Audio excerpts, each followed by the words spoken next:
Alright, hi, welcome to the stream. This should be episode 12 with Sarawak United. There's been a few changes. Also, I have a to-do list here, so I guess we got stuff to do. First and foremost, I included the new logo. So, there's that. Icons have been changed, some stuff doesn't really seem to fit. But, thanks go out to Mies. Also, welcome to the stream, Mies. Long time no see, I guess. Second of all, Mies was kind enough to provide me with another sample of 2D kits, but more importantly, there should be 3D kits. I didn't try it yet. I guess on the login screen it doesn't show in a proper fashion. But I think in one of the team talks, it worked. So, whatever. Yeah, it was a bit of a hassle not to move the save forward whilst trying that. You know, with the autosave and stuff. So, also, the first item on the to-do list, and also, I guess, the topic of today's stream is I got bribed last time out. So we will need to play a 4-1-4-1 in a friendly. Tactic is available to me. The person gave it to me. In case you want to find out who that was, well, you gotta watch last episode, I guess. I wouldn't know. I seriously forgot. It's been so long ago. Anyway, so for that, there's either the friendly against Cushing, or alternatively, we'll need to settle with a new friendly. How is the sharpness of the player base? It's rubbish anyway. And also there's a bunch of players that we could play in the next match, so I guess we can devastate some lower league team, maybe. Or they devastate us, given the tactic. You'll see soon enough. What am I doing? Alright. I'm looking for training schedule, actually. Tuesday, Thursday. We train Tuesday and Thursday, so I guess we play Wednesday? That's possible. And given that Sarawak are absolutely uninterested in playing us anytime soon, we'll play some random team here. Maybe if Sarawak don't accept, we might as well play another team there. Also, let's include another friendly here. Or Pusak, probably not. Mix, why not, whatever that means. Cool. So let's do that. Next on the to-do list. Okay. We have to do set pieces. I don't want to. But for set pieces, we could also probably use a decent set piece taker. Also, looking at the squad planner, attacking midfield seems slightly understaffed. And given that Mies is a big proponent of Thomas, I guess it's a good idea to have a look at attacking midfielders. So, this is all we know. These are those that are interested, I guess. Maybe you can... There's nobody with unsure either. Doubtful?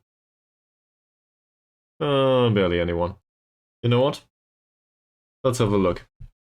So Thomas is rather young. We also could do with a good personality for the remainder of the season. So maybe we'll find an old one that is really good.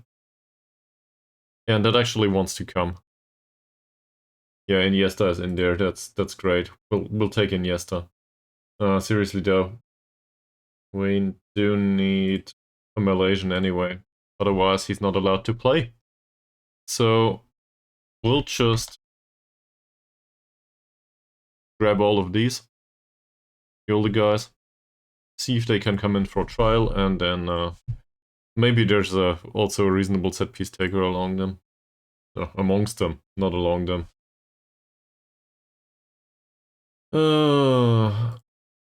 We actually also could do with somebody that can take, well, corners, free kicks, I guess it's or. So, a decent corner taker, there's none known whatsoever. Cool. Ruben. Yeah, he's pretty good though. He probably won't change from first league to us. He won't make the switch, I guess. Can we keep this on slightly interested, please? So probably not. Maybe we'll find a free kick taker though. Neither. Yeah, that's a good idea.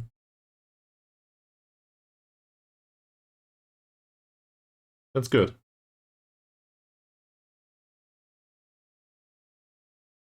Does not matter much though. No good free kick takers. Also, not to be an asshole, but I think there's rarely anyone that has second nationality Malaysian. There's a ton of Malaysian players available though. So it's not a problem with the database, definitely. It's just about them not being interested in the transfer for us. See, 76 players right now. Perfect. So we'll need to poach for players that do not even know yet that they want to come over. Maybe we'll get the odd player on a trial. Who knows? Given that trials were a topic recently, at least in Sealand's video, that included this phase. Well, let's see if anyone wants to come over for a trial. Okay, we have a few friendlies arranged, that's nice. And as you can see, every single one of them rejects us. So much for that. So it might just be that I know when to offer trials and when not after all. Who knows? Maybe I got that wrong though. I'm certain there's a trick to it. It probably has to do with giving them money. Yep, well, it is. That said, maybe a few of them will develop some interest in playing for us at some point. Who knows? So, next on the list. Contract negotiations. That's what you all came for, right? So we'll do the really boring stuff that nobody wants to see right now, at least partially. Alright. We pay him 140 euros per match. That's just too much. I'm not aware. When did we start this contract? Doesn't matter. We need to get rid of all of these excessive wages, basically. And that might work or it might not. Who knows? He still wants to be first choice goalkeeper. I'm not even sure if we might have renegotiated with him like 5 minutes ago. But what does it matter? There's also a trick, by the way. You can try to negotiate for the end of the season, and then they will be bound to you until the end of the season because they already have a second contract rearranged. So, in case we're very, very sure about a player, and very sure that the player does not want to leave, that's an option. If the player does accept it, obviously. So, maybe we can do that from time to time. On the goalkeeper, though, probably not. Like, I'm not sure if I want to stick with him. Sure, we'll go with first choice. He still wants 140, that's it. What was it? Existing contract says 15. Okay. So, we'll start this out at 80. Well, I'm not sure if it is. I mean, the player has contract arranged for in the future. He agreed on a new contract and it hasn't started yet, so I guess that's not that gamey after all. Depends. You can interpret that however you want. I'm not saying it's a nice way to play the game. I don't know.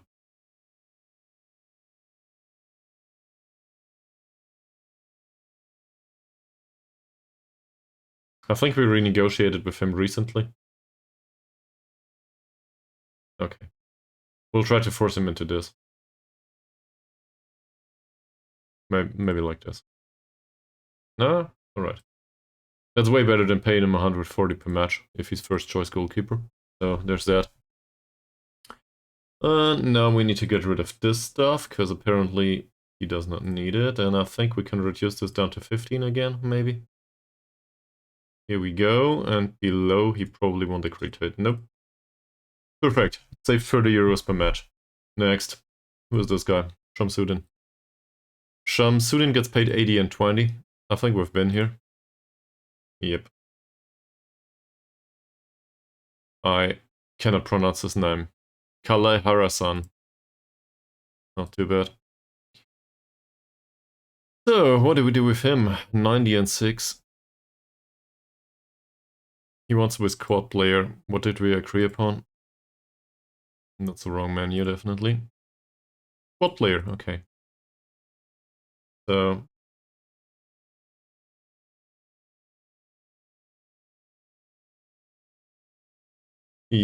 true, but he's close. Oh, also 90 and 6 is probably as low as we can get him.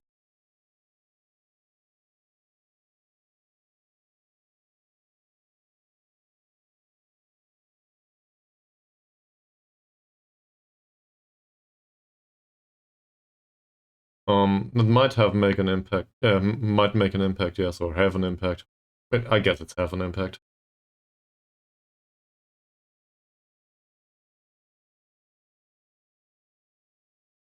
I'll go with this, finalize the deal, so we saved 5 euros per match, that's not important. That's it. Did we also save on this? No, we didn't. Oh, god damn it. Wrong player. We'll have it in no time. So this should go down to 6. No. Yeah, 5's too much. Okay. So we saved 5 euros. Great content. So who gets paid a lot? Carrier gets paid 140. I guess we start out with Carrier. He's... Oh, he's on the real contract. He's on loan, Ankunis on the real contract, so we do not have to try those. I guess we can, but he won't agree to another deal. See. He wants the monies. Is Mavi, on the other hand, gets paid 160 and 150 clean sheet bonus, so I guess we need to reduce that anyway. Hey, yet another member for the fan club. Are you quite sure it's not a self-help group? Welcome to the stream. Let me guess. Dylan brought you over. That's a common occurrence these days. Yeah, in case you have any questions, feel free to ask. So, 160 appearance fee and 150 clean sheet bonus. Hi. Well, I'm not sure if you're the first Portuguese watcher being here, but it's definitely a rare occasion. So, yeah, welcome. He wants to be star player. What's he right now? We consider him a star player. I guess that makes sense. Given that well he is. What? He wants the club to be an established... What's being established?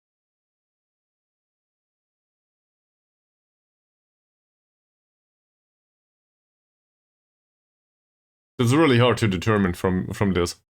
Does anyone know? What's established? Is established like mid-table, or is it... It doesn't really say.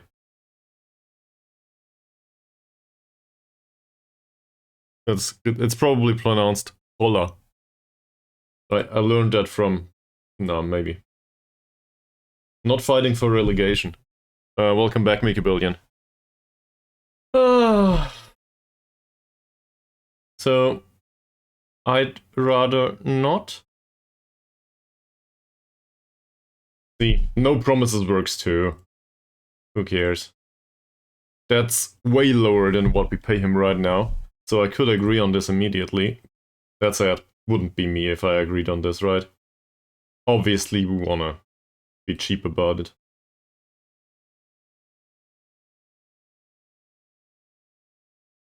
Okay. He's somewhat pleased. I think we'll go with 120 here. That will reduce his appearance fee by quite a lot. Fuck off. Seriously? Okay. So, we need to redo is Mavi. Because, well, I don't want to pay him that much. How much do we pay him? 140, that's not much better. So this is the 37-year-old old guy. He considers himself to be a regular starter. I guess we do that. We'll try to go with squad player or fringe player. He is a fringe player, so maybe he can accept it. He doesn't. So we'll go with squad player instead. That is fine. 140, 15, 15. What does he earn right now? 140, 25, and 8. So, as long as we reduce to 140, I'm fine.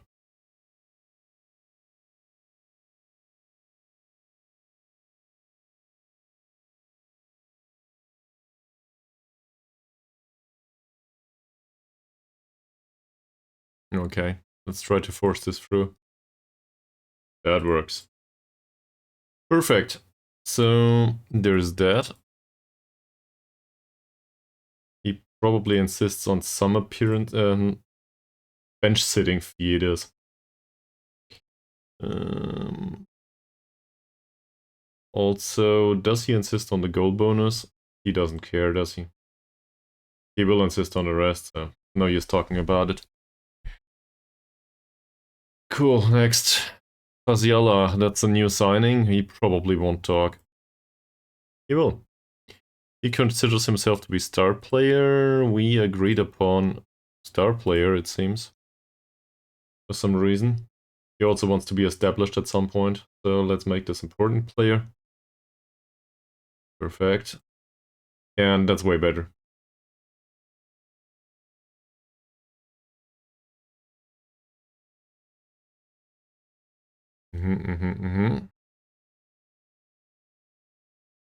To be honest, I'd rather have some bonuses. Probably not that amount though. Something like this.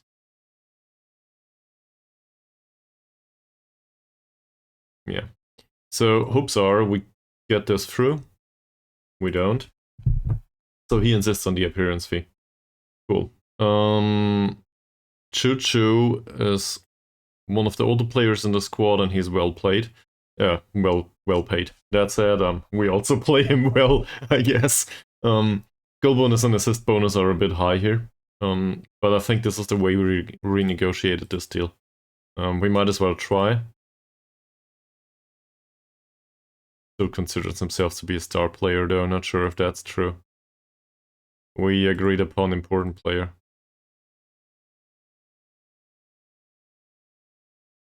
That's not better. That's close.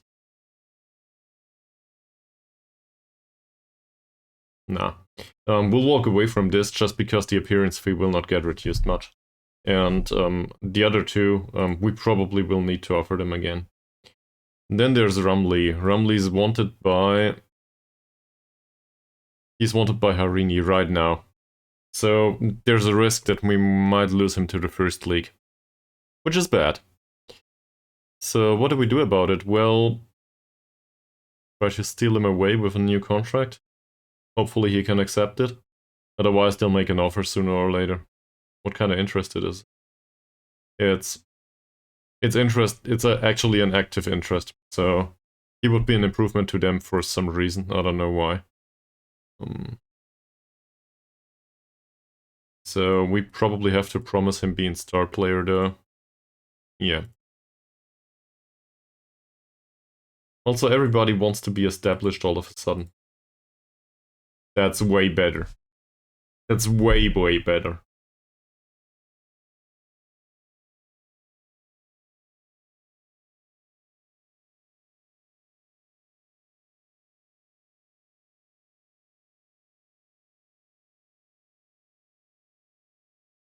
I know he'll score a ton if he plays for this club, so that's maybe not the best idea, but Actually, yeah. So these are the kits that were designed by me, in case anyone's interested. They are not bad. It looks like a Christmas sweater, so I guess that's on point.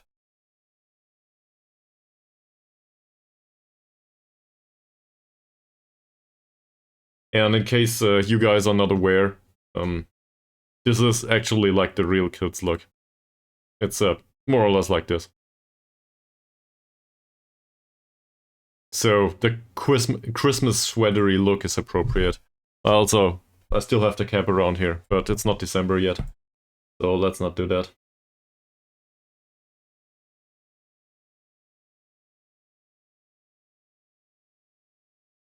Okay. Absolutely uninterested in the bench sitting fee. The gold bonus will probably be important to him, but... Oh. Not that important, apparently. So that'll reduce his wages by a ton. Assuming he scores every second game or something. 15 euros he wants. Assuming he scores every second game, we just saved like $100 each game. If we can keep him at all. Ari's 55. I'm not going there. Arman 85. Well, the assumption was that everybody under 100 is not that important right now. I will go through all of these though at some point. And try to renegotiate their contracts. Was Roslan the last one I clicked on? No, he plays for free. This is the go-to state. Having them play for free on non-contracts. And then most likely get some quality out of them and, well, preferably make sure that none of these are 22-year-old guys that develop really well, because otherwise someone else will come in and poach them. Kind of weird in the lower leagues. You want to make sure there's some development, but not too much. Fucking hell. No way. That won't work. Okay, so we also have Hamdan. We could save on 6 euros a week, but really, he'll sign a new contract playing for free afterwards, it seems. That's just how it works down here, apparently. Haznan is under contract. Not a chance, is there? Nah. And in case you came over from C's video and didn't read my comment under the video, it's not like we signed these players on 180 euros. He's on a, well, part-time. Everybody's on a part-time contract or on a non-contract. But we didn't sign these players for these wages. We came here and it was like this. So, luckily we got rid of like 50% of all poachers that were in the squad, which is 5 or 6. So, that's better. It's not good yet though. And well, wage budget, where is it? Wage budget is now, we currently use about 2k, so we will probably get that below 2k. It was at 4.5 back when C recorded the video. So we got quite a lot done here. That's really great. Now the only problem is I think we have a sugar daddy at this club and, well, finance doesn't matter really.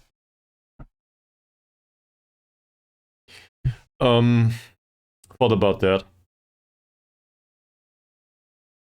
What we can do, maybe, we can offer him help without transfer listing him, to find out if he's interested in a transfer at all.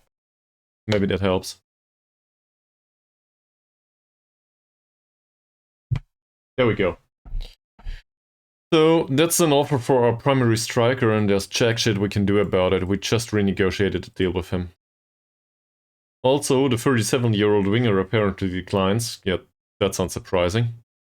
Everybody's pissed with the training. They think they should be doing more strength training. Well, go and do. No problem. And after we did that, everybody will complain about the fact that the quality of the training isn't good enough. Which, to be frank, they are right about. There's physical training in here. What do you want? Most of them want They say it doesn't produce any results. Okay. So let's get through these for a little bit. Training happiness. He does not like his individual training. Can probably go into detail too. So he's fine. He doesn't think it's beneficial. I can, but I think they just complain about the lack of physical training in preseason, and well, I don't do that because it doesn't have an effect anyway. Physical training though is very exhausting, so there's an increased risk of injury, but at the same time there will be no attribute development whatsoever. None of these players has any experience to distribute, like from a how the game works perspective. They didn't play recently, it's preseason after all, and it does not have an impact on their sharpness or anything. So I'd rather for them not to get injured, if that makes sense. Everybody's unhappy with the amount of extra training and stuff. Doesn't produce anything. Cool. So it seems like we have a squad that is full of complainers. Professionalism, obviously very high. Let's go to the under 18s immediately. Do that too. And we will probably need to have a look at... He's fine. Cool. He wants to do more strength training. Well, I guess you can. And you'll see soon enough. Afterwards, like in 2 days, he will complain that the quality of the strength training is not good enough.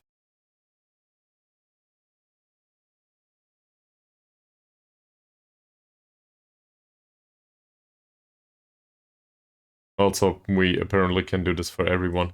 This is general training. Don't want to set it up for everybody. Yeah. They'll all be unhappy. So I guess we also do the senior squad. What's going on here? He's past his peak, no problem. He doesn't like the general workload, so I guess we take him off the corner taking. That's sad. He's somewhat talented. At least it looks that way, who knows. But I guess we'll keep him like this. He does not like the high amount of extra training either. Yeah. So, seems like we have a ton of players that have a lack of professionalism. That's not new. This also, Abdul Rahman is Mavi hates playing as a ball-winning midfielder. He doesn't like it, or he hates training for it, whatever. Given that we played him for like a quarter of a season, I think, as a ball-winning midfielder, he'll get used to it pretty soon. So I'm willing to sit this out, even though he's not that happy.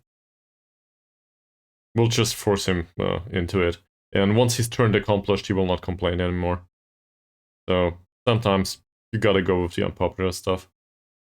He's in decline. What? He's 27. We just bought him. Well, I didn't pay money for him, you know. No money available, so why would I pay money for players? He's 27. He's a central defender. I will definitely not look at this meeting. I was really hoping that we could get some attacking midfielders, though. You know? To actually have somebody on the pitch that can play the second attacking midfielder slash shadow striker or whatever it is in the formation that we got bribed to use today. So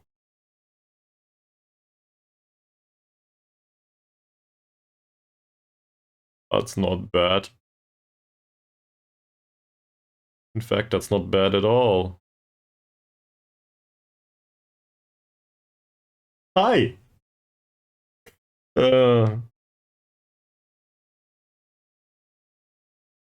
So, anyone's got any questions or comments so far? Other than, do we want to sign Wahab? He's fairly inconsistent.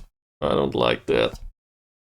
Problem is, on left back, we are not that well staffed, are we? Mazarin. Who's our secondary left back? Roslan. Yeah, sure, we signed a 33-year-old. True. He is also inconsistent. So, shall we actually spend some money on somebody?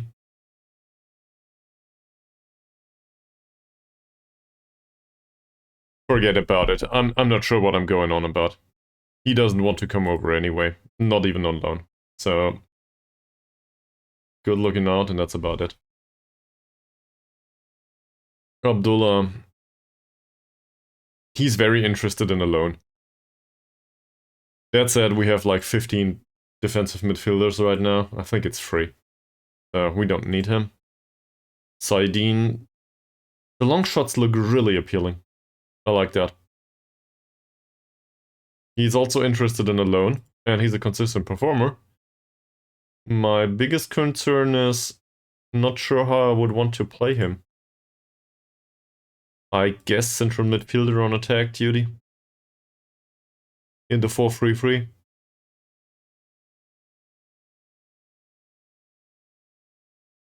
Yeah, we had him with us last season, true. And we played him 3 times for a 7.35 rating. What the hell is wrong with me? I guess he scored. That's probably what happened, he scored.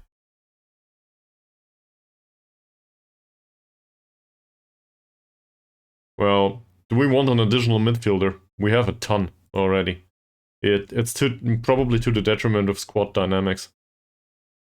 Looking at the planner. He is?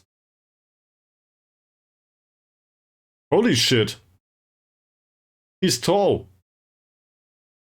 He's tall and he has long shots. His strength is 5. He plays the wrong position. At least from my perspective. Also, he can tackle, so... But, you got my idea? His heading is also 1. Well, this is Malaysia. This is probably one of the tallest players in the entire league. So, I guess... we could try to keep him and re-educate him into... you know what? He's also pretty damn fast. That's not too bad. Yeah, jumping's only 9, but... well, he has some potential for improvement with that. Also a consistent performer, apparently. That said, he doesn't want to sign on a permanent basis anyway. I'll put him on a short list. He might get released and reconsider. Alright. No changes here. No changes there. So, now to the most important part. It's not Tuesday yet. We'll train this tactic one day. Alright? Okay, so I gotta save this. Here we go. I'll just override. And then we'll load the other tactic. Because I was told I should play like this. I'm not decided on the players yet, so we'll throw that off. So we do work the ball into the box, play low crosses, that's okay. Play out of defense, this is not. It's also 2 ball-playing defenders, so this can only go wrong. Obviously there's no indication on who was the guy that provided this tactic and bribed me. So it's entirely a private situation here. Standard defensive line and high press. Well, I don't know who you are, but I promise to play this tactic specifically. So, you know, obviously, from the perspective of neutrality, I just want to follow along with this. And I will probably switch the wingbacks so that the stronger feet are appropriate. They might not be natural in that position or, you know, used to playing there at all, but that does not matter. I don't care. We only play a friendly. Well, who knows what's happened? Yeah, what will happen. Also, just to put this out there, for changes of the stream, I didn't get to do the continue sticker yet. So, Cherenolid is the one that will probably be pissed. But I just didn't have the time. Dicky. We'll play Dicky, on the right. Shadow Striker Dicky. I also came up with an idea for an expense of the channel points. I didn't do that yet either. So how about you can restrict my chocolate consumption with channel points? I'll do that in the future.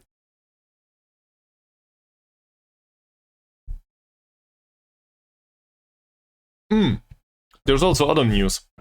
I finally did I did upload them a while ago, but I finally did some of the editing of the YouTube videos. It's not editing, it's just, you know, details. Basically title and stuff. Thumbnail. So I did that. So for the next 1.5 months, there will be at least one video on my YouTube channel each and every day. Most of them, though, are back with FM23 stuff in Indonesia. I did set it up the way that a video, one of the streams of this save gets released every day. Well, nobody forces you to. Just in case somebody watches this later on. Probably nobody will care. YouTube channels are really deserted, it's just the live streams.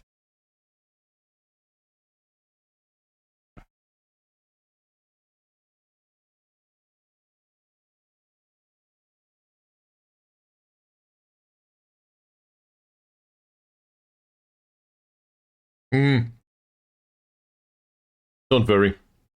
I just wanted to tell you all, in case anyone's interested. Okay. Oh, a sweeper keeper! Well... doesn't matter much, does it? We'll just play a random keeper.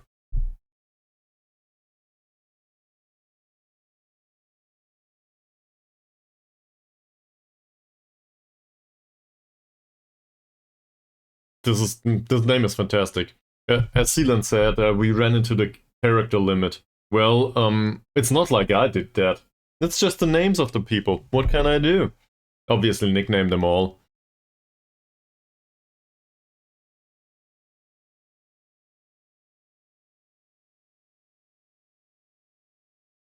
He's highly susceptible to injury, so obviously we play him.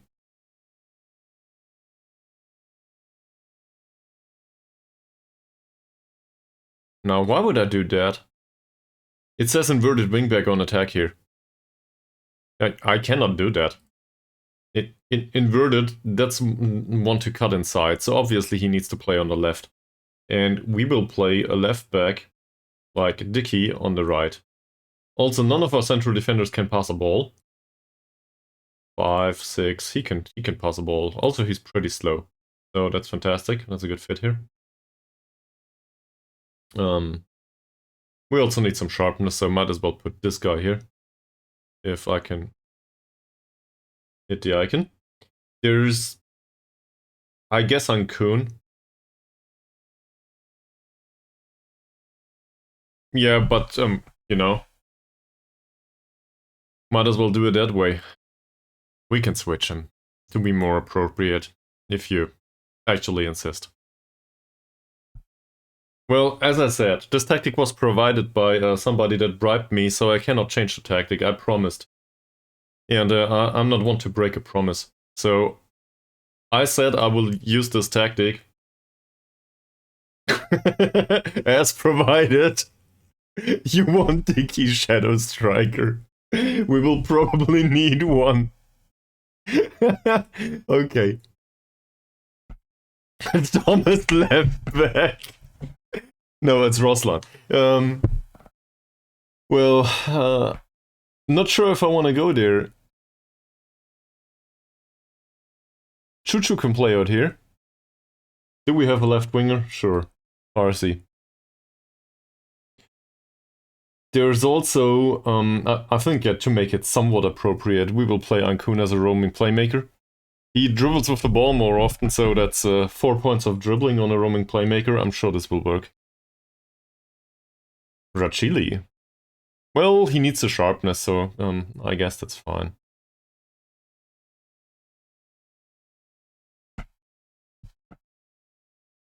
Ignoring Rachili. Really, there's not much purpose to ignoring Rachili, other than the other two being the better players. But we can actually play both at the same time, no problem.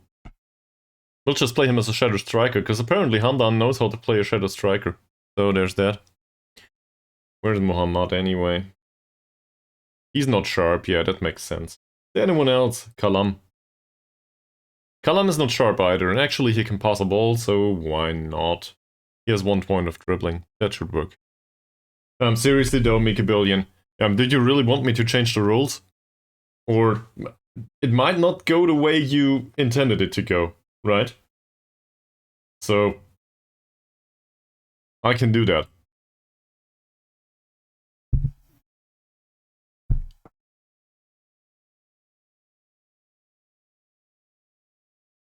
Is there an answer? Did I chase away Mikabillion now? Okay, I see.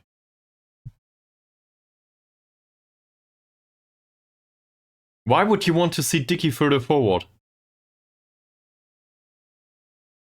Put him left winger. You serious? Okay, we'll play Dicky as a left winger. I'll roll with it. And we'll do a fullback on defend here. Well, there's enough defensive roles in this squad. Do it in support.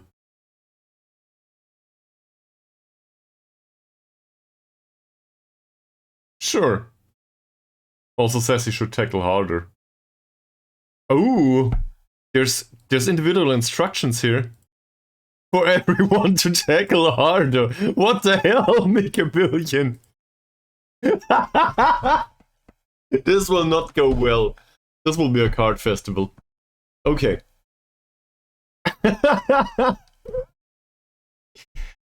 So we'll go with this. We'll also bring along Ishak. He's rubbish, but I think this is the right match for him. We don't care about the result anyway. So Sophie as well as Sulaiman makes sense. Ankun can remain at home. He gets some sharpness.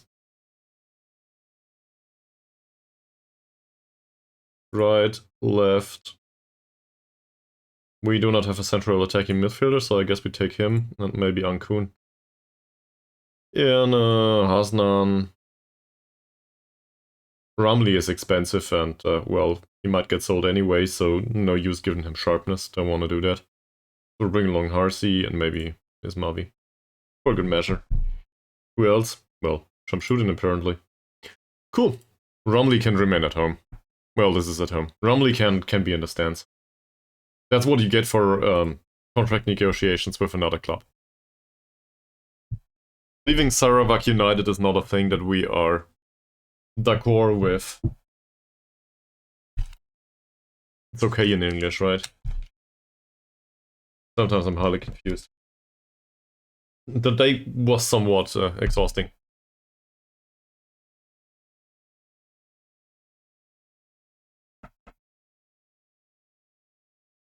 So hopefully, I didn't try it yet. Hopefully the 3D kits work in match 2.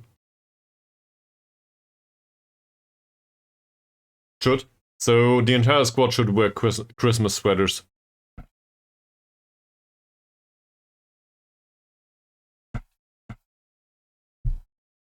I don't know what's going on with Romley. Romley is assigning a 30-something-year-old that we made. Where is he? Roslan. Oh, it's Romley. Okay, yeah. Well, that might happen. You got that right, Mies. That might happen.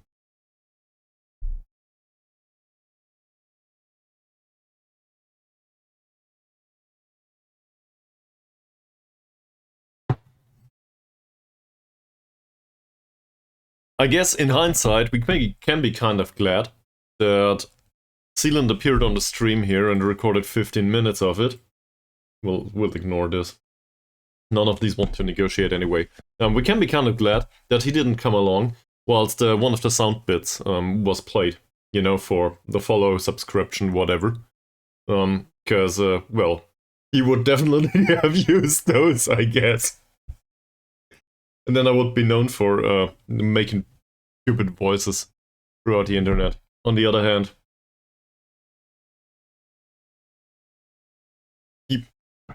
what was the last statement? This guy has a head bigger than all of us, I think. So, I'm not sure if this is a compliment.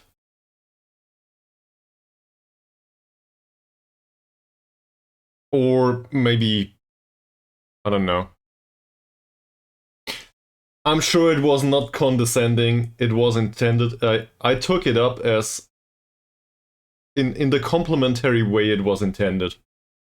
That's the quote from Football Manager, right? Let's go with this.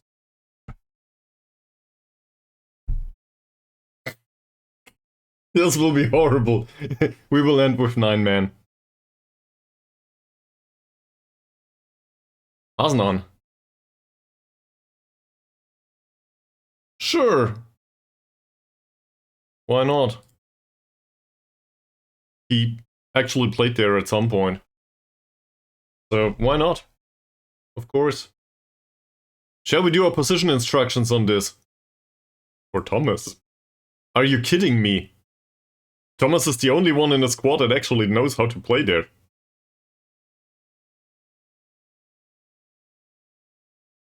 Nah, we'll go with this. Opposition instructions for next match, please. Doesn't matter, we'll throw away the tactic anyway. We know nothing about the squad. It might be grayed out players, so no opposition instructions. And maybe we'll bring on the 16-year-old later on. Don't want to hurt him. Is Thomas sharp? Thomas needs sharpness anyway. Where's the other one? Okay, Hamdan needs more sharpness. You convinced me. I convinced myself. Roslan will take the armband. Alright. Hasnan doesn't like me's. Nah, seriously. Thanks. We'll go with that. Apparently, they do not agree with the team sheet, but they do agree with the tactic for some reason. Not sure about the hard tackles on everyone, though.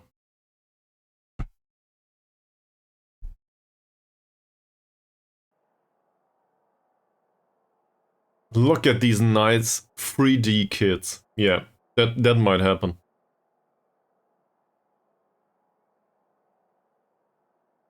They're pretty.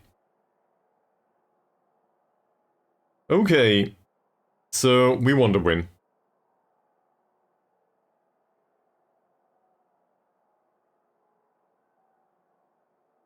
Nobody cares. So...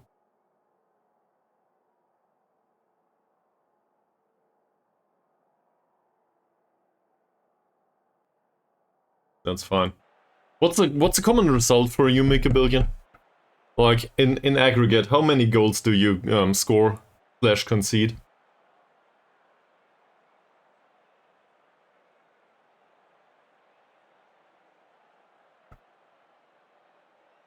This guy's tall. This is our goalkeeper. Well, fantastic, obviously.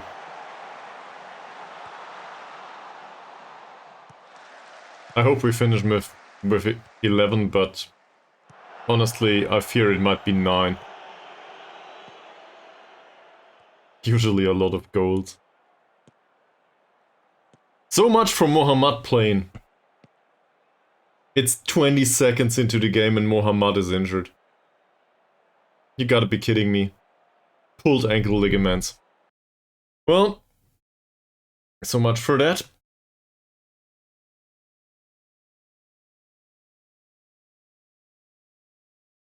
So, we have Baru available. And Chuchu. I guess Chuchu plays on the left, so we'll actually go with Baru. as Mies just said.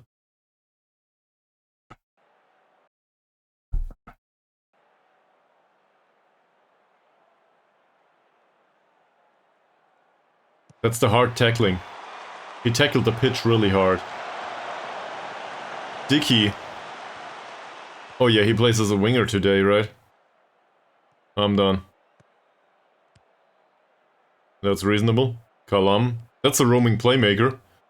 With 1 point of dribbling. Baru. Not bad! Not bad! There's goals.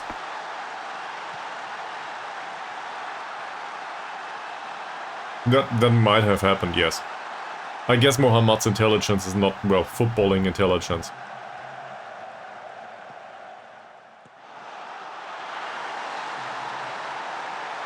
Nice!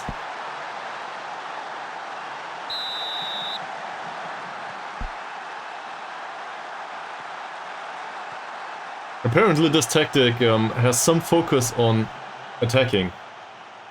It says positive though. What's going on there? You sure that's your tactic, Mickey Billion? Shall we go for overload instead?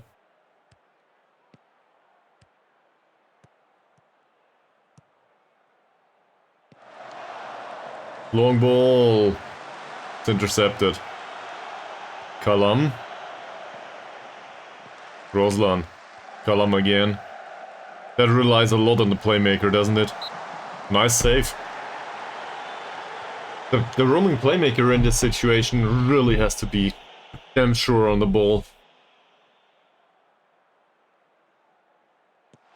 I see. Doesn't matter.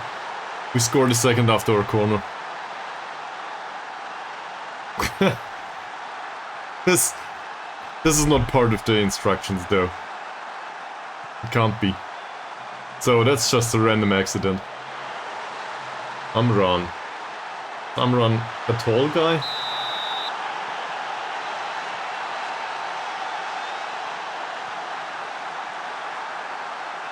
Amran is 1.68 m, so I guess that's average, for Malaysian at least.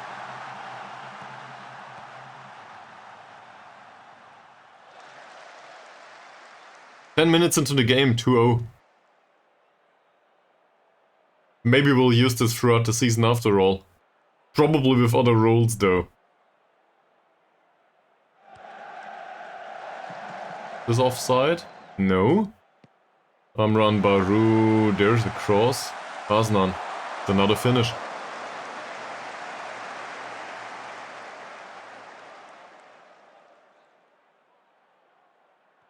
Baru.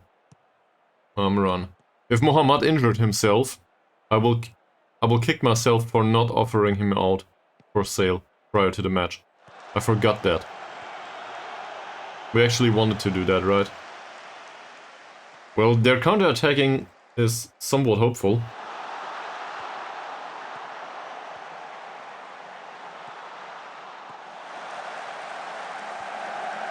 Wow. That was technically challenging and, well, certainly showed. That said, this tactic doesn't do a lot of defending, it seems. Or it does its defending high up on the pitch or something.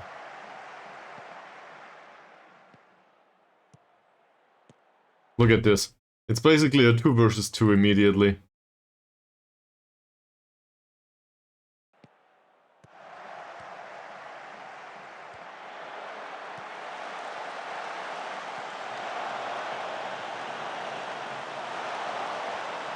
Yeah. 2 very good central defenders. As well as a defensive midfielder that is very secure on the ball. And also, I guess defensively also he should be good. Roslan, Kalam again. There's the cross. That's no good. Baru. Basically attacked it with 3 strikers, really. 2 shadow strikers and an advanced forward. That's basically 3 strikers. Don't worry.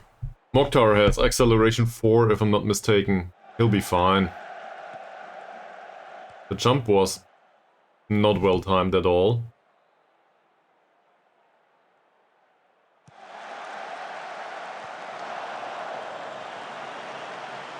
Well, yeah, you need good defenders is a statement that I can get behind. Definitely. I will subscribe to that. Problem is, we can neither afford them, nor are they interested in signing for us. So, you know, we don't even know they exist.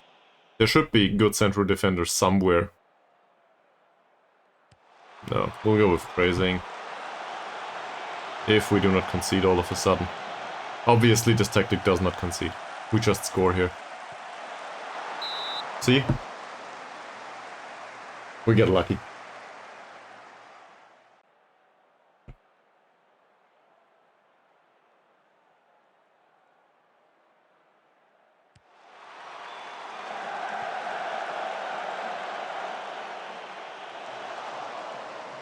This Safri is one of the central defenders, if I'm not mistaken, running for the ball after the corner.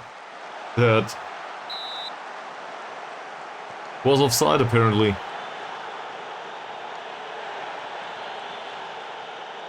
Motaris Kalam. Well, Mr. Roaming Playmaker in the making. Asnan. None of these can pass a ball. I'm done. Asnan again. Rajili. Are you serious right now? We're in the groove, apparently. Dicky with a shot on target. This is the way to get something out of Dicky. That, or we'll just stick to the corner taking. Because apparently that's enough for us today. Not sure what's going on there. Seriously though, Migabillion, did it include corner taking, this tactic? And if so, what did you do? You sat there for 5 hours tweaking it according to players you didn't know yet. Is that it?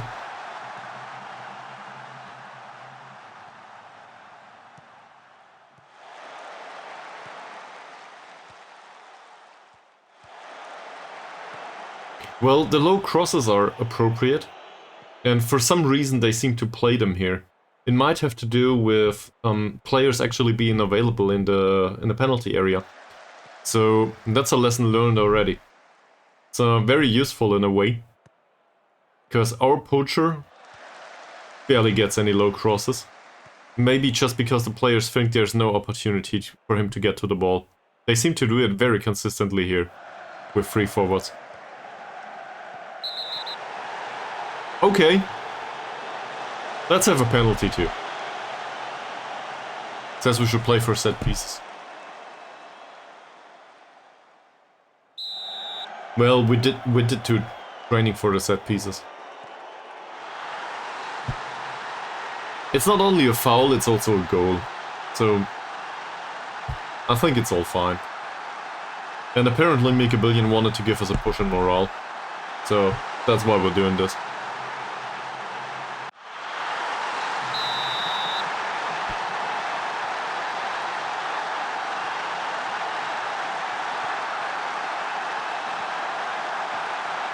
To be fair, nobody expected us to play like this, not even me myself. So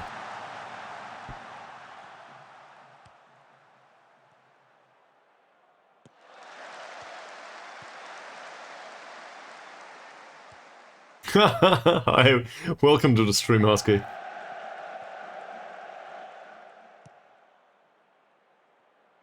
No, not yet. Not yet. They do like to score though. That's Hamdan. Not bad.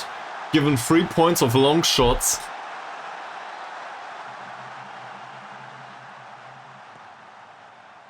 Yeah. There's 3 guys out there though. So with that amount of space, even 3 points of long shots apparently are enough to hit the target. And the goalkeeper didn't stand a chance. 5 goals.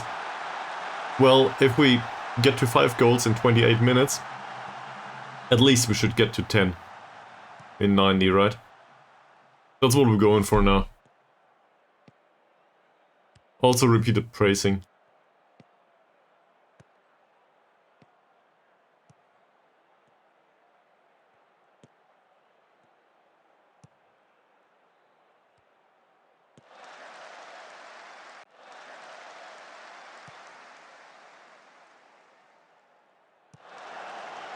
And as long as the defensive heading works, this is all fine. Rajili. Baru. It's just a corner. We tend to score after those I recognize today. So maybe there's that.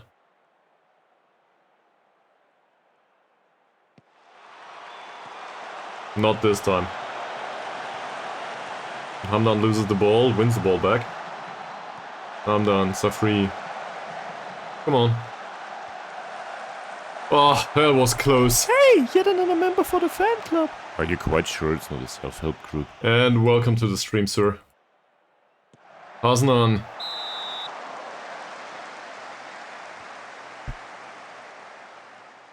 Well, that's definitely more goals scored than expected goals says. So, I guess we can be happy with that. We also played like... This is all grayed out players, right? It's not like this is an appropriate benchmark. Yeah, well, I think so. None of these are real players in Malaysia. Not bad. I'm also really annoyed that Mohammad managed to hurt himself in the first minute. Why?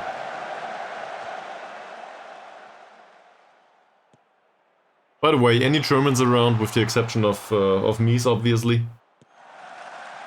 I know that Mies is from Germany. That's why I'm not interested in knowing anymore.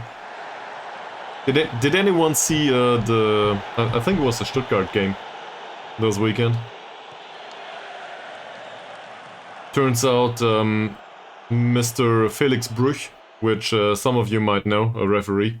I think he did international competitions too. He tore his, what, is it knee ligaments that he tore? And he continued refereeing for 25 minutes on the pitch afterwards. That's, well, I don't know. According to the flag, probably. I think... Well, it depends. I think you, as a Belgian, probably have bigger problems with counting as half German than we do. With you counting as half German. Historically speaking, let's just say I don't want to elaborate, I think. It's not appropriate politically. But you are welcome to do whatever you want.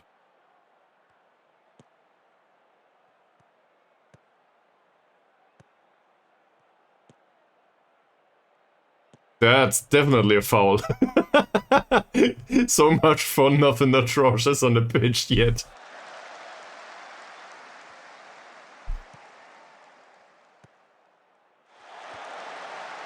There. It was offside.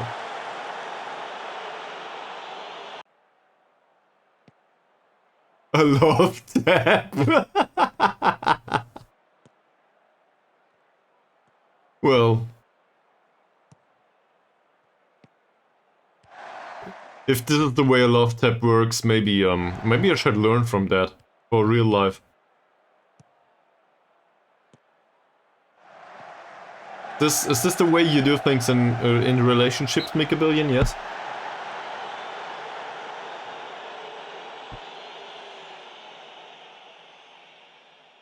So 5-0 after 45 minutes. I'm kind of disappointed. Okay, okay. That's well, whatever's appropriate for you. I won't judge.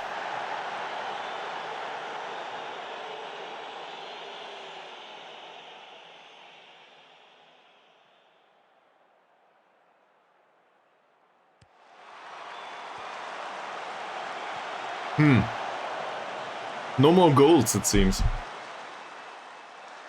We're working on it though.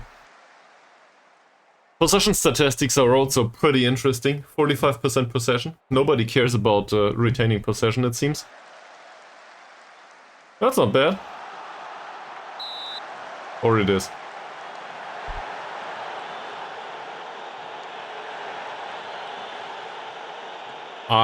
Well, I did praising. Should I have them demand more? They would probably be highly confused. I don't think they had this kind of result in ages. Also, I think this tactic will not work once we start into the league. So, with all due respect, we will probably not use it.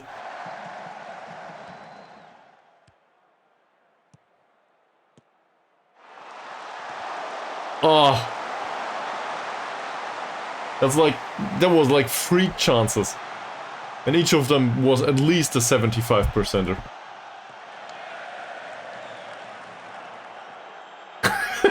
That exactly. Ah, glad you used that one.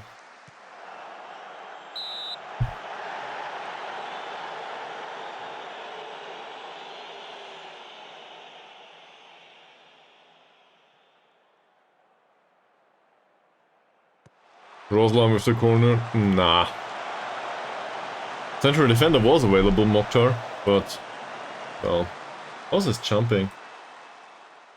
Doesn't matter. Okay, let's see. So, I think we can be pretty happy with those 45 minutes. Is there anyone that needs to come on? Well, not really. Against Cushing? Well, we might as well try. Why not? But you're just trying to bait me into playing this tactic for the whole season. Don't think I didn't figure that out yet. Sure, why not? So I guess we will play Ishak here. We'll also play Sophie. Sophie was the playmaker, right? No, Sophie was the defensive one. I always confuse. It's a defensive-minded one. So, given that we do not need a defensive midfielder, I guess he will rot on a bench for the entire match. Let him play instead. Also, RC for Dicky. Dicky had a good game so far, but we need to keep the players fresh. Thomas. Well, he needs some time on the pitch. And we will probably not play the 16-year-old anytime soon, so... let's do this. For the rest... I'm specifically looking for players that are declining in sharpness for now. Only him, really. We'll play Sophie for Hasnan, why not? Doesn't fit at all, we don't care. Go. Yeah, start the second half. Doesn't matter. And we'll continue praising and stuff. Sophie, at least it's appropriate that he tackles hard. I think he has 13 points of tackling or something. No, maybe not. That was the other defensive midfielder. How much is Sophie's? Oh, he is the defensive-minded one, right? There. Yeah.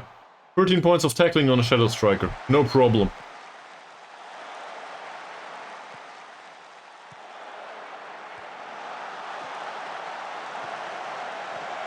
Close.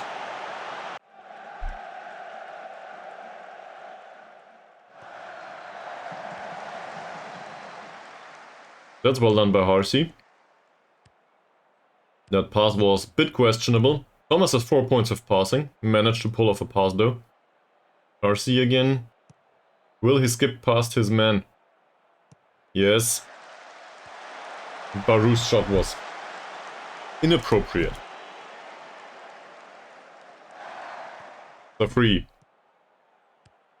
Mokhtar. Ishak, Baru, Sophie. Ishak. This is the third option, by the way, for right back. Ishak. So I don't expect much. What the hell? You sure you don't want me to play Thomas from time to time? Seems like he's an appropriate choice for Shadow Striker at least.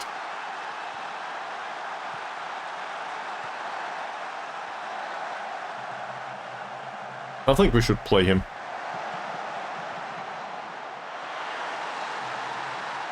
Goal number 6.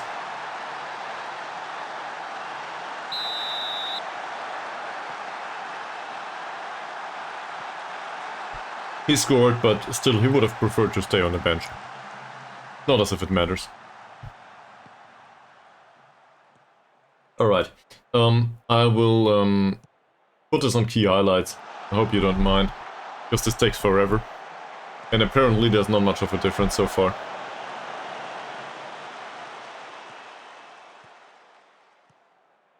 Between the two teams, you know. They don't really stand a chance. So I don't think we need to watch all of this. It is fun though.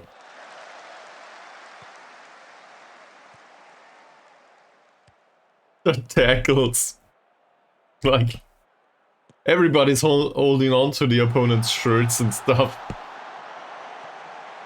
I love it.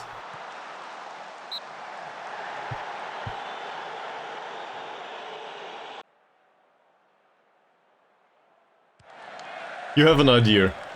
What idea? Sophie, nice ball control. Ishak. Ishak, Sulaiman.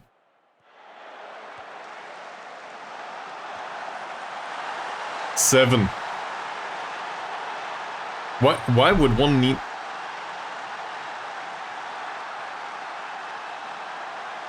Thomas an engine with choo-choos.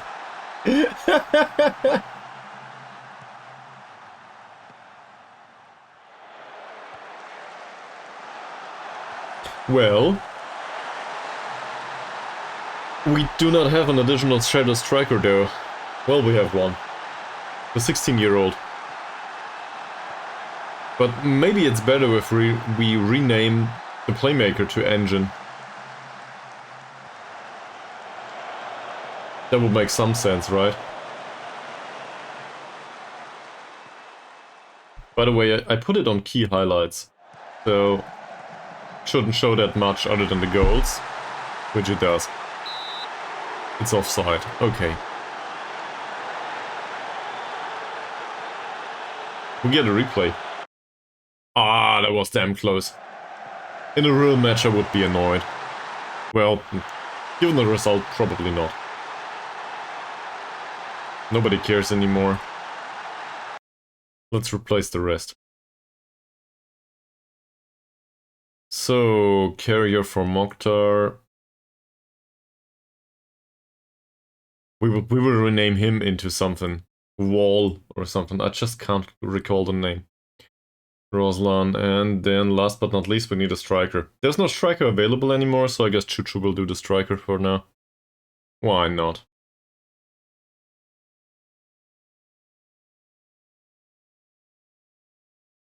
Everybody uninterested, more or less. There's subs. Well, it's kind of nice. Also, I somewhat missed the times back when we played possession football with Wiederhochdals IK. Pains me to say this, I'm not really a big fan of possession football.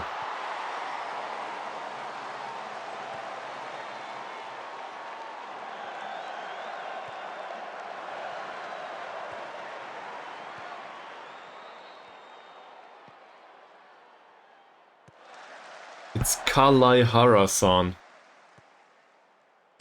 It's not that hard. Here we go, Kalaihara-san again on the ball. What will the ball-playing defender do with it? Find carrier and Ishak.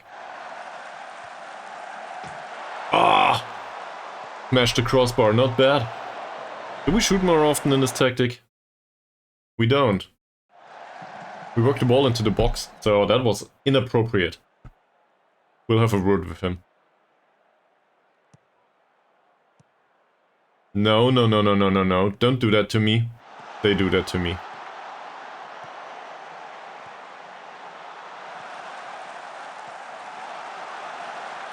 Look at it.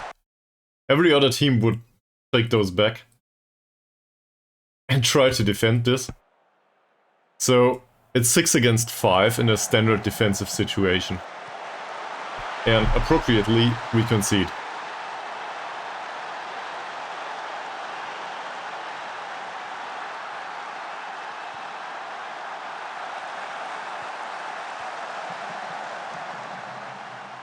Yeah, just for a second though.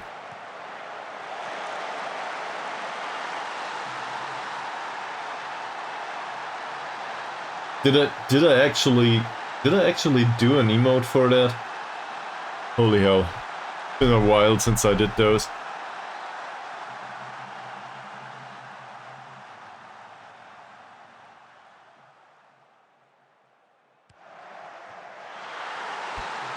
Well, 9 goals in 74 minutes, not bad. It's certainly entertaining, that's for sure. That's a luck shot. Let's just sign him.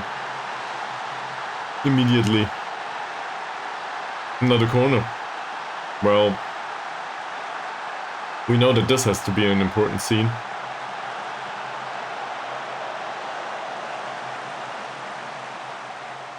Baru. It is 10 goals within one match. Now, if this were to be a league match, I would be very happy with the goal difference, I guess.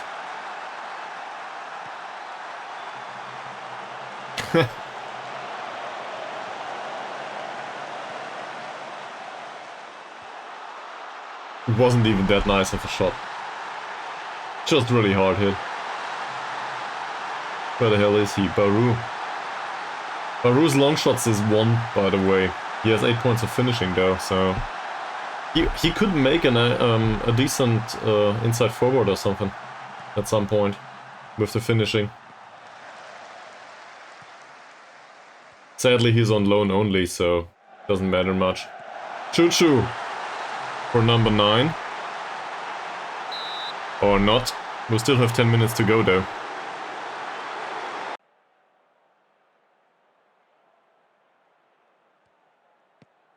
Also look at Carrier's performance, 6.5 rating.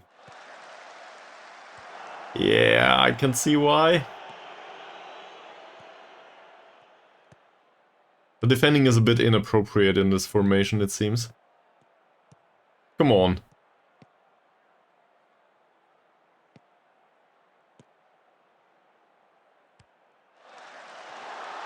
Not bad. Sophie, so the defending was fine this time. Thomas. That's for Baru only. Baru, is this a cross? Not a cross. What the hell is this? It's a counter-attack. Don't you do that to me. He does that to me. Okay.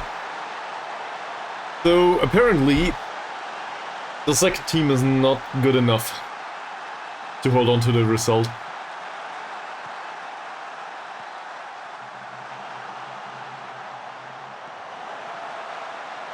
We saw 11 goals though, so not bad. There's a big concern playing this kind of tactic, I think. Assuming we play this kind of tactic at some point, there might be a problem that the matches take too long. You know? We might need to watch matches for half an hour. I'm not sure if this is streamer friendly. Also, Thomas scores again, so he definitely wants to be on the pitch in the future. Maybe he can convince Mies at some point. And me too. Maybe everyone else too, who knows. Masren, Harsey and Thomas. In his role as a shadow striker, he's probably not that bad. We should play him like this. Problem is we do not have a a forward, a real striker in front of him that can play an appropriate role.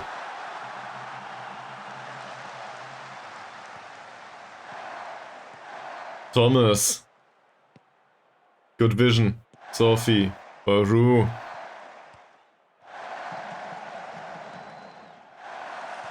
Sophie. Well, depending on your age, you can achieve the ladder. Prior to going into retirement, probably. Also, $1 million won't be that much money anymore. But being a millionaire is achievable these days. I think, for most people. Just doesn't serve much purpose. Okay, we can be happy with the result, I think.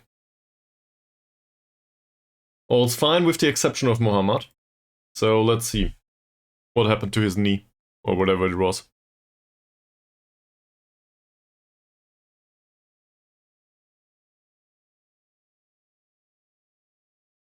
So, 1 million oranges would be fine.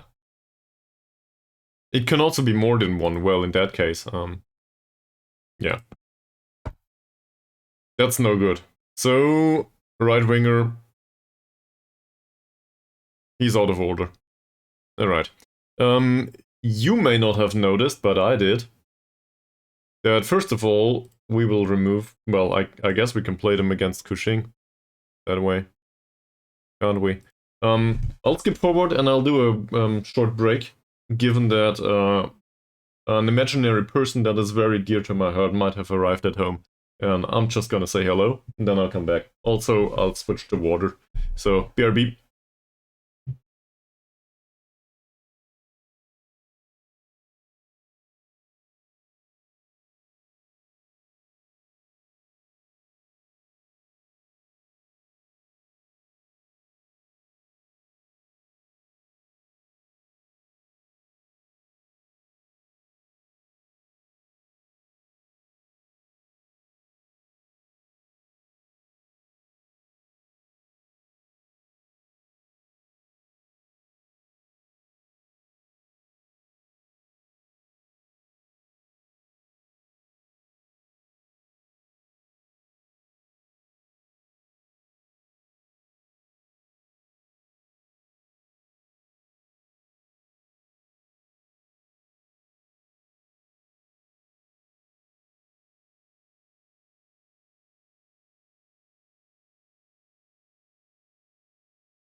Alright.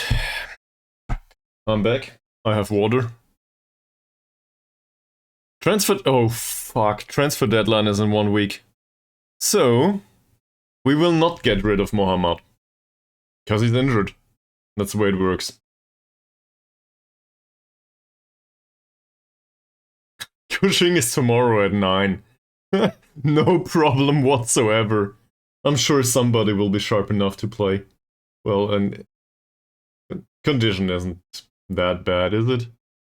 They have a whole week in between these two matches. They'll be fine. Nobody will hurt themselves. Cushing will not know what hit them. So, in case you're not aware, Cushing is a first league team, I think. Yep. Cushing is a first league team within our respective city. I think we play the same stadium even, or something like this.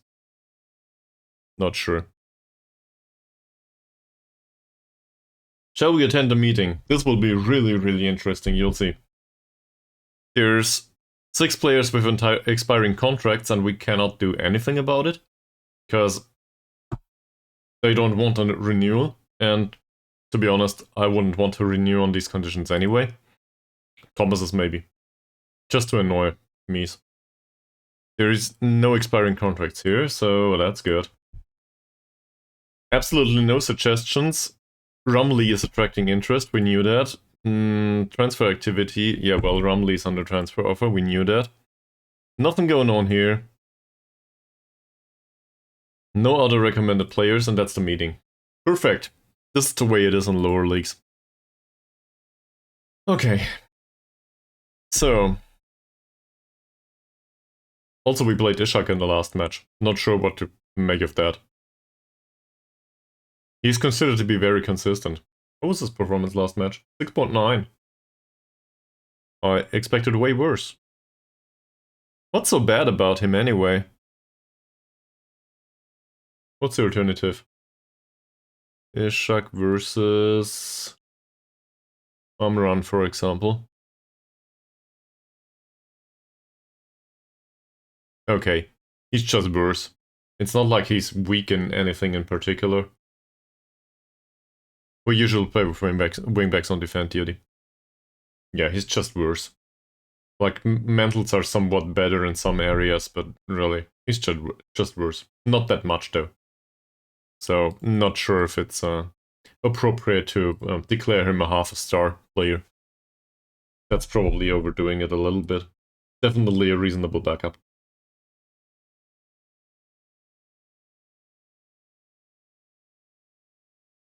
That's no good.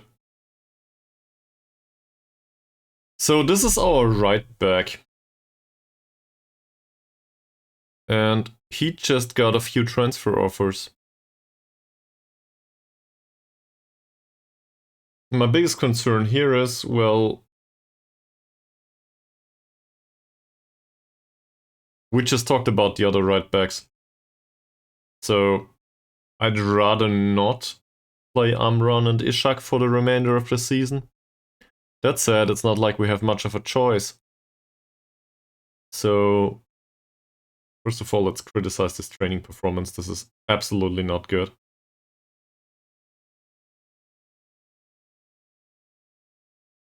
Okay, apparently his performance is fine in accordance with his age. He's 28. I don't necessarily agree with this, but whatever. Sometimes you just need to agree and lie to their faces, it seems.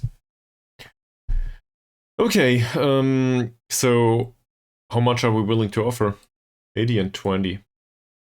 He wants to be a regular starter. We considered him to be a fringe player.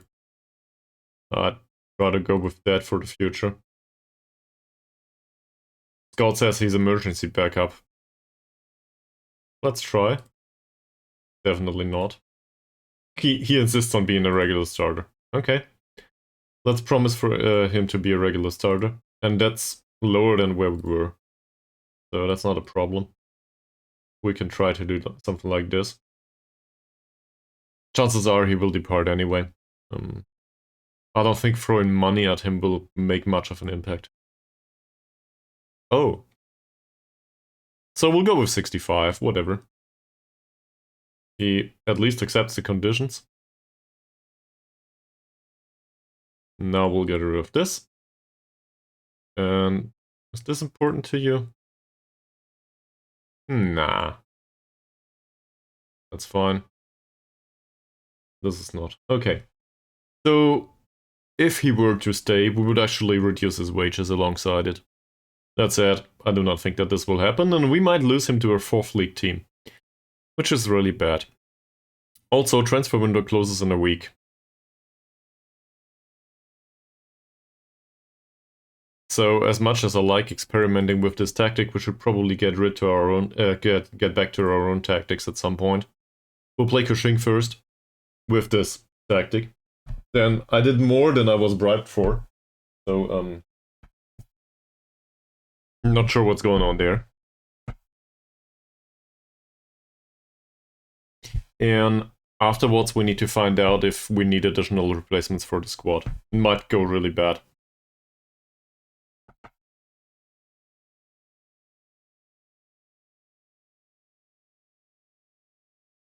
My biggest concern is actually that we lose the players on non-contracts now that are somewhat tolerable in terms of quality. So I guess we could play 11 loanees all the time. But the only club that is willing to loan players, well, the others are probably willing to loan players for our club too. But fuck. See? We just lost our star striker. So no, I'm really annoyed that we don't have Willy anymore. Transfer value says up to 12.5k. No, that's not bad. That's not bad at all. It's a good contract for him. So, this is no good.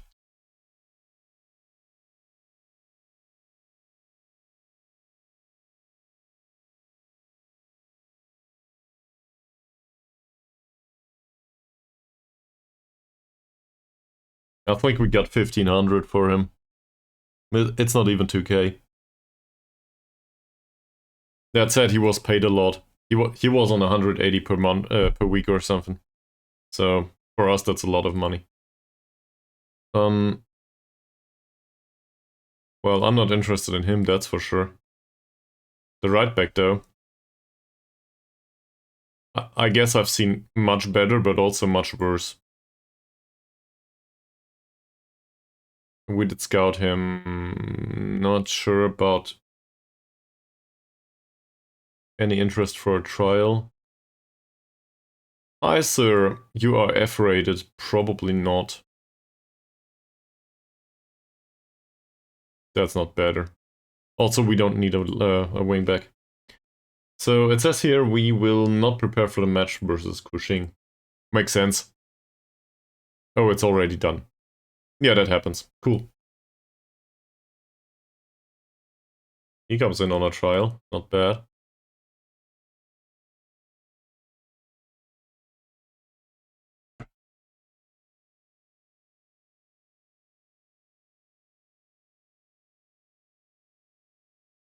We'll probably lose half of the squad due to non-contract stuff. That looks good. He's balanced only. No notion of consistency, no composure. Low discipline, it seems. He does have good tackling though, and more importantly, good crossing. So that might work.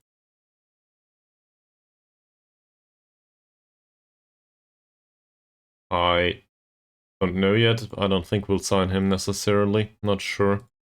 I also want to have a second glance at... Well, that's horrible. At potential targets. In particular, I'm still looking for a target forward. Problem is, there's barely any target forwards in Indonesia. It's not Indonesia. In Malaysia. Man, I played Indonesia last season. So that's my problem here. I'm really interested in somebody that would have some decent jumping though. It's all them poachers. Every single one of them. He has 7 points of jumping at least.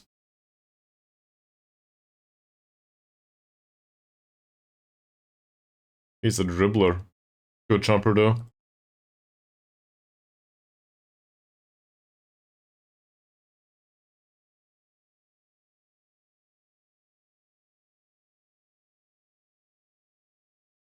He has jumping reach 1. What the hell?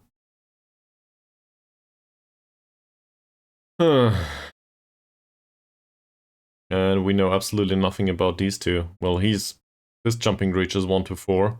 And he's 1m81. Here's a chance. We can also get him on loan. Maybe. Not bad.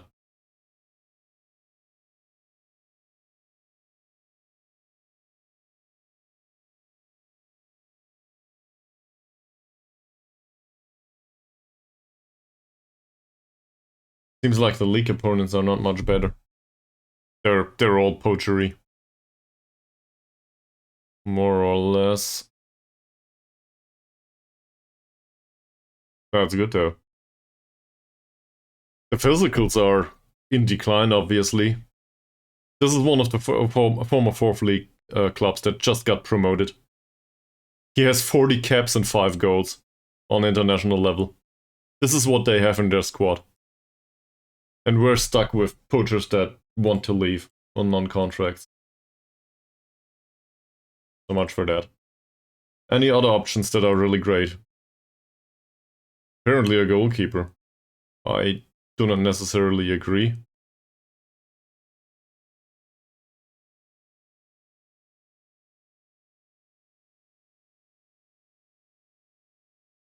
Fullback. Most of this is debatable.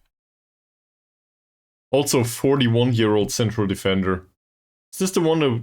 Yeah, we let him leave, right? Or maybe not sure. I'm confused. I don't think so. We had him on trial. He's not really good. I think we'll just go forward with this. To the match versus Cushing. Then we'll see.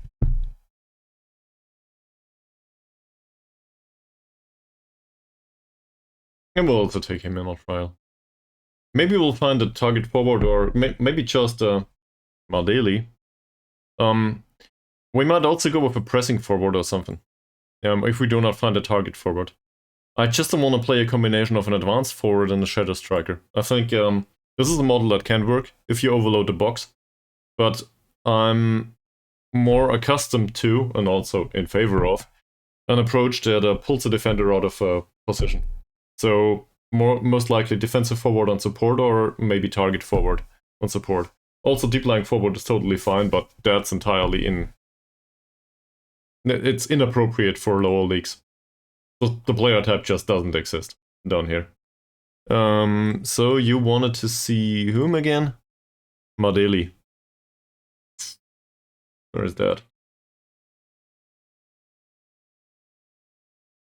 This one. 23-year-old. Looks like the dribbler. Not really strong. Good finish. Says that he would be an excellent signing for the future.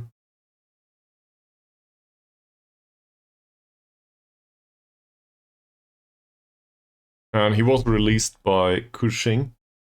So from that perspective, we can assess that he probably has some potential in him. Jumping reach is also 7.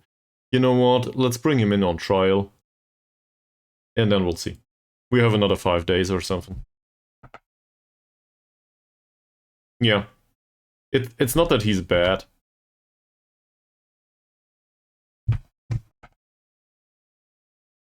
But maybe we want to make the switch this season, actually.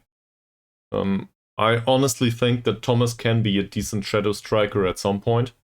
The mentals are a bit off, but who has good mentals on this level anyway? And he has decent, like, not great, but decent first touch and finishing. He has good acceleration and pace, if I recall correctly.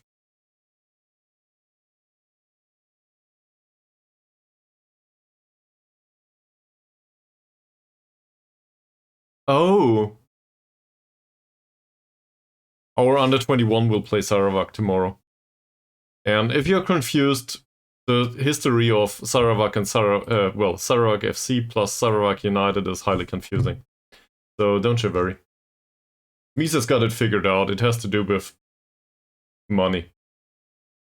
More or less.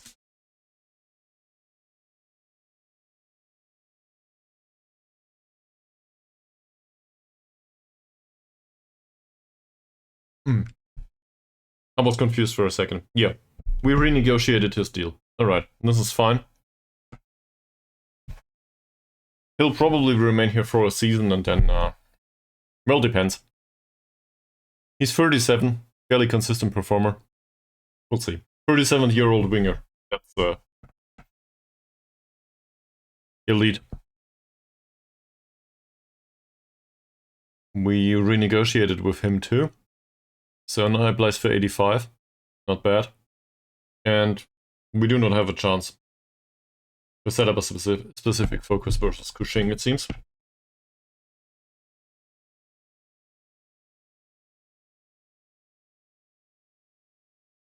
Dicky trains well, as always. Also, apparently, he got slightly accustomed to playing as a left winger. And his dribbling went up by a quarter of a point or something. This Takor guy trains pretty well. The entire time. We do train him as a shadow striker, given the finishing. He's also not that tall, is he? He's 1m70, yeah. So, for a 16-year-old, I think that makes sense. Problem is he's unambitious, so gotta get rid of that at some point. But I really think that he would be appropriate for the senior squad if... well, there's a lot of bumps in the road ahead of him, I guess. And I won't praise him because, well, I praise players way too much. So usually they don't like it. That's a good idea. We'll play him. Okay, some of these though are a bit exhausted. So we'll play Carrier instead. Who else? Roslan. I guess Mazrin for Roslan. Rest of the squad seems fine.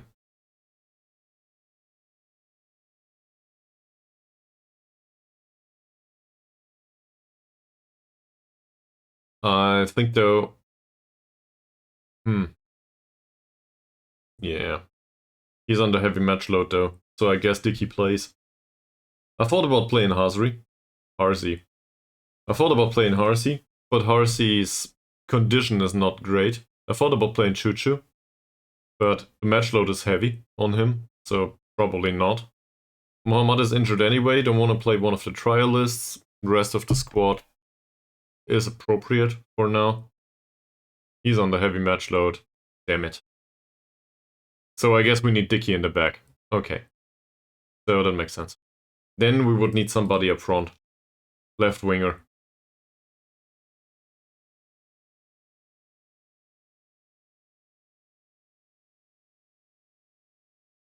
This formation needs much more attacking midfield than I have.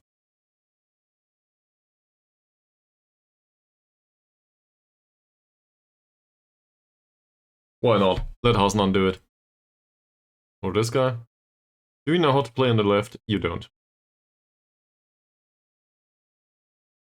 We'll just... Where's Ankun?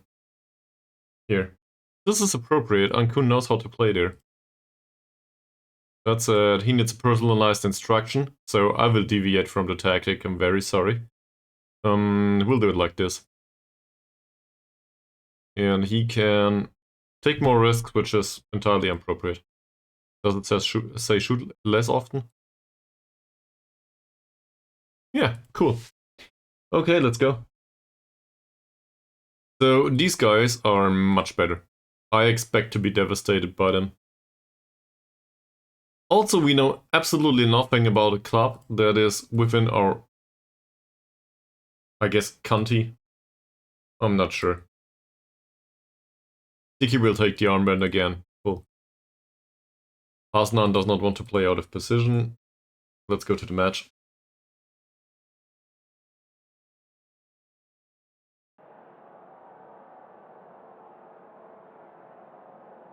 So we are huge underdogs. I think this is an appropriate time to go with easing the pressure. Yeah, definitely make a billion. Also, it's too small to be visible here. It says must win, for everybody wondering.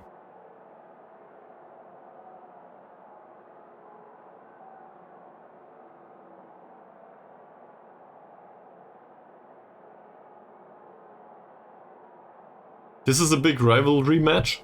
It is? Well, in that case. Nobody cares, alright. So we'll try some encouragement. Probably 1 out of 11 will react in a positive manner, given my motivating skill. Yeah, it's a few more. Not bad.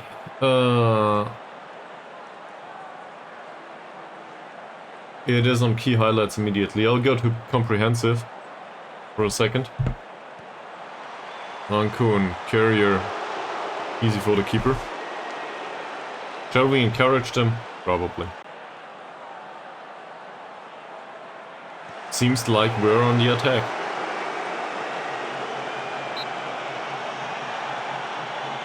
This is not our Sakai, is it?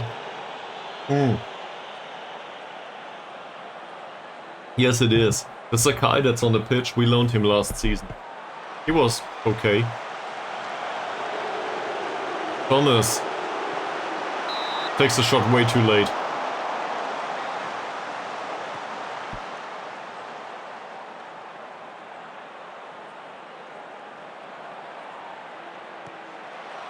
Jaya Celan. Okay. We take the corner. Yeah, the corner. Yeah, we also take the throw in, man.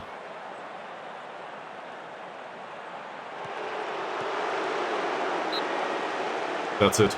Offside. But 6 minutes into the match, Cushing didn't have a chance so far. There it is. Blocked. It was a good shot though. That looked destined for a net. Gladly it didn't end up there. Ngesan. Hasnan. Well done. Dickey. Left back, back on an adventure. That ends at the sideline. Oh, what a bad pass. And there's the first yellow card. We will tell him to ease off tackles if I can find it. There it is. Amran Kalam.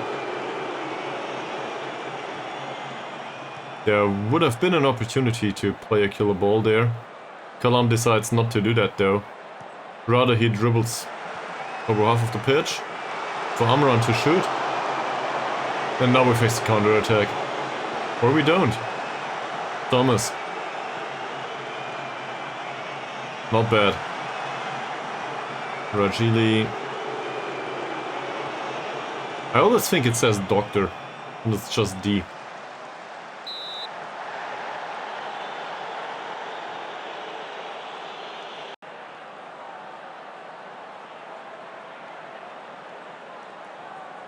Dickey takes the corner.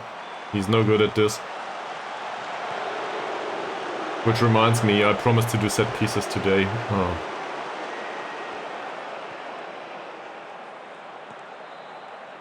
Thomas with a pass towards Kalam. Dickey loses out in the heading duel. Unsurprisingly. I think Dickey is not that tall, is he? Nah, he's 1.66 m.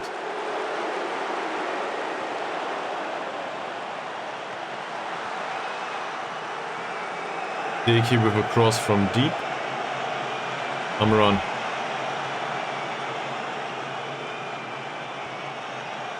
Decent pass. Kalam. Still Kalam. That's as bad as a dribble as I've ever seen. Dickey. Not bad. Another corner.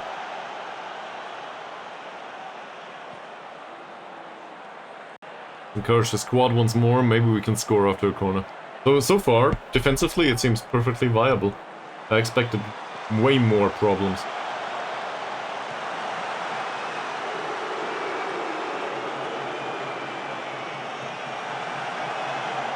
And on the attack, we seem somewhat threatening too. Not bad. Ankun. Oh.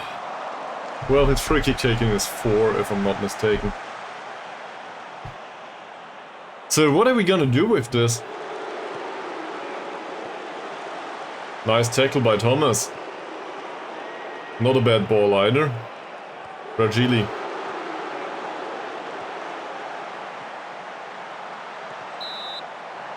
It's another corner. Honest question. Should we really change the tactic that we used to play? Like one match prior to the season? I don't know, 1 week from the start of the season? That feels a bit inappropriate. We could do working the ball into the box though, on the attacking formation, and change it to positive.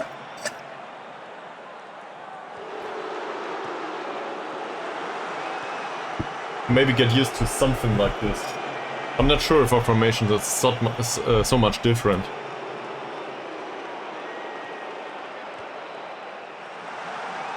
Well, obviously, Mika Billion, you are in favor. That's that, or you consider it a steal, and then I will have to pay licensing fees. So I obviously can't do that. To be fair, the tackling might be fine, but it doesn't fit the players. That's for sure. In particular, it's a crossbar. In particular, the roaming playmaker is absolutely not fitting for this for this player base.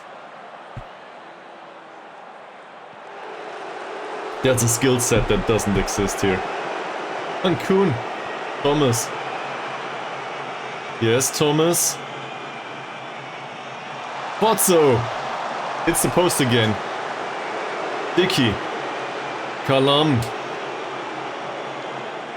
10 shots.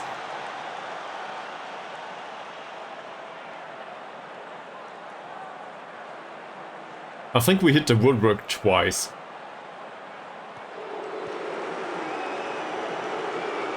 Safri, Dickey. Retains possession. Ankun. Kalam. Amran. Where's the cross? There it is.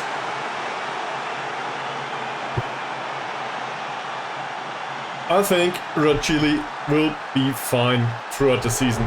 Maybe we will not miss our former star poacher after all. We still have a few. That's good. Nice one.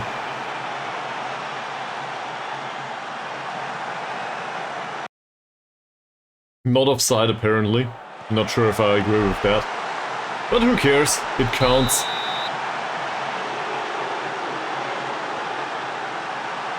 And apparently they did not expect this. That or they are entirely out of shape. Not sure. Well, looks like our player base is definitely more tired than theirs. Maybe we will collapse in the second half, who knows.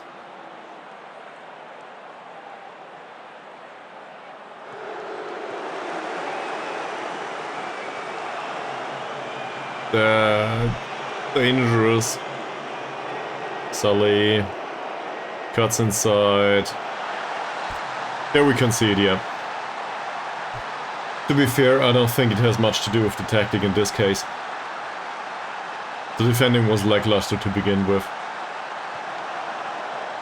Who is where? So this is the right back. This is the winger.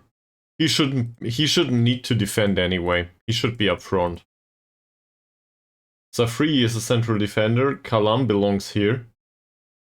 So I'm not sure what's going on here, but he's way out of position.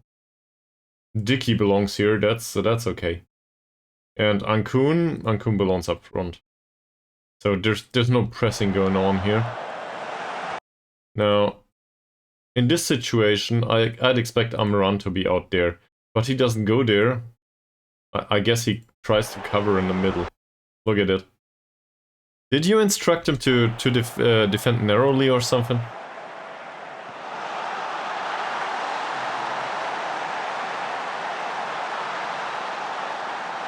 Let's have a look. Out of possession it says nothing. So not sure what's going on there. They just decided to there's no instruction there. I'm always confused about trap inside and trap outside these days anyway.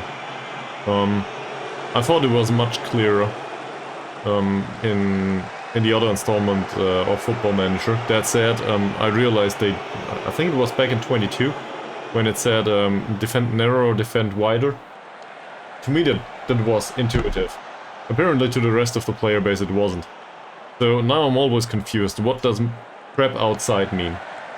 Is trap outside the instruction to defend in a narrow manner? So that they play at the outside and then you try to win the ball back there? Or is it the other way around? I'm always confused. It doesn't make much sense to me.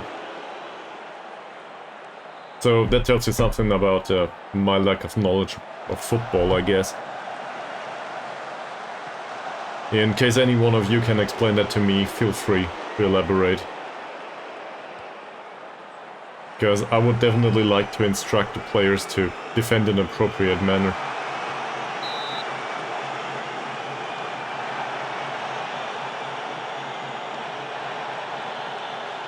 And also from a technical perspective, I think it's neat. What did you do? It's needed that we understand how to use the defensive instruction there. And yes, I read the tooltips at some point, it didn't help.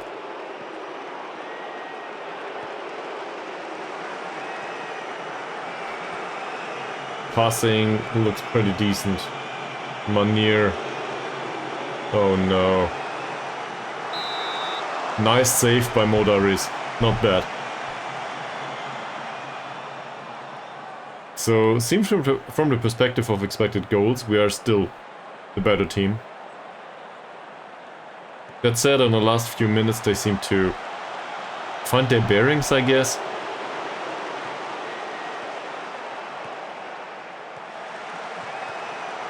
Ouch. Goal kick though. It's a free. Decent ball. Amran. Hasnan. Amran again. Hasnan. Still Hasnan. Still Hasnan with a through ball. Rajili. Well, there's some confidence in him, it seems.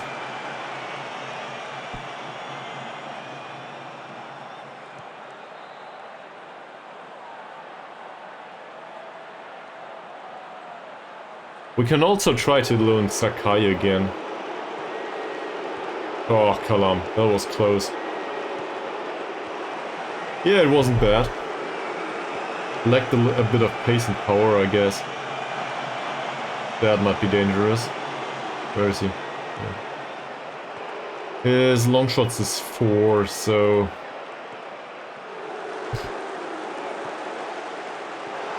that should be offside. It is.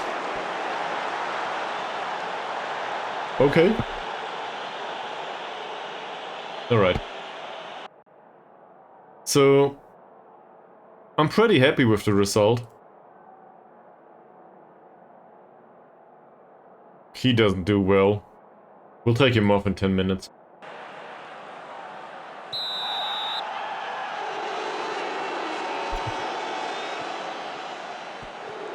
Definitely less goals than last time. So, it seems like the quality of the opponent makes a difference. They did score 3 times last time out though. The grayed out players, so I guess this might not go well in the second half. Who knows?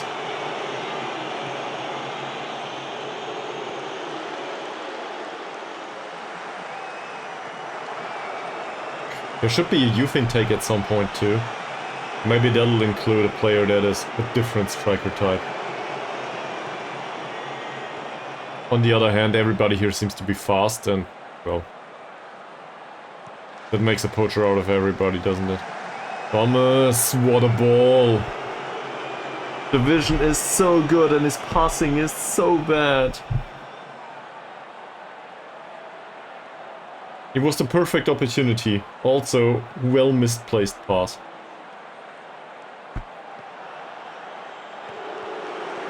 That was close. Thought this was the second yellow. Hasnan. Still Hasnan. That's okay. Is it a penalty? Apparently not.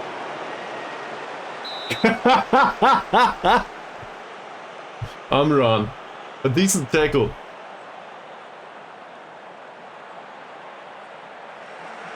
Not bad. So, I'm not opposed to the idea of playing with get stuck in.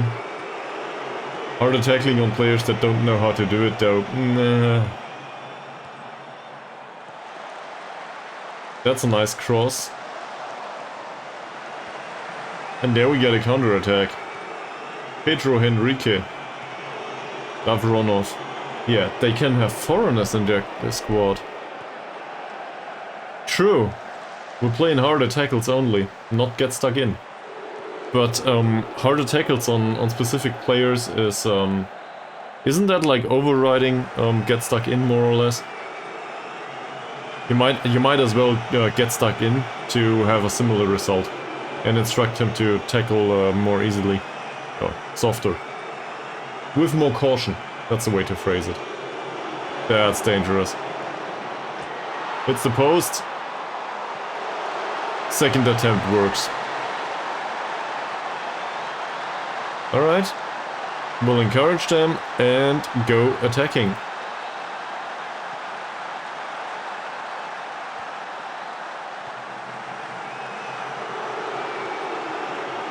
Well, it did work at the start. And to be honest, it would be fairly unconvincing if the match engine didn't or maybe the AI, not sure. But it would be fairly unconvincing if the opponent didn't realize how to exploit this, given the quality of the players. So, 2 matches are not statistically significant, I guess, but it's still kind of alright to lose this match in the end, isn't it? With that kind of tactic. In this situation, look at it. That's 4 against 2, 4, 5, 6. 4 against 6. This is the way we defend.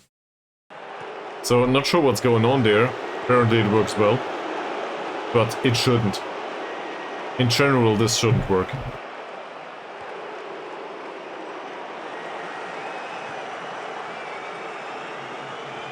It is a formation in case you play... Yeah, it is a formation though, in case you play one of the stronger sides of the league. Which is exactly the opposite of what we are.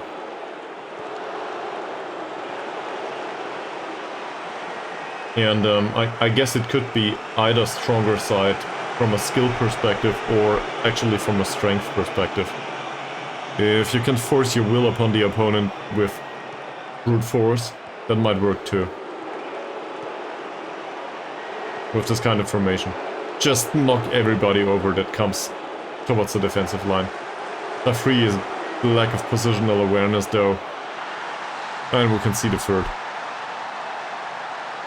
Now we're going down without a trace. Okay, so I will put the others on the pitch. I'm not so concerned with somebody getting thrown off the pitch, given that it's a friendly only. I'm actually concerned about not being able to put them on for sharpness reasons. So... Chuchu's focused, let him be winger for a while. Who else? Baru can play on the left, why not? Let him be inverted winger too.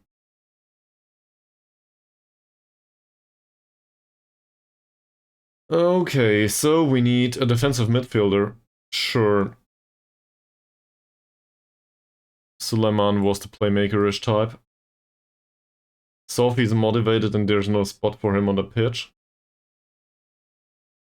We'll replace both central defenders. Ishak can play once more. Roslan can play once more. I guess we could play Shamsudin too, but not sure. The 2 central attacking midfielders, so I guess we'll go with him now. As well as Hamdan. Yeah, let's keep Rachili on the pitch, why not? Also the goalkeeper. Just for fun. And who knows? Maybe we can get a draw after all. Given the formation and the mentality though, look at that. He was so close to getting the ball.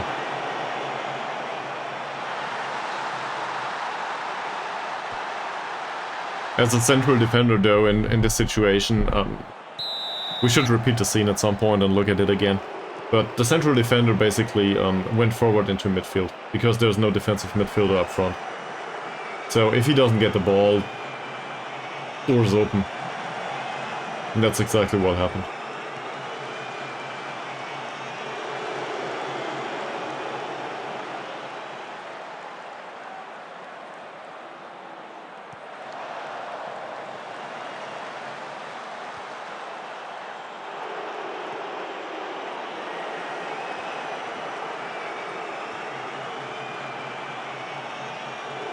Also, this team seems to be out of shape a lot of time.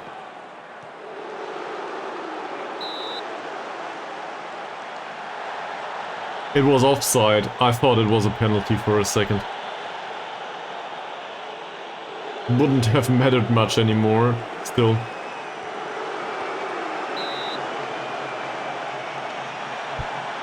Offside twice. Come on, guys.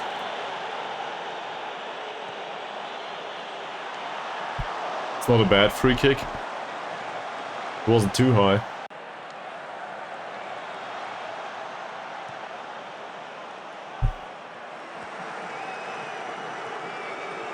Roslan. Straight into midfield. Baru. Sulaiman. That's fine. Rachili. Baru again. Rachili. Oh, it hit the woodwork. What's Rachili's finishing? Finishing is 12. I just came up with another idea. I'm done. Doesn't score. Where's Thomas? He's on the bench. We have to have a look at Thomas. His passing's shit, but he has good vision. Does anyone know by heart if Thomas is maybe physically acceptable? Like, from a strength perspective and a jumping reach perspective? Maybe we can actually invert this stuff. You know, good old experiment. Ishak, Sulaiman. Highly confusing that Ishak is not a tall striker. I'm still used to an Ishak from the last iteration of Football Manager. That was a striker with 4 points of finishing. He was glorious. Physically though, he absolutely dominated the opponent. Defensive forward, obviously. Didn't score that much. Provided a lot for the team though. Wow. That tackle.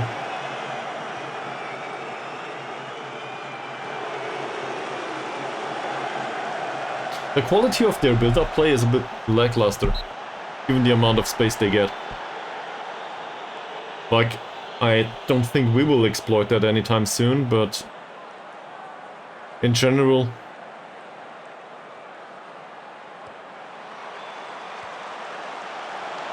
I guess I would need to play more of the better leagues in Football Manager to really determine if I can see that on the pitch, the lack of quality in teams.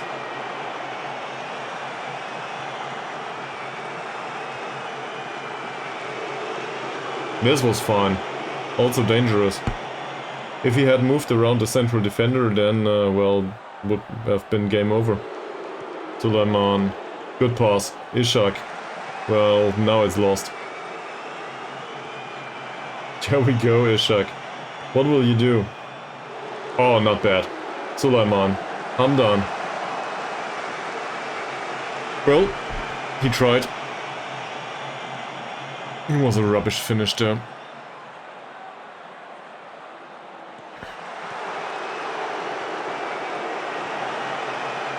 That's not a bad chance. Well created. 20 minutes to go. Luckily this is only a friendly against a first league team. But given that we play a first league opponent in a somewhat unfamiliar tactic, that is like rolling the dice. We're not doing that bad. I expected worse. Suleiman again, where are we? Let's definitely berate him. Just want to find out if this is appropriate, even though we play a first league team. Suleiman, he should have decent passing. Ishak, he doesn't. Chuchu, he doesn't for sure. Chuchu's passing's 4. Suleiman, not bad. Rachili. Nice! Second one. We still stand a chance. Now, 14 minutes to go. Playing a first league team. Sure, why not? Let's see if we can pull it off. For morale. That's good movement.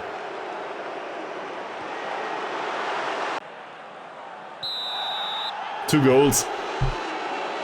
Well, he might just be the starter for the first match of the season.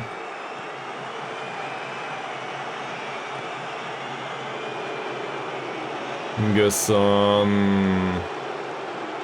Kalaihara-san? Was that the name? Kalaihara-san. It's probably well mispronounced though. Maybe it's pronounced Kalaihara-san, or I don't know. I'm not fluent in Malay. Feel free to teach me.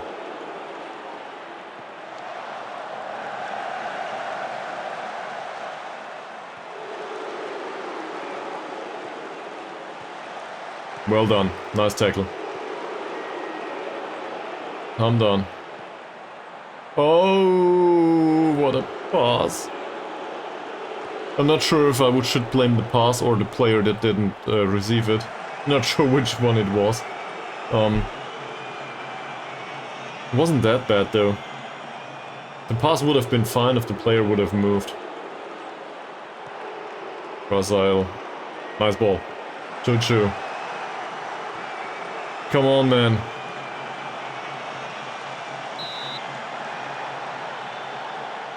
Just a corner. So, what I like about this formation, well, not a formation, the tactic in Mikabillion in general, is it is very passing focused. You're carrying the ball straight into the back of the net, basically. Working the ball into the box. It has slightly more direct passing, but due to the players up front being so many, there's a lot of short passing opportunities once the ball is in the attacking third. That makes sense. I like that. So they have a lot of opportunities for short passes and then basically putting it into the back of the net. I wouldn't expect many long shots from this tactic. There's no players around to pull off long shots. They're usually in the box, if it comes to it. And then it makes sense. It is more focused on good goal scoring opportunities, I think. So I like that.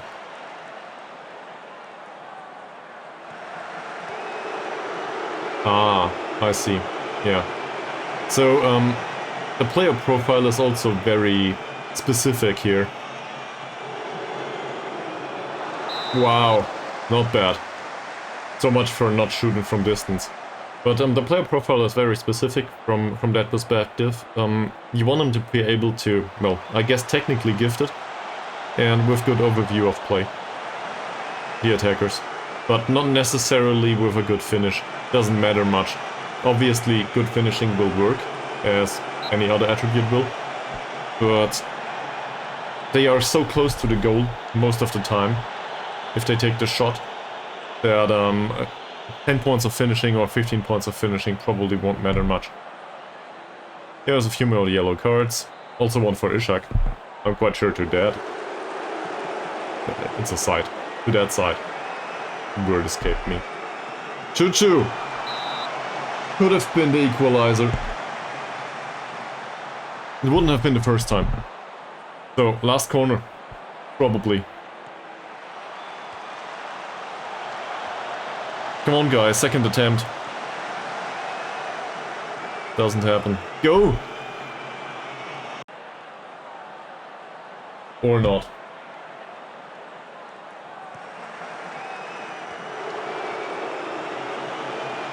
This must feel like a friendly, well, an intra-squad friendly to them though. Half of the players on the pitch are Cushing players. That's the only ones that are close enough to loan players to us. And they didn't want money, so obviously we tried. And we got half of their squad. We basically have the under-21s of Cushing with us. Doesn't happen. Not today.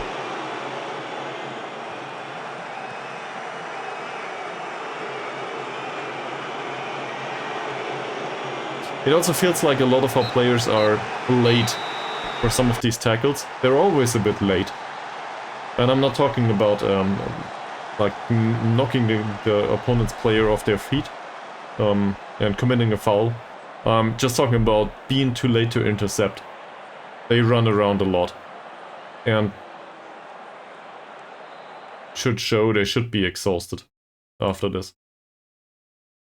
Well, given they were underdogs, I'm pretty happy with this. So, that's fine. I'm okay with this. We probably wouldn't have fared much better with another tactic. Cat's an unconvincing win. Okay, Cushing City are the Cats. Well, we are a bird.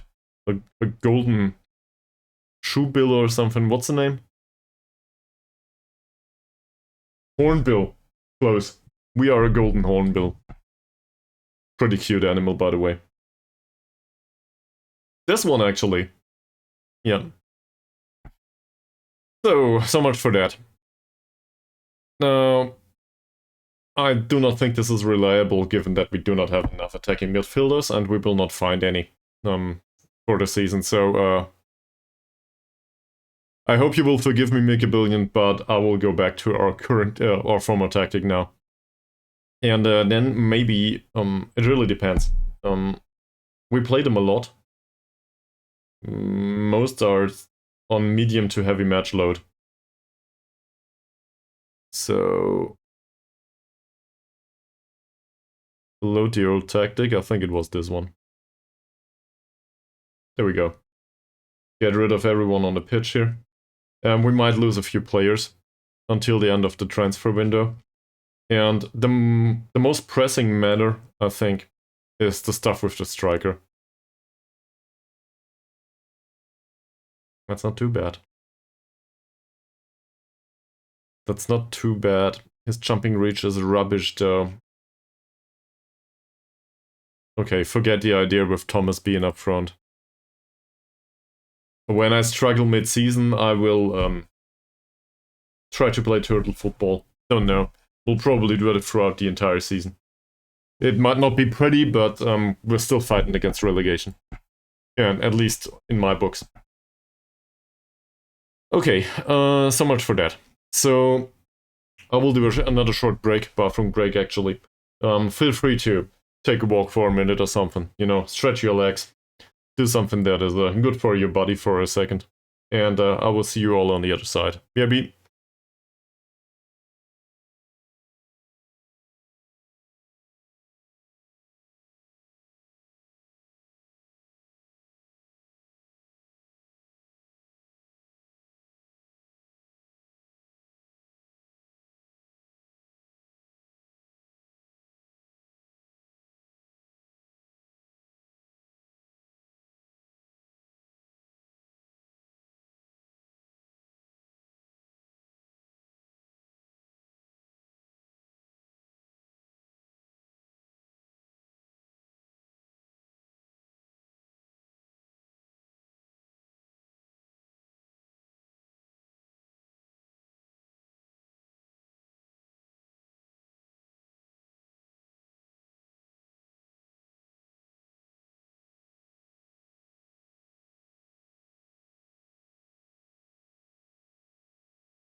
Alright, back to business.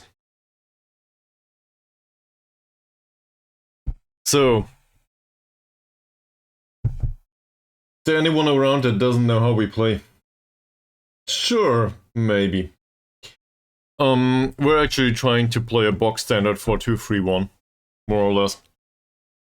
It does fit the profile of the players, and, well, we have a hard time coming up with attacking midfielders and or decent central midfielders. We have one now. I'm not sure if we want to play that many though. And, well, there is a focus on counter-attacking in general in this lineup.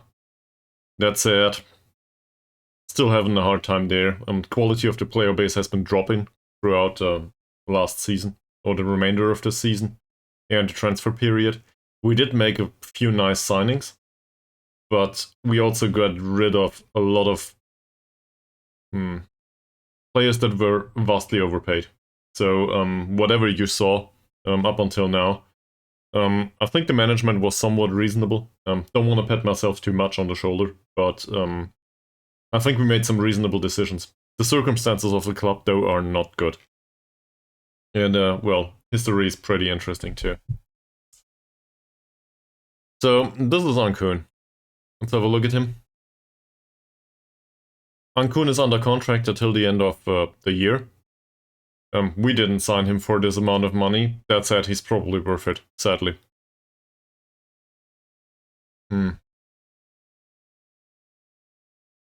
He is an appropriate choice for a playmaker-ish type.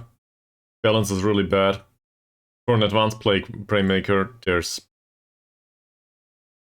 a few things left to be desired, I would argue.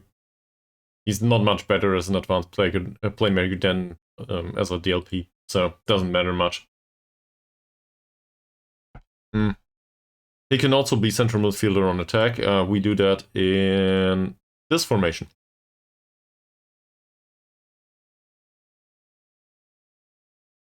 Well, we lost our star striker quite recently. Ramli is gone. So I guess it's either Hamdan or Rachili. Anyone's got any favorites here? Rachili's 24 and he played pretty well in the last match. Still under contract, not that overpaid. Good finish. Physically, I guess he's fast. So there's that. And Hasnan in comparison is not that fast actually. So maybe that's a reason to favor Rachili after all. As you can see though, Hasnan is way better in the air and technically gifted. Rachili is just a sprinter with a good finish.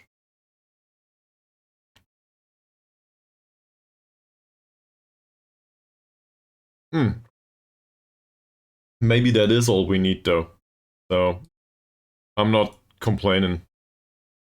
Also, both of them are appropriate for the league, but not great. We did bring in trialists. He probably won't work. This guy, I mean, I guess for a third poacher option, why not? But a lot of his attributes are really low. He's really just a poacher. There's not much else in him. Seems to be a common theme, by the way, here in Malaysia. We also still have the benefit of... where the hell is he? Not Shamsuddin. Shamsuddin might leave, sadly. We still have the benefit of Ismavi. That's a good player. Like, I do want to play him as a ball-winning midfielder. He's not bad at this. He just doesn't accept that it's his new core position yet. Oh, you were AFK? It went pretty well. We did lose the second match against Kuching, but the first one went pretty well. It was fun. So... oh, we will do 2 additional friendlies. It's just a transfer period that will be over. So we'll have some time to train the other tactics. That's not too bad. So the first one, okay. Yeah, the second one wasn't that bad. That said, I feel uncomfortable with the amount of space we give the opponent. And, well, the formation in general doesn't really fit our player base. Just because there's too many attacking midfielders, so this is why I went back to the old formation.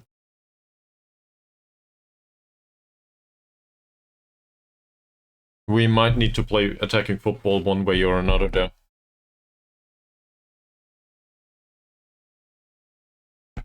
And by the way, Mika Billion, or anyone else, do any of you have any idea how to determine if we want the low crosses or whip crosses? I'm still missing an appropriate introduction to that. I know the difference from a, I guess, visual point of view. I'm just having a hard time coming up with what attributes are required for which one. A low cross is obviously for those that, you know, are not that tall. Maybe with good anticipation. But the whip crosses seem to need similar things. Also, we lost our best right back all of a sudden. And it says we should only sign him as a last resort, so I guess nobody will care. He's 28. Sad.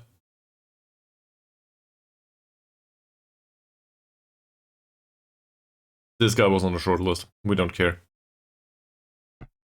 Yeah, it does depend on the players. The thing is, I have a hard time figuring out which player needs what.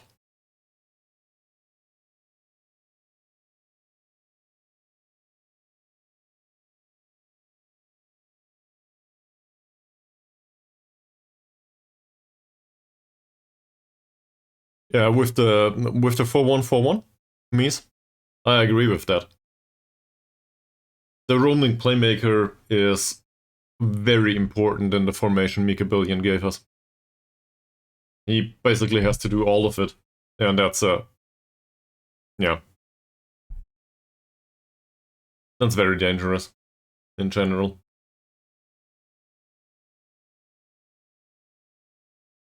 It did make Thomas score 2 goals, but, you know, doesn't matter much.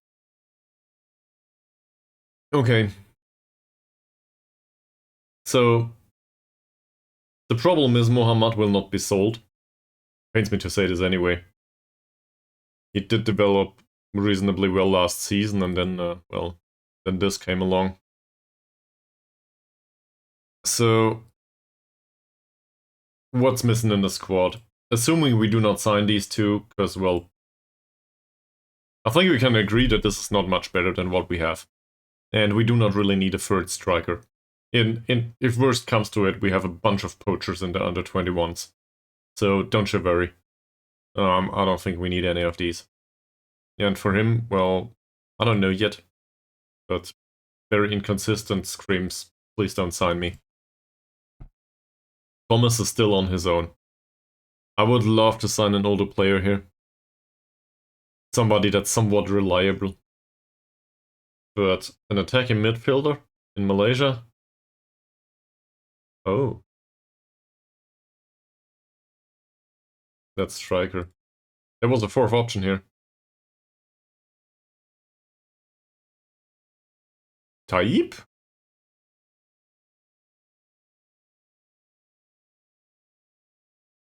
I think he was on trial at the club at some point.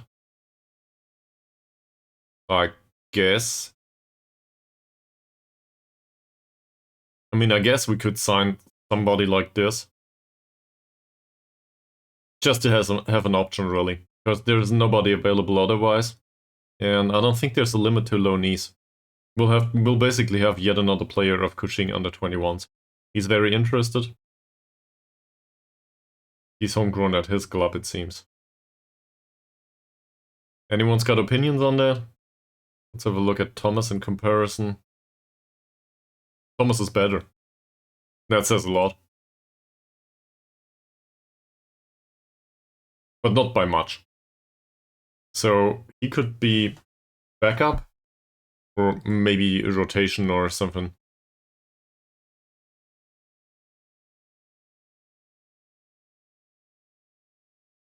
Not that impressive though from a personality perspective. Taib. Did we have him? Yeah, it seems like we had him last season. He made 6 games, currently. That's where I know him from. So they might not have agreed to loan him out to us again, but now that there is 1 week left, apparently they changed their minds. Or he did, who knows. He didn't play that much last season, no. On the other hand, we do not have a replacement yet. So the alternative is, we skip that. We skip the reliance on all of these lone players and just play somebody there. To be frank, we have a squad that contains how many players? It should show somewhere. Well, whatever.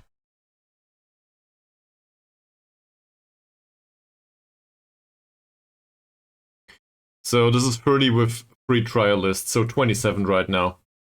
That's not too big, but also not... It doesn't feel very comprehensive. There's probably some dead wood in there that can be trimmed. I would, for example, prefer to trim the third goalkeeper, but you know how players are if there's no 3 goalkeepers in the squad. So we'll probably not trim that one. And every single lone player that comes in drags morale along. Yeah. Well, there's cup games, but I more or less I agree. We also have some tactical flexibility, but I guess the argument is... Yeah, I guess the argument is maybe it's better if we play somebody in attacking midfield that is inappropriate for that position, just for them to retain sharpness and to not sign additional players. We would need players that are really good or really cheap to improve the squad at this point. Which reminds me, let's have a look at this. He plays for 20... No, he's on a contract. He's on a non-contract. I want to have a look. Is Mavi? I think this negotiation failed. Yeah, he doesn't care. The 433 is still available. It's still there.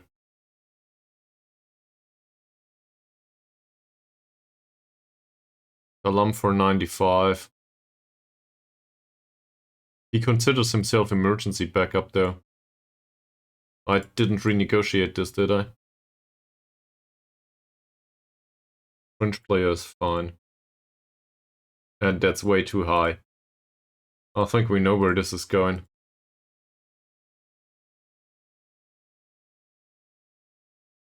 Okay. Let's see.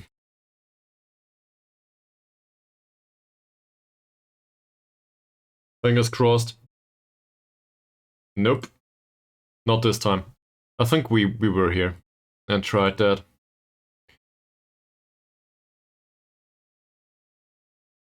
€85. I think we renegotiated this deal pretty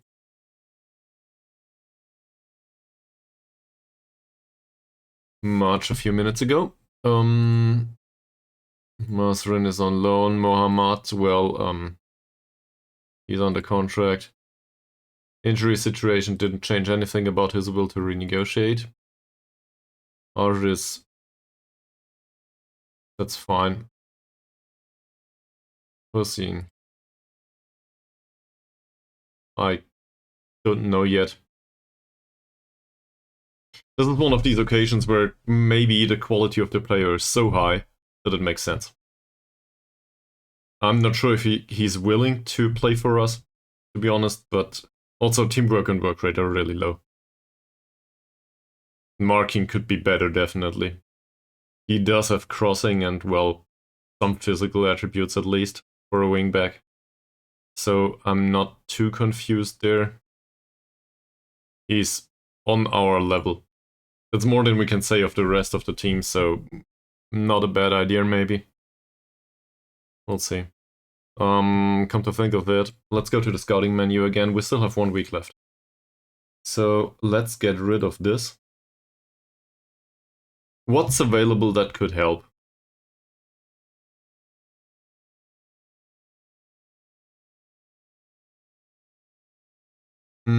Yeah, that would be an idea. Sure. Mohammed is third winger anyway, and he needs to play. So being in the under 21s is not a bad idea. All of these players, I don't care much about the goalkeeper. Well, I guess we could sign him if we needed a backup. That's not that bad either. 35-year-old though, will probably sign the other guy. And it says a lot about Malaysia, or maybe about the region, that Kuching basically have all the good players, and the rest here is lackluster to begin with. And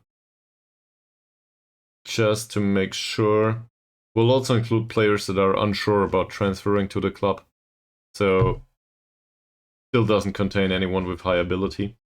There is a few other players that are under contract by Kuching that maybe, just maybe, might be interested in a transfer. So we'll scout them. And we'll offer a trial to them too. Because, you know, otherwise Zealand will come along and tell me to do trials, which will not happen, most likely for them. They're not interested. Not interested enough. Maybe they come in for a trial, but it's as likely that they will decline. They don't! So this worked well. He signed a new deal, this is good. This all just a trial offers. Squad numbers, I don't care. Wrong button. So we'll have a few more trial lists for the last week of the transfer window. But one of them rejected, see? That said, I expected much less. So that point definitely goes to the virtual C. Alright, we should submit the squad numbers. Well, can't you just auto-number them? Thanks. Hamdan without a number? Why? He wants number 10. Why does Hamdan not get a number? Give him a number. Even if it's 41, who cares? Sure. We will resubmit and submit those in case it's needed.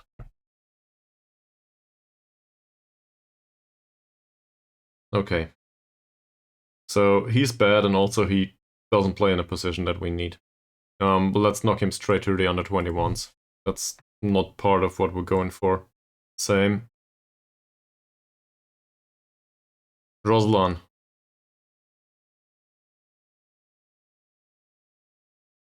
That's a former striker of ours, apparently. And also... well... I would argue we probably shouldn't take him, even if he comes as a present. In German there's a saying, wouldn't take him if he were to be gifted or something. Not sure if there's a similar saying in English. That's not good either. So all of these are trash. In addition to not being interested in a transfer, they're also really bad. So that's what happens if you play for Kuching, I guess. In the under 21s.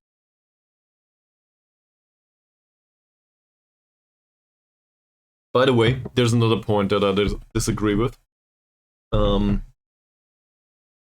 That was stated in the comment that Sealand made.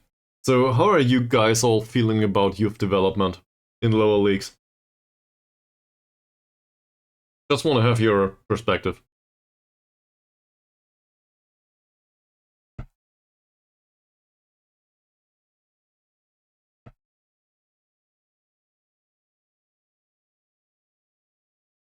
Okay. That's certainly a common perspective.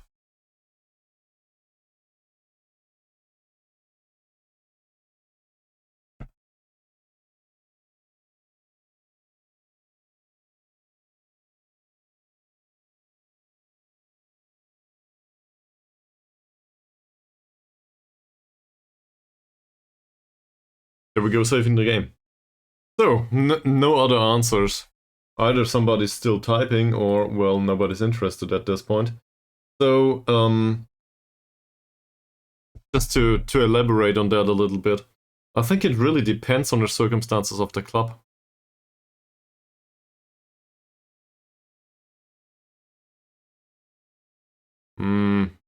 Well, I would argue it depends on resale value of these players. Sometimes youth development of one of these trashy clubs still includes players that you might sell, even if it's just for a 10% clause. They might develop somewhere else afterwards. Sure, the quality usually isn't that high, but every euro you can earn is money in the bank that you might need for development. It's not that you recruit a youth team in hopes that one of them might make it in the first team. Maybe with the exception of players like Mbiri back with the Indonesian club in FM23.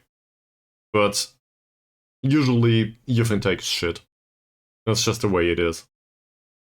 That said, sometimes you can make some money on the players. Now, you can argue the youth setup is not worth that, but it might aggregate to 0, at least. So, I guess my argument is a more nuanced view is probably not a bad idea in some of these cases. And who knows, you might get lucky. On the other hand, they might give some reliable income. We had that. Did we have that in Indonesia in FM23? Where we loaned out players and earned like 1,000 euros a month on them? On each and every one of them? Or more or less on most of them. So, it was not about the real resale value. They earned loan fees. And that was pretty damn good. In fact, it was a lot of money for us. So from that perspective, I'm not sure if I always agree with the premise of not having a youth team down here. That makes sense. I don't want to argue the other way though. Like, it might make sense to disband it from time to time. Definitely not arguing that it's not a perspective that I can understand. And in particular, in this situation here, we have an under-21s team as well as an under-19 team. It's full of trash and players on contracts that are way too expensive. Also, coaching staff is not available, so they don't develop at all. It's either commit or don't do anything with it.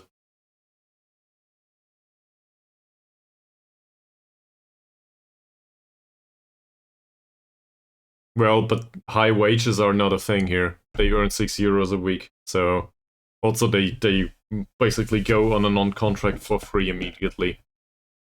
So the investment for them is their wages plus the youth setup in general. The youth setup in general is much more concerning than the wages. Sure, the wages show in the wage budget, but yeah, definitely. And it still is. Like, once we get rid of all of these, wage budget will be like 500 euros. Yeah. We definitely should get rid of some of these. And, in fact, let's just look at it. So, for now, the under-21s contract situation, there we go. In the under-21s, there's only non-contract players left and 2 players on 6 euros a week. So there's that. Down here in the under-18s, it's the same. So that means we promoted everybody to the first team just due to their wages. To be aware of them, basically. So players like Hasnan, for example, is he good enough to warrant the wage? Not sure. Do I want to offer him out to get rid of him and save the wage? Not sure either. It might get us relegated, because we need him. It's not like we have that many replacements.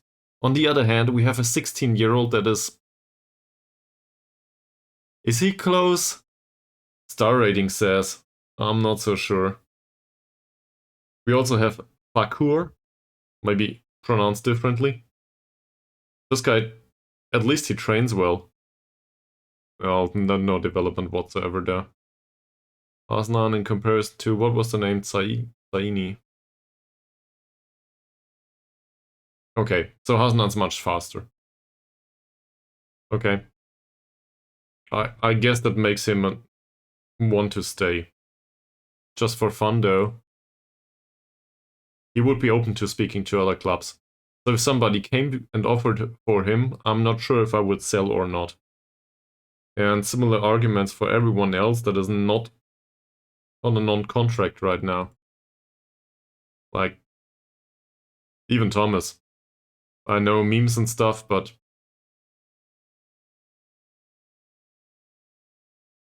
So I guess we can have a general question here. Do we want to use the last week to, I guess, get rid of players that might be... Oh, hell. Please let him hear.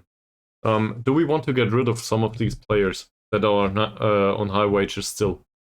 So focusing on the financial circumstances of the club, we still pay 1.723k per week, which is still too much. It doesn't really show here because, well, somebody gave us money. But we are going straight towards the red. And I don't want to be the second Lelujo on the internet, to be fair.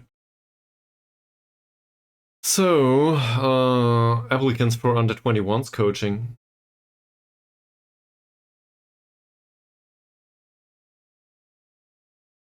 That doesn't look that bad. Good motivating, good level of discipline, good determination, balanced guy. He's rubbish. He's not great either. Nah. Everybody's balanced around here. Just like in Sweden.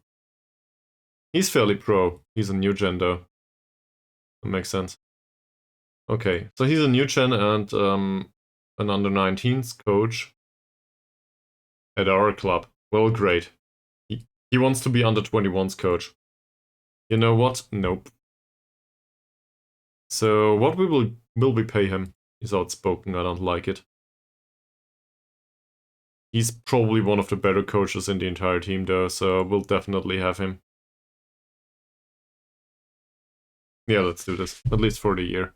We saved so much on the wage bill, might as well offer it for the staff.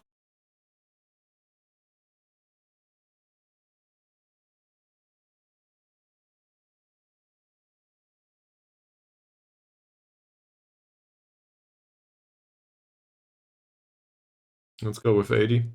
That works. Should have stuck to the 75. Still, that would give us an under-21s coach. Not too bad. That's a central defender, formerly player of Kuala Lumpur. I would be very interested, but he probably isn't. Let's give him a trial.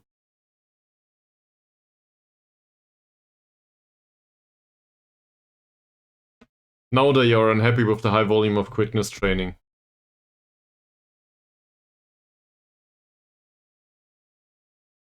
This will sort itself out. Okay. There's a wingback group here. Well, that group can be disbanded, I guess. Still have the professional group. Didn't do much so far. And team cohesion pretty much is unchanged, so that's not bad.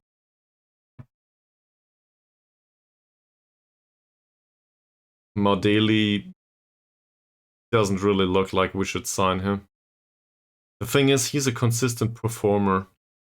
So even though the attributes are not that good, he might pull off enough of a performance that we want him to play. Not sure. Hussein. We really need to wait, don't we?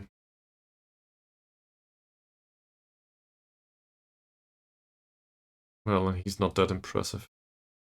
Ah. So he'll go to the under-21s too. I just don't want him. going back to this.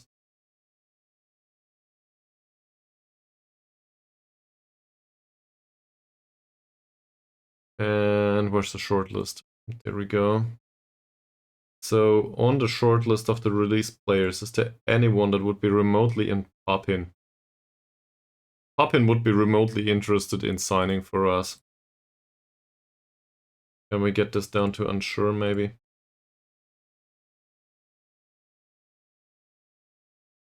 Not even a doubtful that anyone would want to come.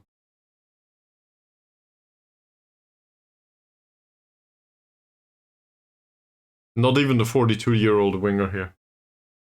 Well, okay, he has 61 caps. I guess I wouldn't want to come either.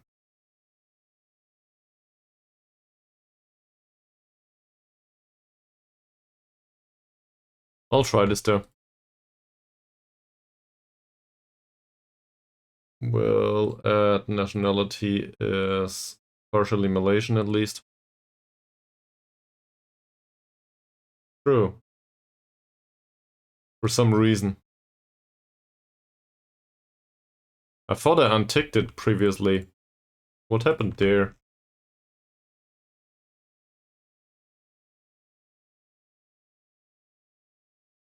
Yeah, I could.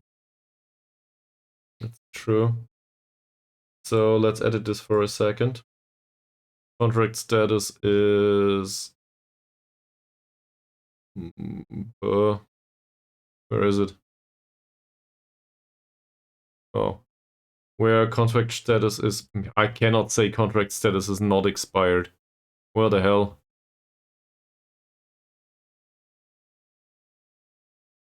Can we put this in here?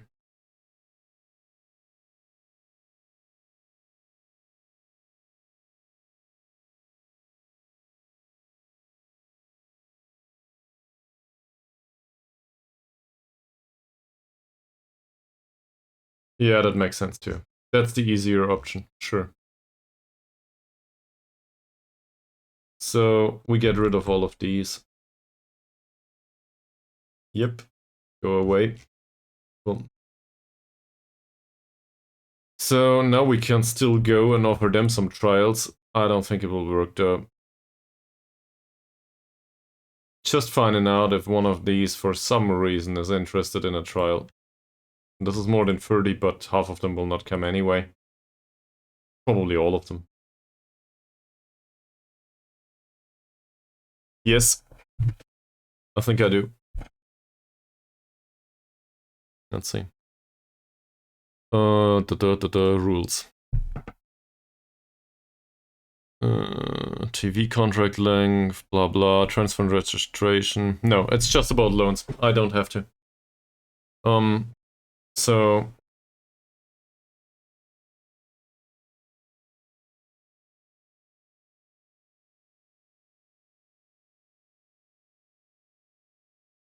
where's the foreign player clause?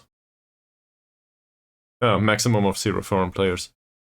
No, I don't think so. They cannot come outside a transfer window, can they?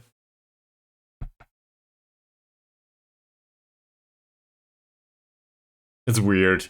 We have a minimum wage for full-time foreign players, but we cannot play them anyway. I do not understand it. Well, and I'm not sure if it works that way here. You might be right. That's the way it works in Germany, at least. In the cup.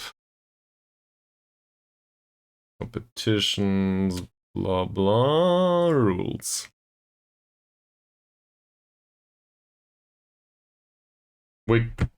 There's no purpose on signing them though. Trialists can play in the matches here. Maximum of 4 foreign players and 3 foreign players, not including Asian. So just like in Indonesia. Yeah. Would I really want to sign somebody for the cup competition only though? It doesn't make much sense. Also, everybody rejects us here. Everyone. So this is another reason to have a youth intake and a youth team.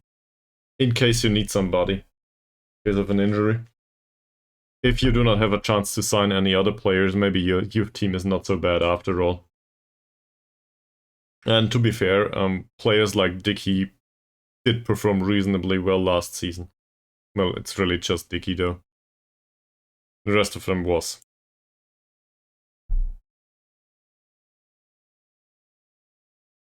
Might be fun to do a youth development save with one of these clubs too.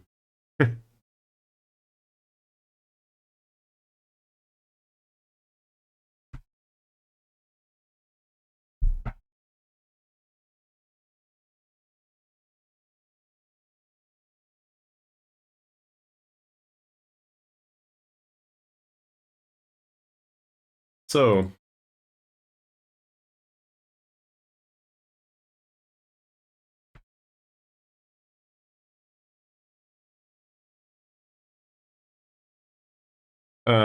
sure, that might happen. But that will happen to me sooner or later anyway. Not necessarily getting relegated, but considering the approach of Sarawak United so far, they expect us to do mid-table, whilst not being able to sign any players. We have a ton of money laying around that we didn't really deserve. And nobody's willing to come for that money. Also, we cannot give them real contracts. So we're basically expected to waste the money on players that aren't worth it. I'm not sure what to do with that money, really. Yeah, well, it is. It should be 60k or something right now.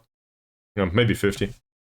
We will probably earn a few euros throughout the matches in the season, though. But not that much.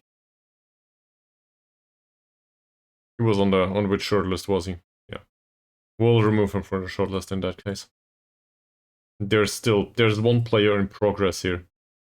Who the hell are you? It's a goalkeeper. It's a 17-year-old goalkeeper.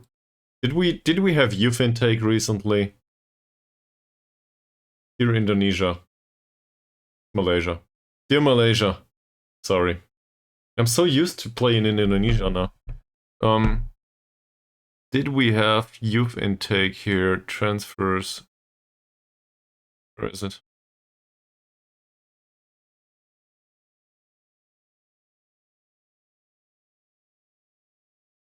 What is this then?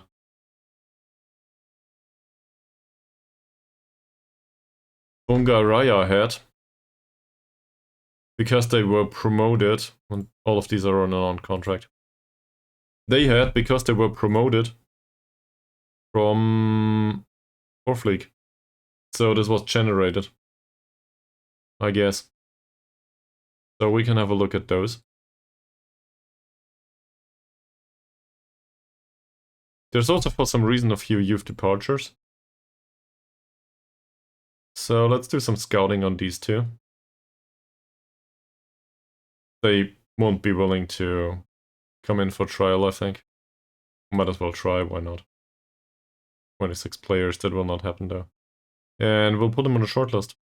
Oh no, they are on the released players shortlist. So there's that. These are... Do we have him on the shortlist?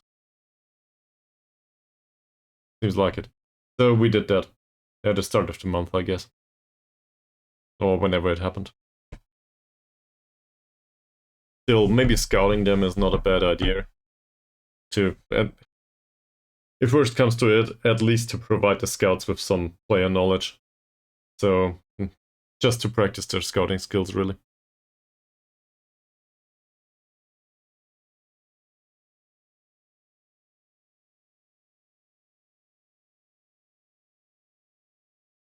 Alright, they play with 5 in the back. And apparently they were... That's not bad. They were able to sell a player to Persia. Not bad. Also, look at the money involved. That's not something that we will afford anytime soon. He's available on a free. 35-year-old though. I don't think that's a viable option for us, but why not? Let's offer a trial for him. Let's challenge the affair. Okay, so it seems like there's a whopping whole 0 people interested in a trial. So we'll ignore this.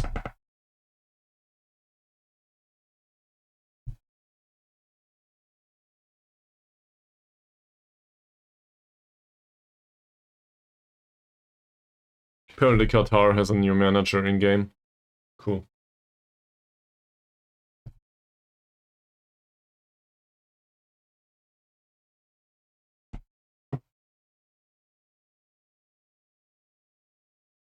He doesn't care about us. Thanks.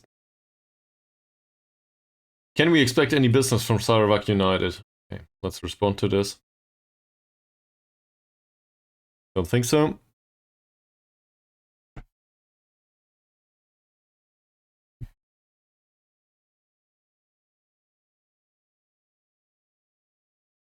I'm actually in the mood to offer out half of our squad, just to see if we can get some offers for them.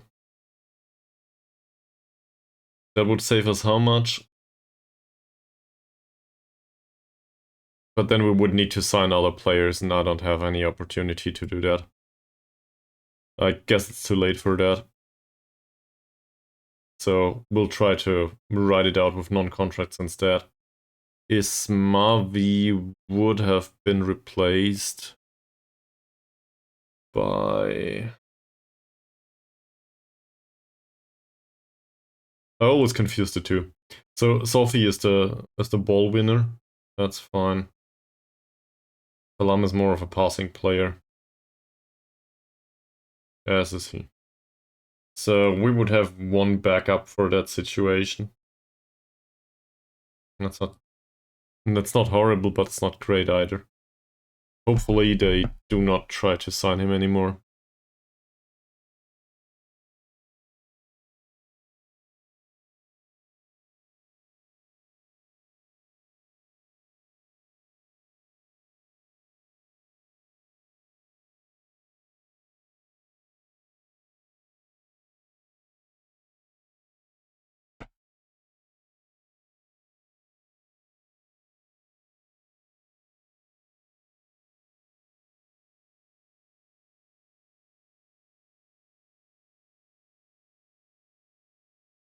Collective bonuses. I think we'll go with normal. That's fine.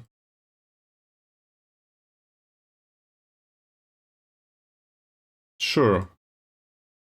Malaysia. Clubs. There's a few, but not that many. Most of them are of obscure reputation. Unsurprisingly. We are number...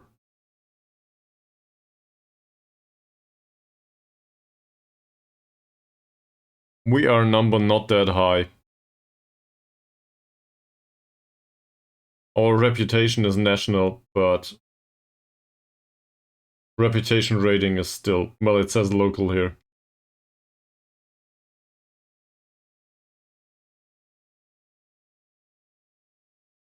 In front of what?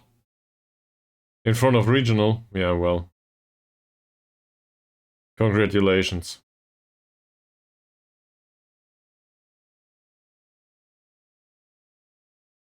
The team. I'm confused. Team names are here.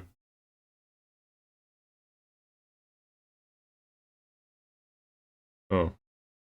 Well, but it is sorted by the rating, so that is fine.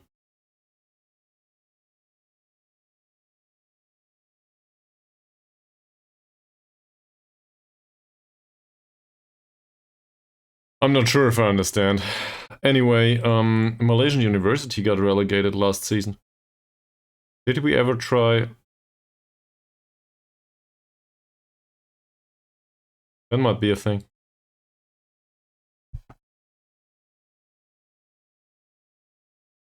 They got relegated after all.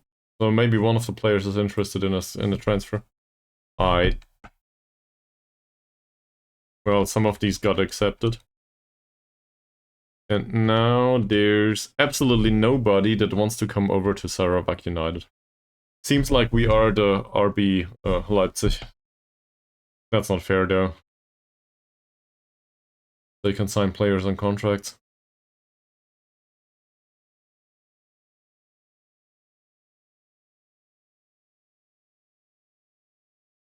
Oh, I get it. Yeah, give me a second.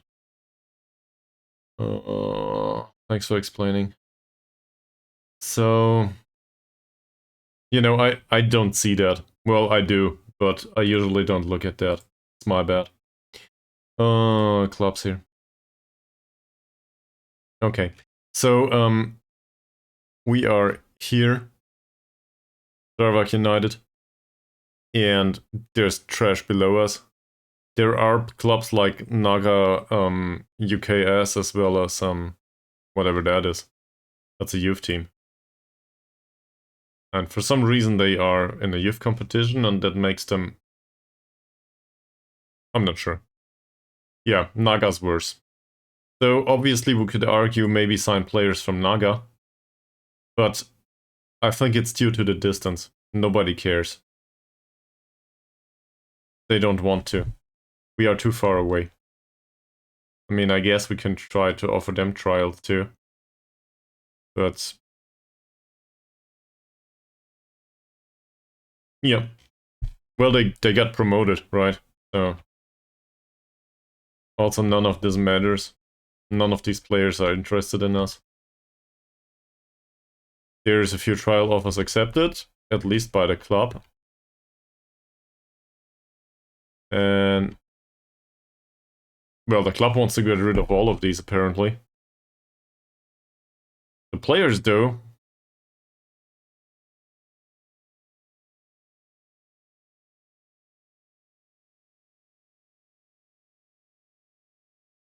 that might be a thing, yes. Where's Harini? Harini, a bit complicated, but... they should have a second team. Yeah, they have a second team, true. So, maybe that's interesting. Let's see.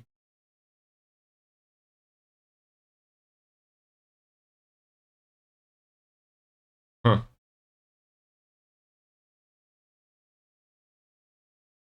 There are a few offers that got accepted, but none of the players want to come. This is, I've had enough of this. So, as Mika Billion said, let's move forward to the next game. That said, Mika Billion, not sure if I want to do all of the friendlies. Are you interested in actually seeing them, or shall we skip over them and start with the season?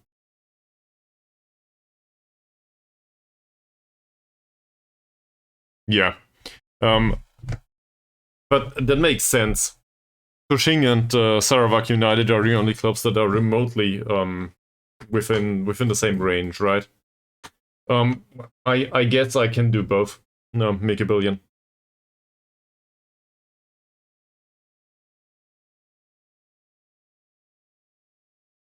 I thought so. I was like, that's a weird way to say hello. Coming into a channel and like, 8! Okay. Yeah, that's true. I should definitely.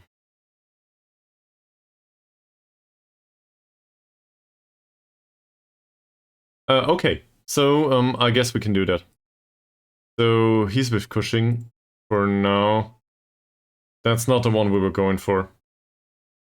Because he has no transfer interest and no loan interest anyway. So that's really fun, by the way. So this is a Cushing player. So regionally speaking, he should be able to come over to us. And a club from 4th League stands a chance of offering for loan for him.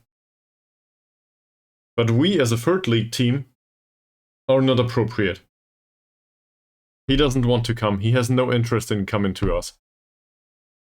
That's third league and we are second. Whatever. Yeah.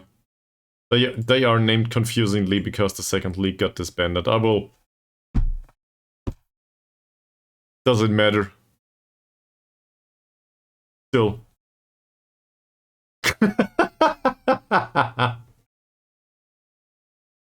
Okay, welcome to the stream anyway, Chernallet. You didn't miss much other than us devastating a lower league club and then getting trashed. Well, not getting trashed. Then having a chance against Cushing. Not sure if I want to overinterpret that though. He trains as a poacher, it says.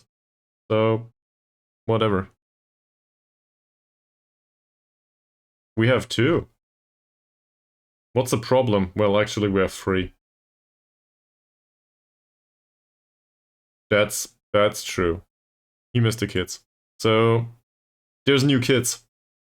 Somebody on the stream did them.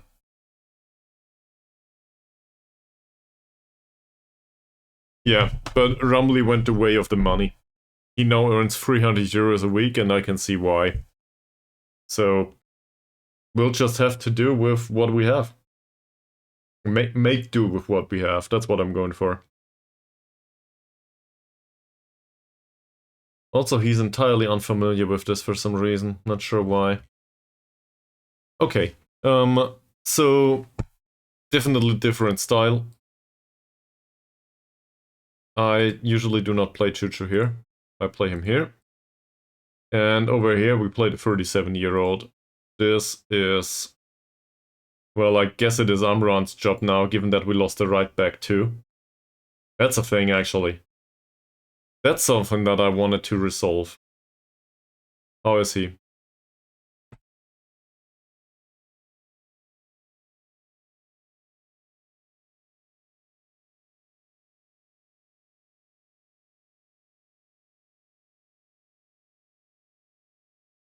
What was his name again?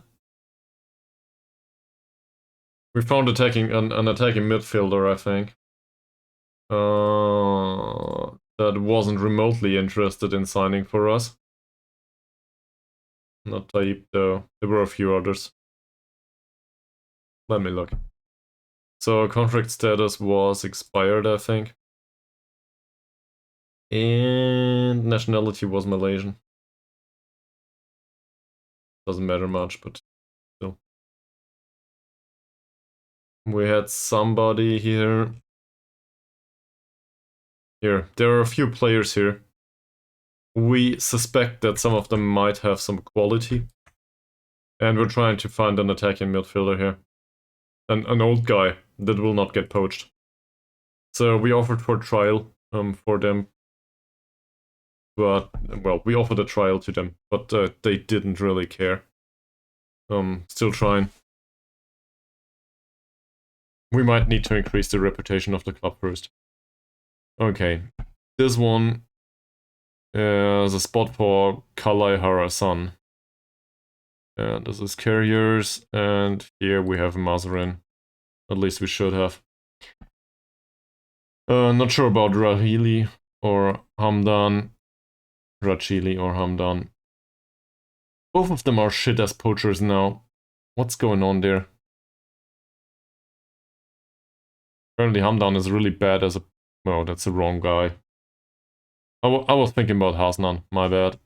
Yeah, Hasnan's more or less reliable here. That works. So, I guess the question is, do we want to sign this guy?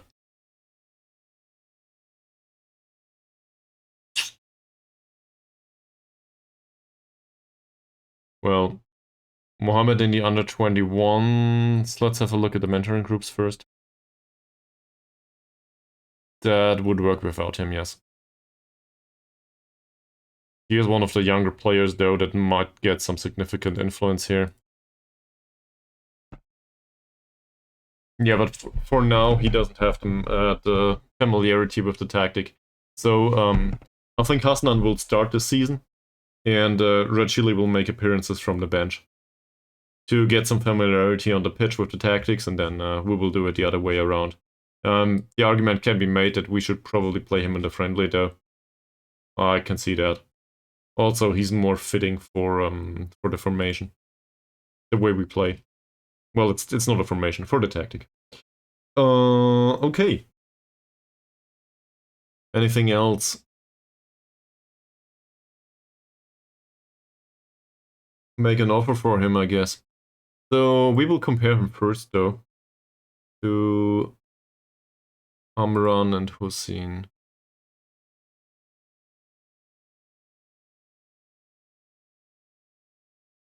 Yeah, he's just faster, first and foremost. That's damn important, though, as a fullback slash wingback. Dribbling's horrible. We don't expect much there. The rest of the attributes is more or less fine. Decision making is bad in comparison to Amran. Yeah. Off the ball movement is bad. Amran's mentals are okay. The thing is he has much more acceleration. And that's really important here. So I think that counts. Yeah. I agree with that. So let's bring him in. He's also not that old. So maybe he won't decline all of a sudden. Can we get him as an important player, maybe? He absolutely wants to be star player. So let's get rid of this. That's fine. No. There's no one in the club interested, and I want to play him as a wingback.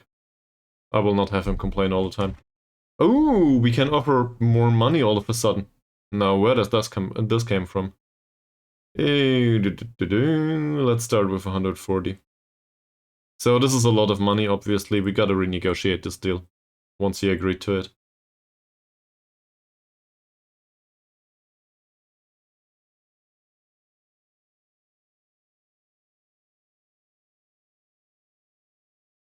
How about this?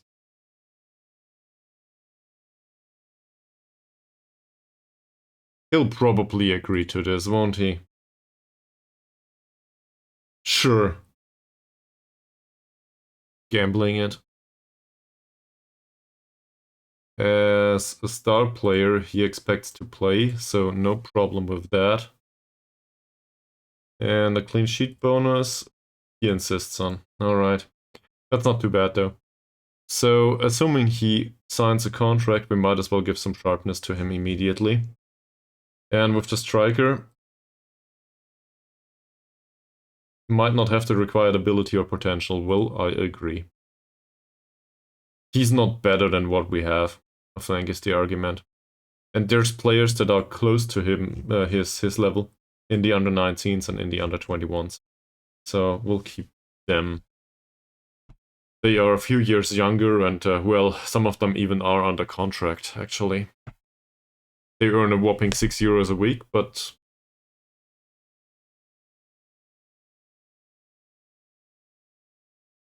Naravi.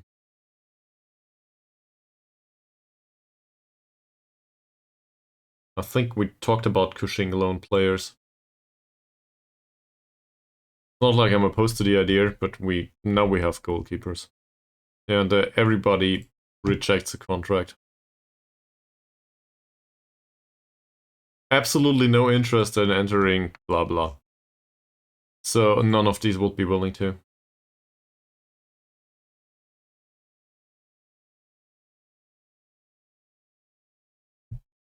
That's sad. He does want to come though. He wants to come immediately. That's good. So now we have a right back.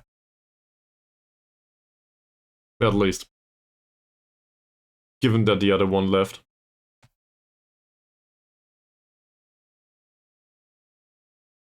Oh, that's the coach. Yeah, sure. So, Mod Hussein. It's Hussein. It's Hussein. Okay. We will train him as a wingback on defend.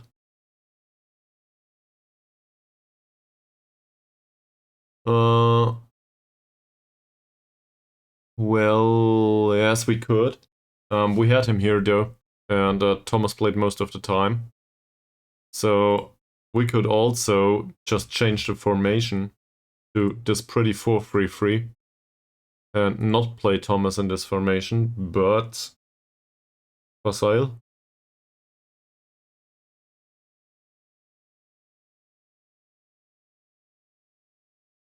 He might also do play in an attacking midfield at some point, who knows.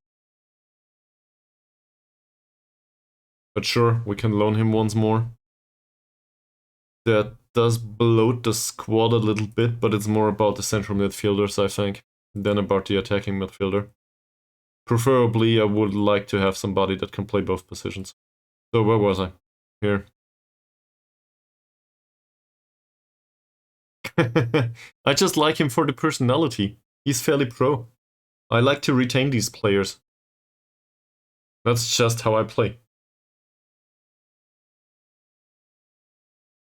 Alright. Maybe. Maybe he is. Rumley as well as Shamsuddin. So the star striker as well as the right back. And yes, we tried to offer another contract to them, but none of them cared. And Rumley now earns 300 euros a week in the first league. So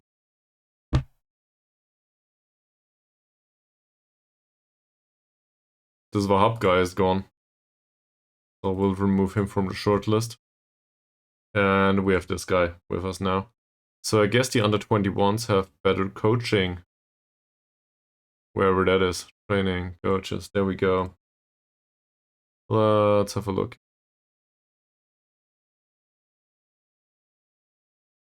There's Chironalot here. Which one was it? Muhammad, he's not in there yet. I guess we need to confirm the signing first. There's also barely a replacement on Chironalot. We signed a right back now. So that's a plus. But in the striker position, we cannot come up with anyone that is remotely as good as Rumley. And, well, there's a ton of poachers available, but none of them are any better than what we have.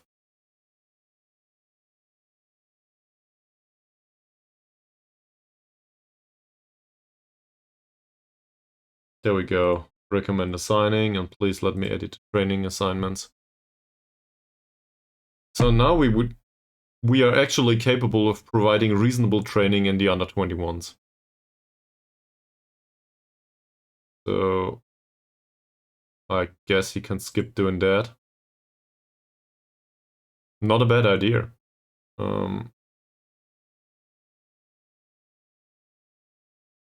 That's also not bad. So take him off technical defending. Is there another 6-6 here? There was a 6-5, this. So that would be 1.5 star coaching everywhere. This still doesn't help.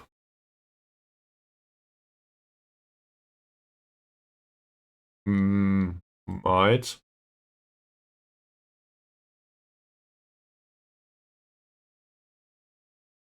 That's for a fullback. Alright. Willie.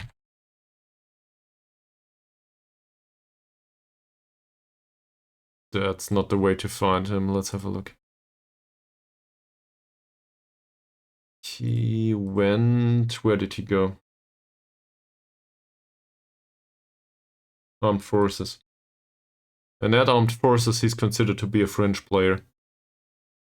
So...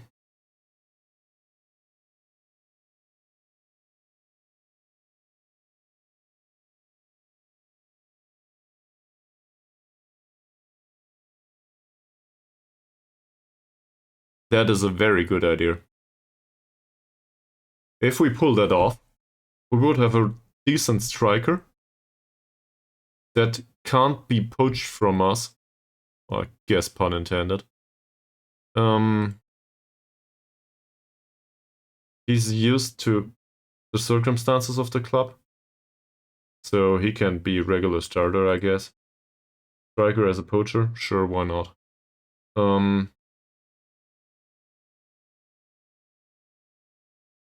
We want to be able to terminate the loan. Don't want to pay anything. And we would contribute to his development. That's also pretty important. I think we have a clause on him. So, if we contribute for his development, in case he gets sold at some point, that might earn us some additional money. So that's actually a really good idea. I like that one. And they do not care about the wage. They just bought him for whatever reason. Anyone else that we sold that we might loan back for all of a sudden? Rahman, well, I don't want the goalkeeper back, that's for sure. They indeed are. There's also the central defender that we sold. Not saying we need him. On the other, well, he has no loan interest whatsoever and he's fairly susceptible to injury. That might be a problem with Willie, actually. I don't think that this will happen, Chernollet. The player will probably not agree. That's a problem. Same with Rumley, obviously. Yeah, no interest whatsoever. Now, the scouting report might not be... He doesn't have a recommendation. The scouting report might not be... He wants to be manager, obviously. I'll send him the save file. He can continue the streaming.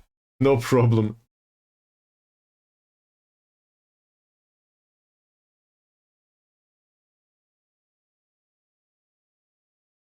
Yeah, see, he rejected that one immediately. He doesn't want to come. We'll try once more. And I'll try star player. He considers himself a first league player now. What? This is the last day, isn't it? The last day. I'll beg for it. Where is it? No, wrong. Dear local newspaper.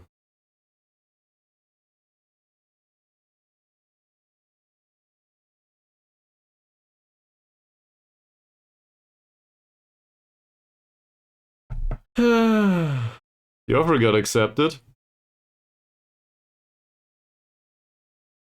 There's a report on it. Somebody signed Rumley, which is not a player that would have signed for us anyway. There's loan options.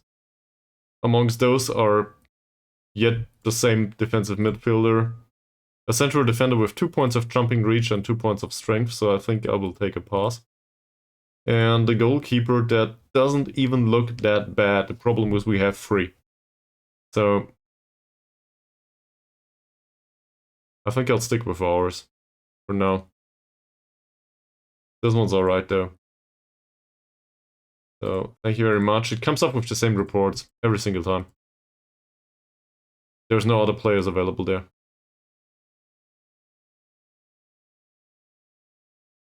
We also wanted to take the attacking midfielder, didn't we? Wrong list. Let's clear this for a second.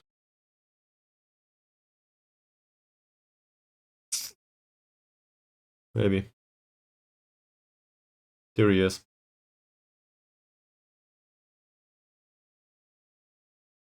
Killeen didn't want to come anymore, as far as I'm aware. That would also have been a decent idea. I like Killeen. Taib, though.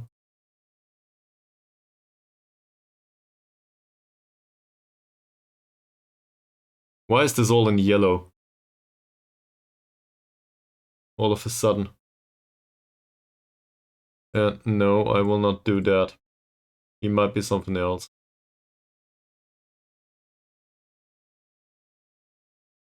I will. In fact, I will try both. Because we might bleed players throughout the season. In particular, the central midfielders. Those are amongst the best of our squad. So Killeen makes sense. We might need a replacement for Ankun sooner rather than later. So I'd rather play half of the under 21s or yeah, I guess it's the under 21s of Cushing than no players at all. You should be able to play against your own team though, and this would be fine. So they would accept it. And we'll do the same with Killeen. Killeen's a good passer. So it's definitely not a bad signing. Loan him. That's not bad, but not what I want. What player can play against your own team, and I want to be able to finish that loan.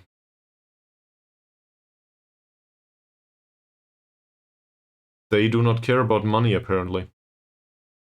Who else? Make a few emergency signings, no problem whatsoever.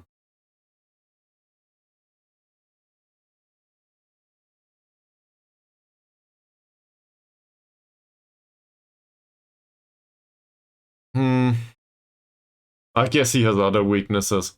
It's not like I'm opposed to the idea, but he has weaknesses in his finishing, maybe. Physicals are not that impressive. The argument somewhat stands. But I think with that passing in our formation, maybe more the playmaker-ish type. Taib, on the other hand, the gap between this and that is not that high. Taib also could do with a decent finishing. Also, the concentration is a friggin' 2 points. He has 10 points of jumping, so I guess that makes him a threat in the box, but also defensively responsible. So the argument can go both ways. Really doesn't want to come, so we will have these two. And now, in case a striker falls off a wagon or something, we will just play Taib. He will not have a good finish, but at least Taib can, run.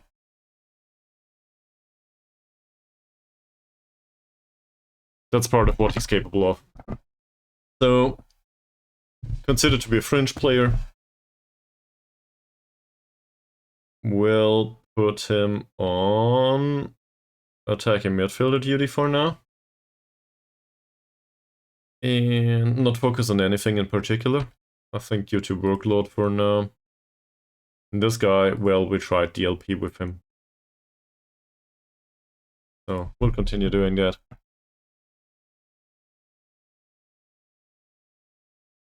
I still think we'll try the 4-2-3-1 first. Just due to the overbearing amount of defensive midfielders we have. And then we'll see. I might switch it on a game-by-game basis, actually, or within the game. I think it's good to have both available. So, I'm not particularly focused on one of the two, actually, right now. I think the 4-2-3 run right now feels more familiar to me with the squad. But you've known me long enough to know that I play a 4-3-3 for, well, the odd season here and there. It's not like I'm against the formation. I'm also vaguely familiar with how it works. Shit, yeah. I should. I think we can set up set pieces and then save them. And load them in the other tactics, can't we? So we actually don't need to do that anymore. So maybe we do that. Alright. Okay. We'll do set pieces. Promise. It's on my list. So my list says 4-1-4-1 in friendly. We did 1.5, so Mika Billion that should be okay. It says set pieces. We need to do that. It says contract negotiations. We did that. On some of the players, we also lost some of those. It says AMC. We did that. We have an attacking midfielder. It says good personality players, ? Well, we didn't get that. So set pieces, and afterwards we're more or less set. We won't get players with good personalities. What we can get though is hopefully we can retain Dicky and Thomas to have an influence on younger players in the squad. And yes, this is basically the approach that we did with Morgan Moody. That said, good personality in the squad is vital, and we don't have any here. So hopefully we'll get there. Let's just have the club info too. It says fairly determined here. I'm not a big fan of that. I'd rather have a fairly professional club squad, but whatever. It's not like we can change it. Alright. Well, we can, but we'll have a hard time coming up with professional players. Okay. Set pieces. Yeah. Actually, I think we'll do set pieces now one part, then we'll do a short break, then we'll do another part, and then we'll do the match. Okay? Doesn't need to be all of the set pieces all of a sudden. So we'll start with the most easy one, penalties. Yeah, I got that. Okay. So, shall we just sort this by penalties? By penalty taking?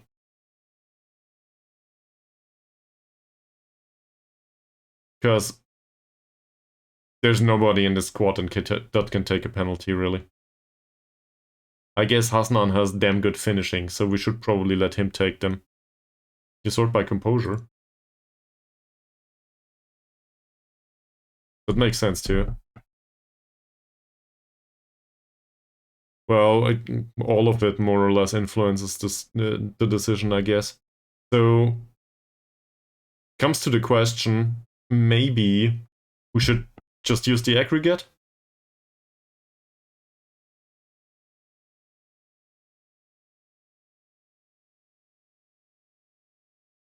Yeah. I'm not sure if I agree with that, though. I'll maybe use the better finishers instead. For example, Hasnan has really bad composure, but he... no. Yeah, really bad composure, but his penalty taking is 5 at least, and he has a good finish. So I think that makes sense. Chucho and Ankun, not so sure.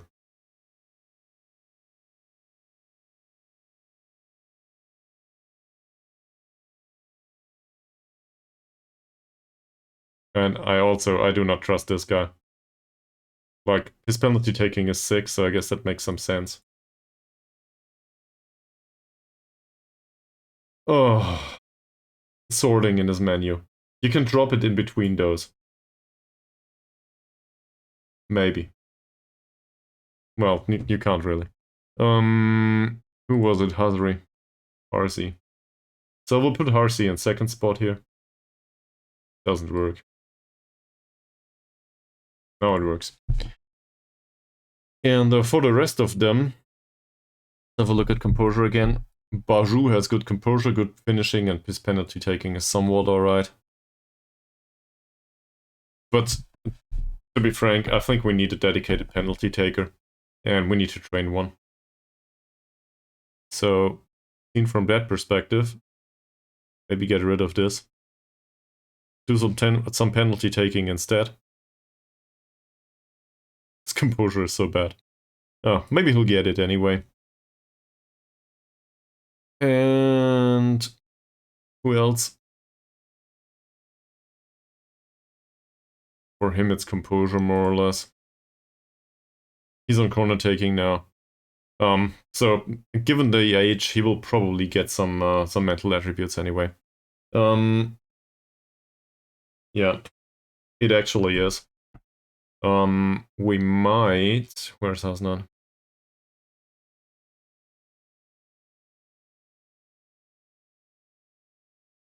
He's 21. So either we tell him to shoot with power, that doesn't need composure. Shoot with power might go off target from time to time, but he has good finishing. Or we tell him to try to round the keeper. Trying to round the keeper isn't that bad either, given the dribbling. The problem is rounding the keeper still needs composure. So I guess we go with shoots with power. Me training a trait. I thought that would never happen anytime soon. Where is it? There. He's a good finisher, he has bad composure, that makes sense. We might not see success in that till the end of the season, though. And Rajili? Same. So let's blast some balls into the back of the net.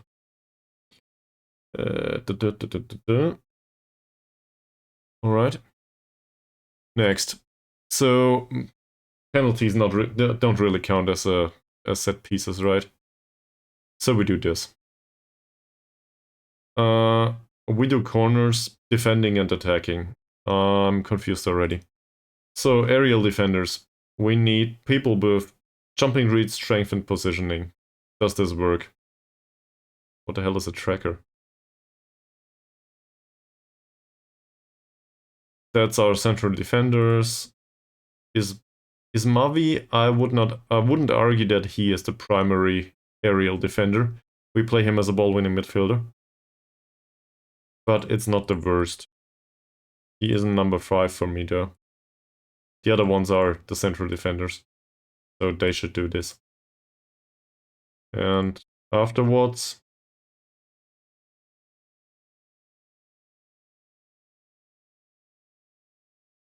that's fine.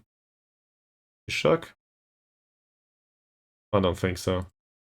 Mohammad though, that's okay. And Kalin is also a good jumper, so why not?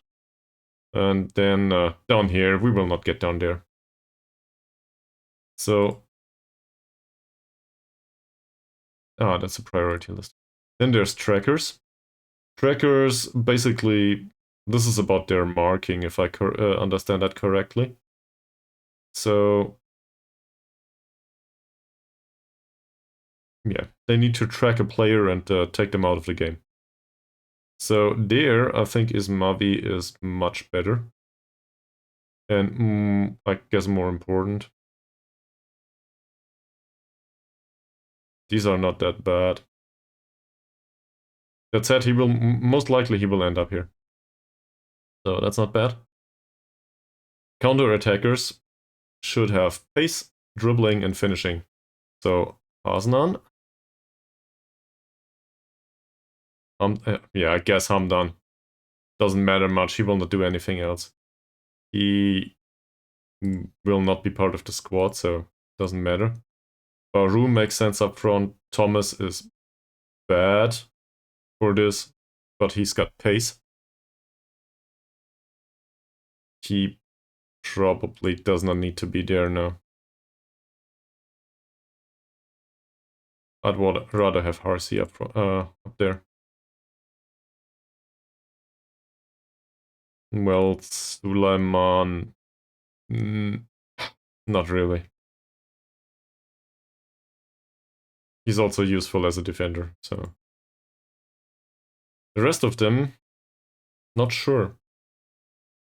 Chuchu is not that fast anymore, it seems. He does have good crossing and stuff, though, so we'll put him up here. And Taib is also pretty fast. That all makes sense. Okay. So I didn't change much. Not sure if this helps. Then let's have a look. We have 3 guys player marking, 1 zonally marking the 6-yard box in the center, and 1 near the center. Ah, that's near post center. Yeah, that makes sense. Okay. So we could argue one of those should mark the far post. Not sure if that's needed. Corners towards the far post are more difficult, if I'm not mistaken, than the other ones. One of the trackers should mark a player, and 2 should go back.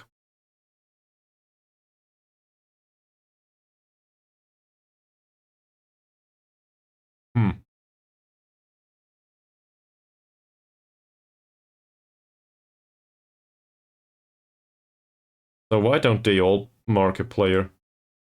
I guess just to contrast the penalty area. I do not really have a preference for this. So let 2 of them mark players, 1 go back. And 2 of them stay forward as counter-attackers. If we want to focus on counter-attacking a little bit more, we can do it another way. Let's have a look at the counter-attackers again.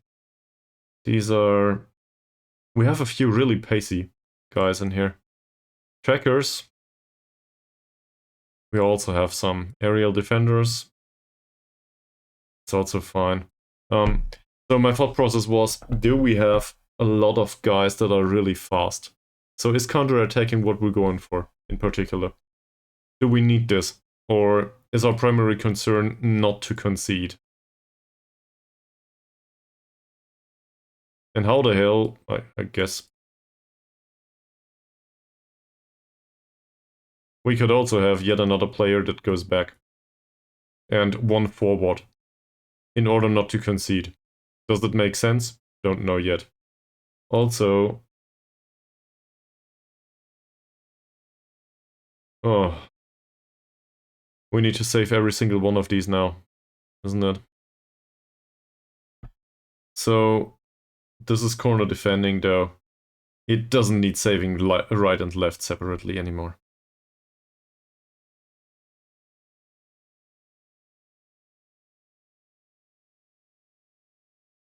There we go. So we do that. And now we have attack corner. So primary concern here, for me, I think, is still not conceding. That might look a bit weird. Also the creators outside the box and blah blah, I'm not sure if I want to do that. We want in-swingers, the corner takers,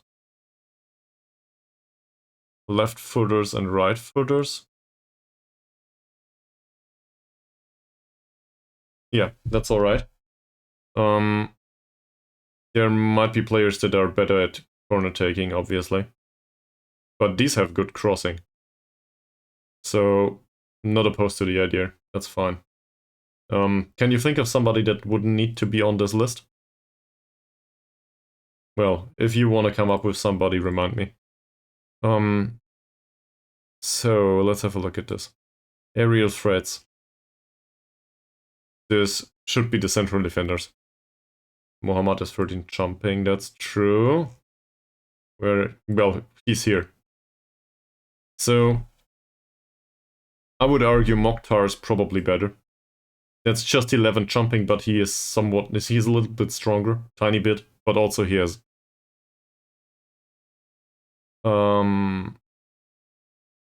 True. True. So... We'll knock him down a few slots here.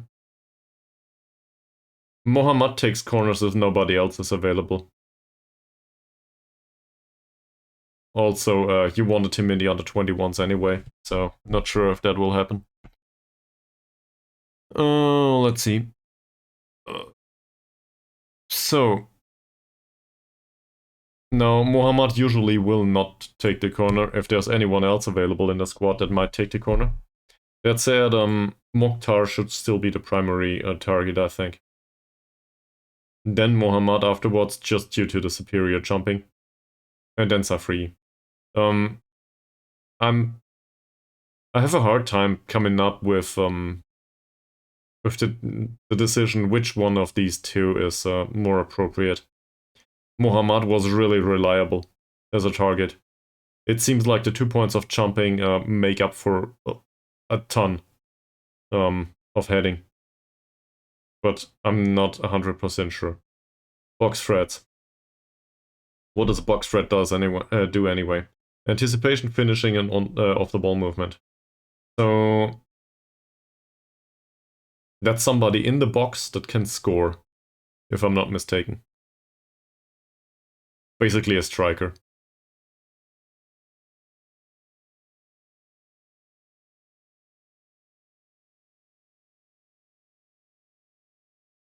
Yeah, true.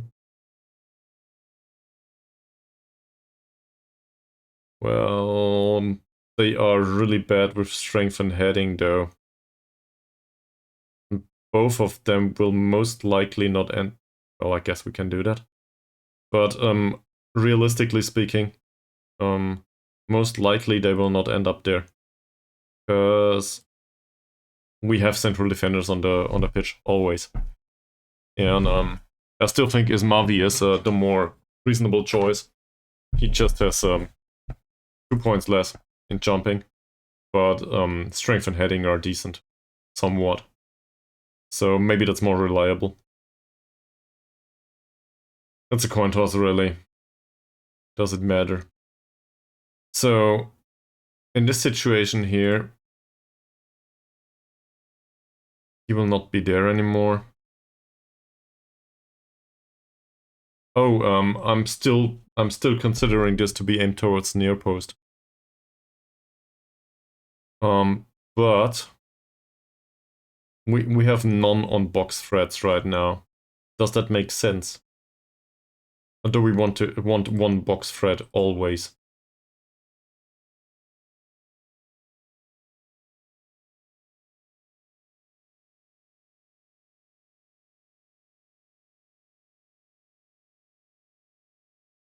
Guess the question is, what else would they do? There's a ton of creative options here.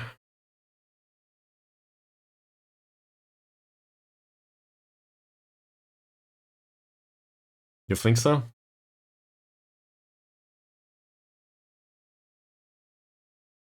Well, there is one that lurks at the far post. So the way we set it up in FM23 was we had 2 players at the near post, just like here, and somebody at the far post, but the one at the far post was the one that was less of an aerial threat.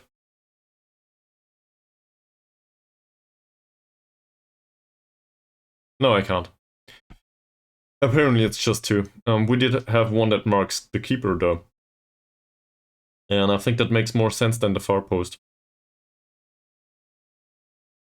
Now, the creators outside used to this, and this I do not really like. I cannot keep them all on stay back.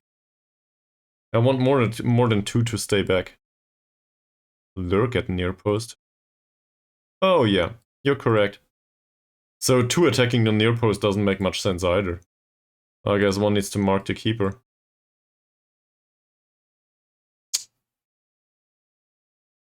What was it? Give me a second. I won't want to mark the keeper, really. So attacking near post, lurk at near post. Just to draw them away from each other. And attacking the near post is much more difficult than lurking at the near post, because it needs off-the-ball movement on top of all of the other stuff, I guess. So I won't want to lurk, I think. So I don't like this. To stay back if needed.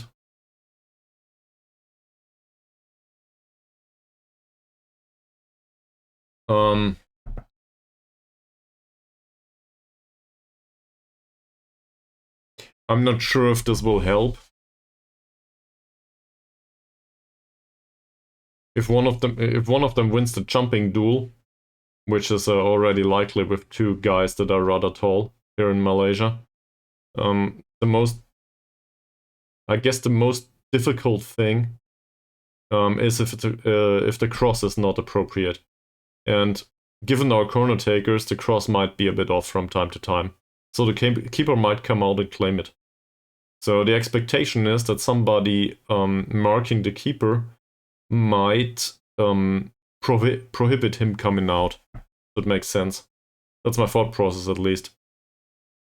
I'm not sure if it works that way, really. We will need to wait and see. And if that doesn't work, well, we might as well go with all on the near post, for example.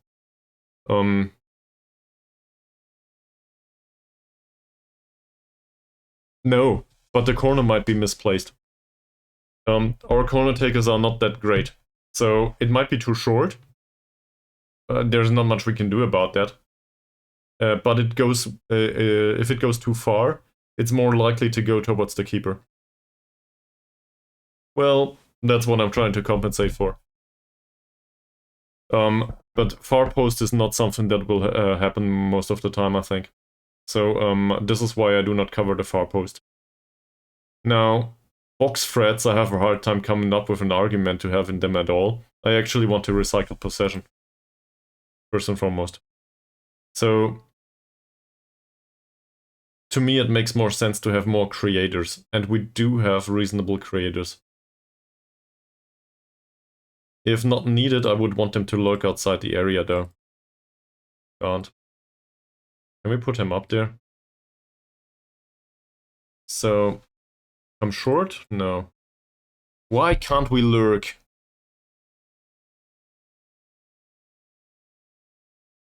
I cannot lurk with free players for some reason.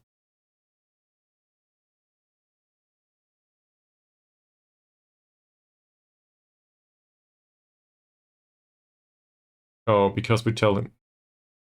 So, we want to lurk with free players always. And, well, I won't do a box threat in that situation. On the other hand, do we want to risk it? Let's risk it. He will be box threat anyway in that case. So that's not too bad. Alright. That's corners on attack. Did I forget anything? Sure, I should probably have a look at these and the sorting.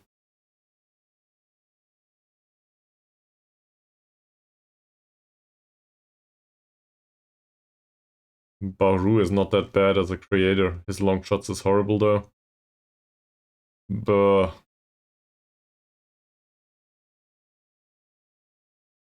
RC Muhammad, Chuchu Muhammad probably doesn't belong here.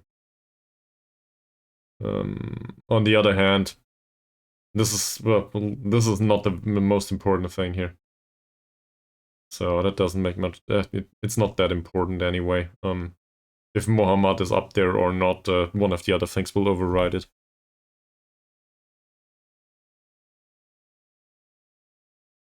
The problem with that is I would want one of the recovery defenders to do that. And there is no instruction here to mark the far post.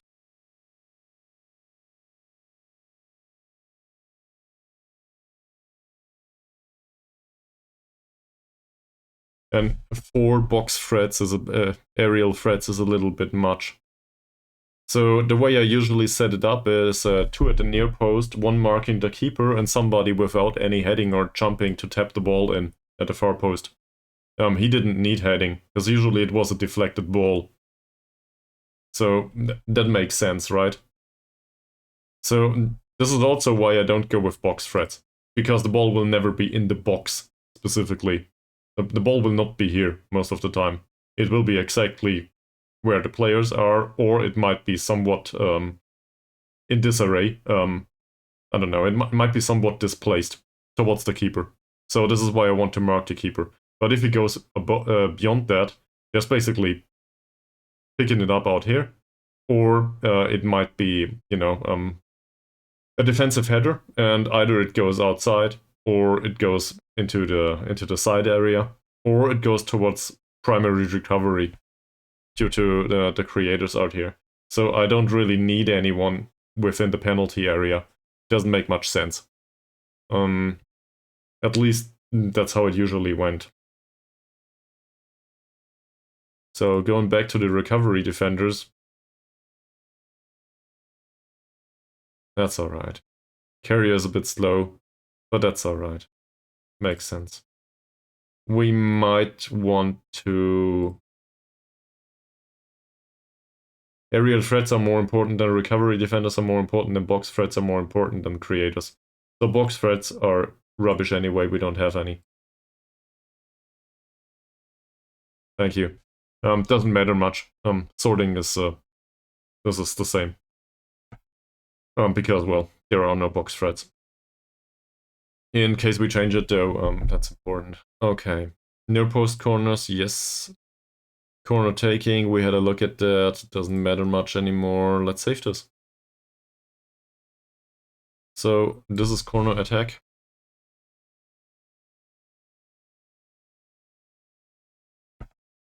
Okay, and now we will probably have 25 set kinds of free kicks, won't we? Well... Oh, throw-ins got a little bit more. Okay, free kicks and shooting range.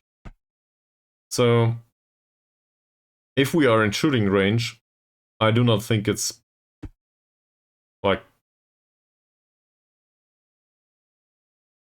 Yeah, let's wait. Shooting range is easy. Because if we can take a shot, we do not care about aerial threats. So this is rubbish. This doesn't make sense.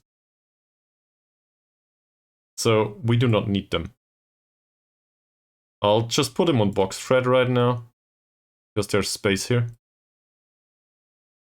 But actually, I want most of these I want able to be there for recovery. Creators, on the other hand, makes sense too. I want somebody to shoot. Maybe one or two aerial threats. But most of them...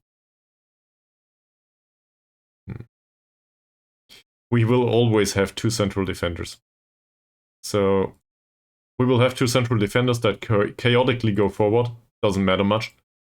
Just want them to inflict some chaos in the defensive area.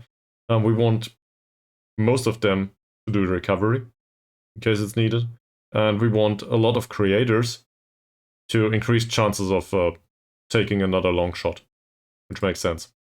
We do not need to sort this once more, because, well, we already got that. So this is free kicks shooting.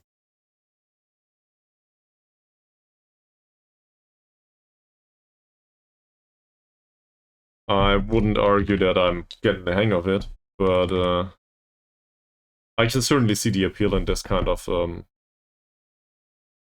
setup. In this kind of menu for the setup. In here...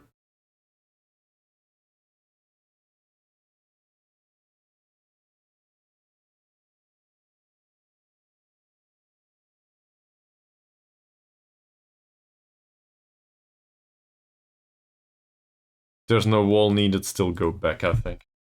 One counter-attacker from free kicks is fine with me. It's not really great, but I'd rather defend pretty well. So that might be overly defensive, who knows.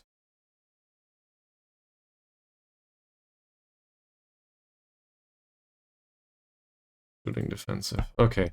We will do the remainder of the free kicks and stuff later on. I'm not sure if I will change much anyway. Let's do this friendly.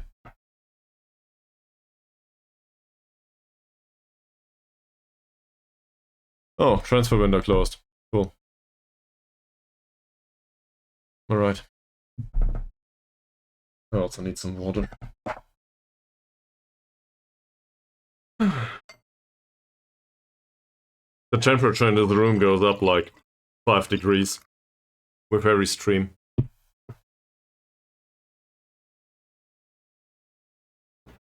At least. Maybe it's more. Who knows?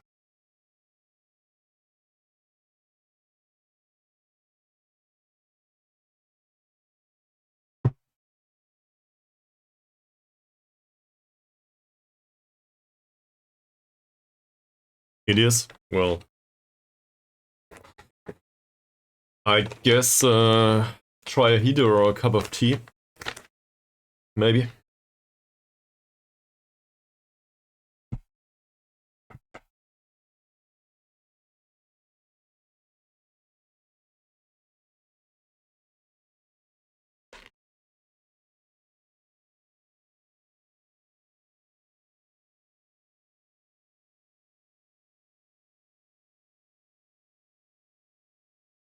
Cool. Okay. So...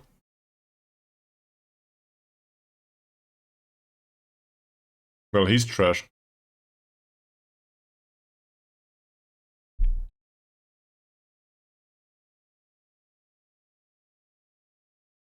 Star rating says not much better. Neither. Hasnan is not completely fit. RC trained well. Well.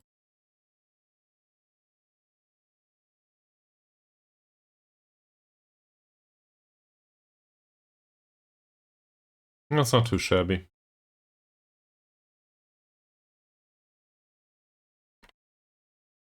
Okay.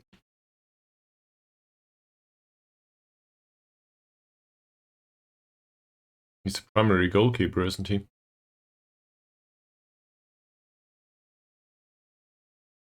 Yes, he is.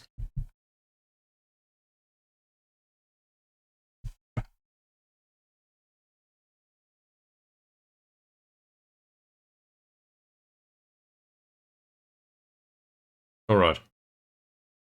Amran, Mokhtar, Safri, Roslan or Dicky, I guess Roslan.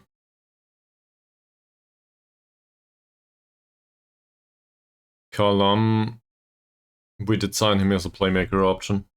So we do have 3 actually.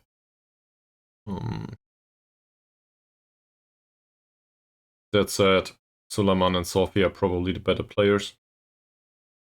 Kalina, so now we have 4. Great. Well, it's a bit much, but whatever. We'll have 1 for the left, 1 for the center. There's none for the right available other than Baru, so we will take him with us. Then we do striker, so that's Hasna, and then there's bonus spots. So who needs sharpness? You will leave?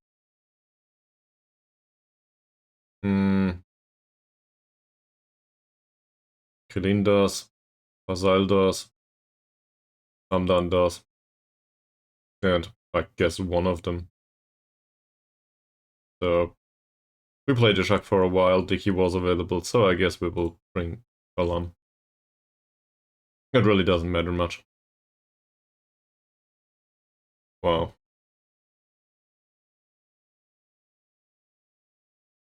Do we have anything on the opposition?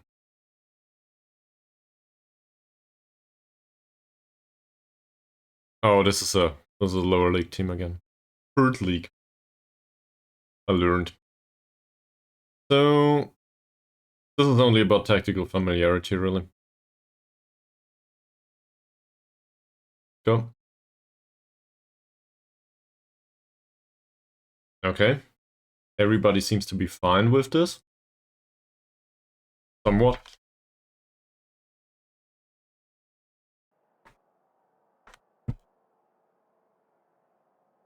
Maserin is the best player, he says. Well...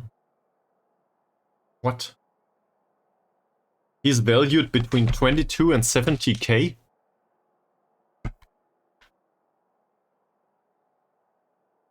Due to the pace or what?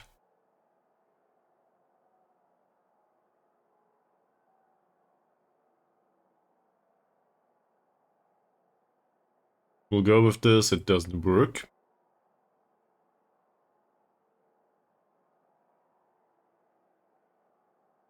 So, no matter the result, we already won though, because we have these nice kids.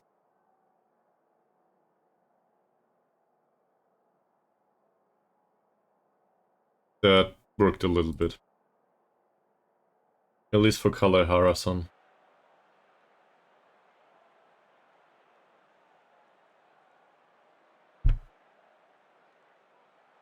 We gotta make sure that the first 11 is sharp at least. So, in the next match, we might not be able to play everyone for 45 minutes or something, but we need some of them to play 60 or 70 maybe.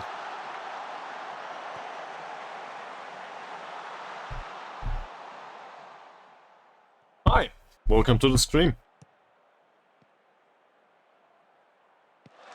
They have their own Muhammad. Well, we're doing a friendly in Malaysia. Apparently people don't do their friendlies on Football Manager sometimes. That said, we do right now.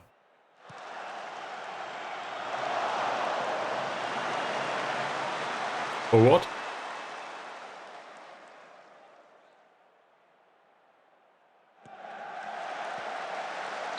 Oh, for the welcoming. I see.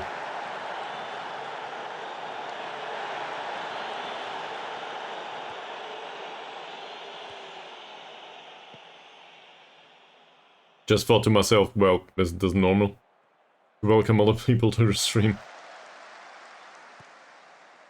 Carrier's pass was fun. Well, no problem, man. Let me know if you have any questions or anything, or, I don't know. Just want to come up with ideas. Red chili, that's not too bad.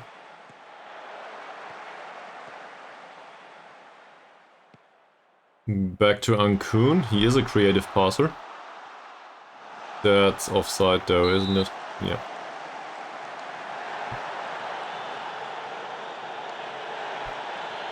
It also seems like we should go wide here, given the formation. So I got rid of the menu.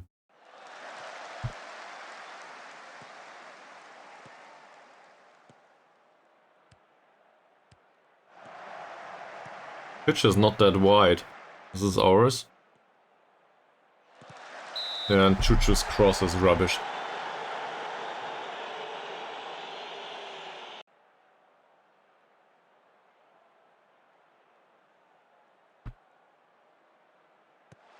Jaya Salon, nah.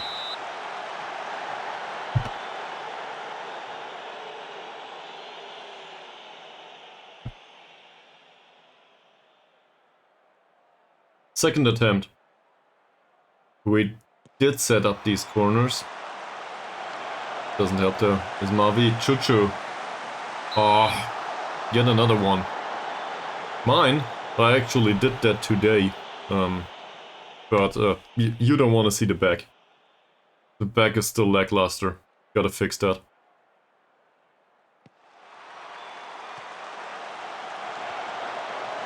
So, recycling possession. I don't have a strong opinion on that, I think. It has nothing to do with football. It's just laziness and not unwillingness to pay for a decent haircut, I guess.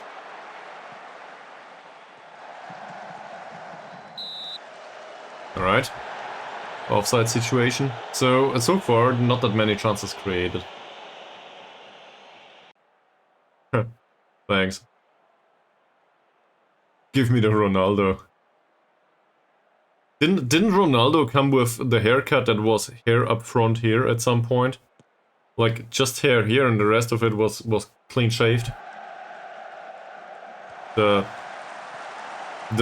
I could have this between my legs haircut. That's the only one I remember. I think it was Ronaldo actually.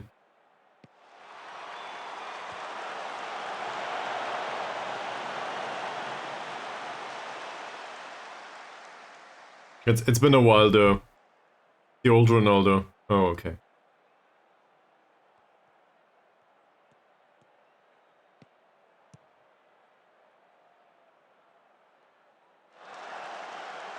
So, not that many chances created so far. Doesn't make you cringe already, Mickey Billion.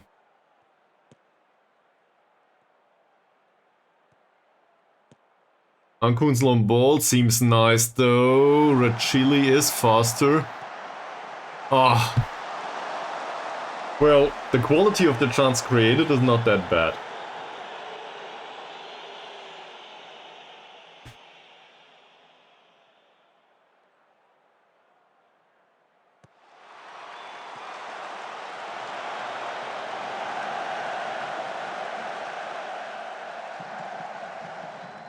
I'm not convinced by our corner taking just yet. Yep. It's a fantastic game. There we go. That is true. That's it. Still works. And against the teams within our own league, we will have a hard time shutting them down. So we better practice that. Because, well, don't want to get relegated.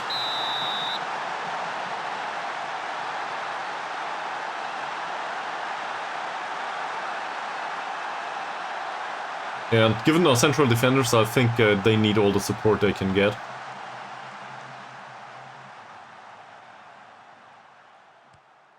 It's probably also true for the rest of the squad though.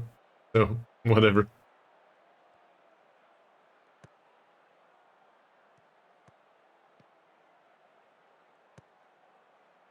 It seems to me like we... Yeah, it is. It is.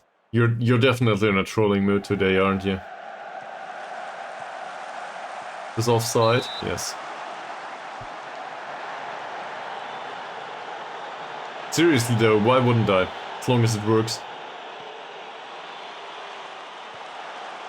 That's well defended. Thomas with the counter-attack, maybe? Who knows?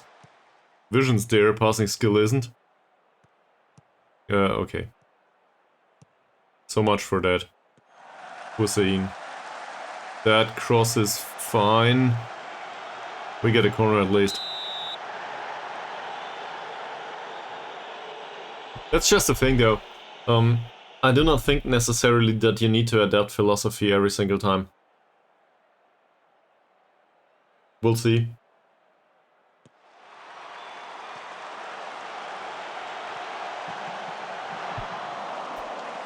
Well, at least we did create a chance here. So what was the expected goals with the 4-1, 4-1? It was like 4, right? And we scored a lot.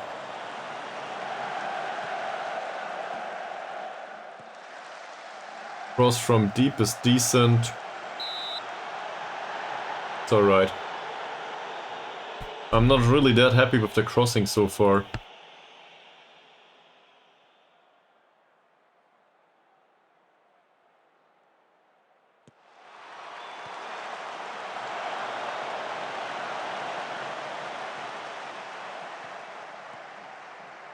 We lose the ball, but not really.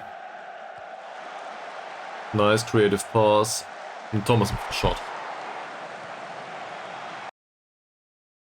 Let's try low crosses for a while. I want to see the difference. If there is any.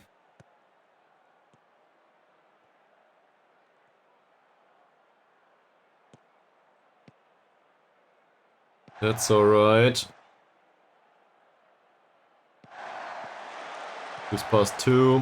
Jaya Salan. Here's another cross from deep. That's Chuchu with the header over the goal. I actually think this is the best result you could get. No expected goals for the opponent.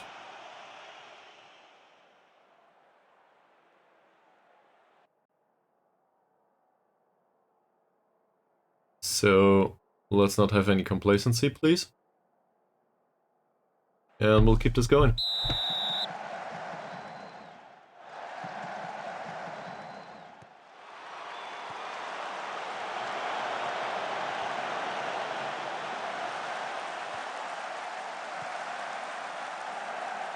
Yeah, maybe. So, I can see the argument here. You could win by a bigger margin or whatever. I guess there's a risk either way. So, with this result, the risk is that they score. In some sort of freak accident or something like this. They didn't have a single shot in 48 minutes. So, it is bound to happen at some point. On the other hand, well, if not after that corner, I don't know when. That's well floated. And the keeper comes out to claim the ball.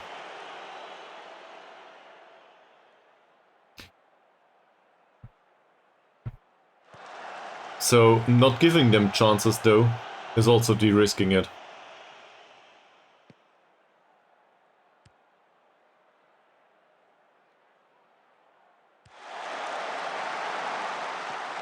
Why don't you see us playing that defensive in the league?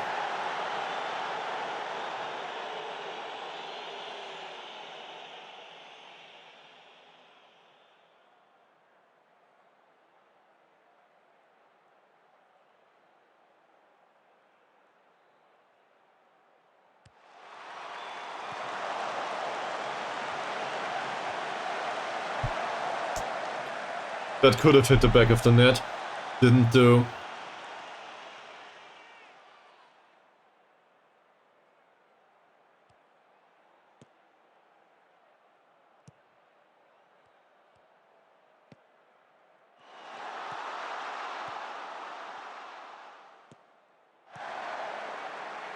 Ankun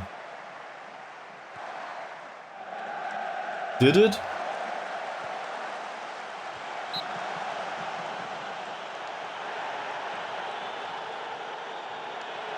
Well, we're bound to find out.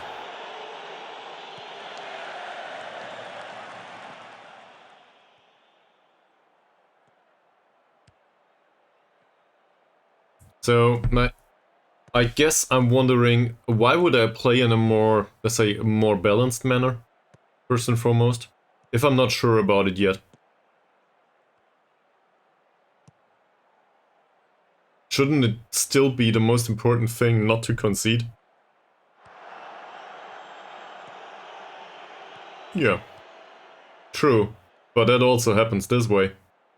I don't need to score 4 to win a game. I need to score 1 and not concede any. Like, I don't have a problem with scoring a lot of goals. It's just more important to me to not concede. And that's not really a question of the quality of the team. Nice header. And a good save.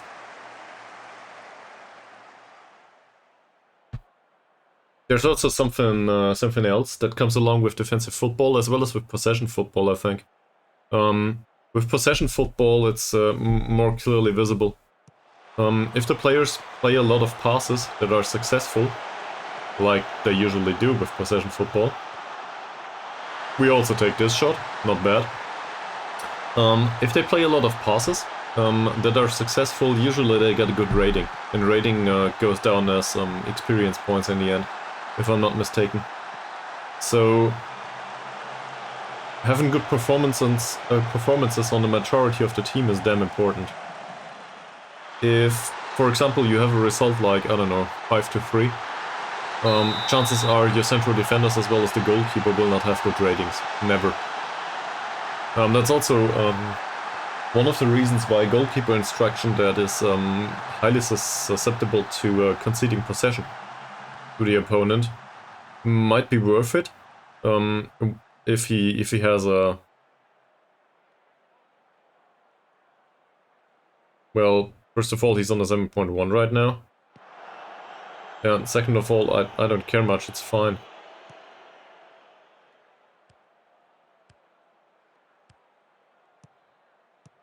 A 6.5 is not really my concern here.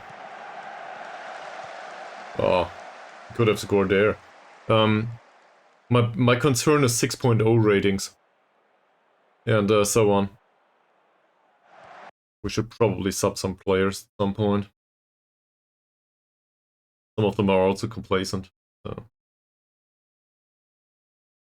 Yeah, let's just rotate the entire team once more for another 15 minutes, no problem.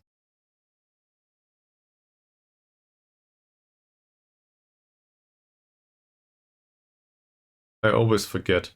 Suleiman is the playmaker. Suleiman is the playmaker. Sophie is the tackler. Parsi can play on the left. Why not? Taib for Thomas. Baru. And up front, Hasnan.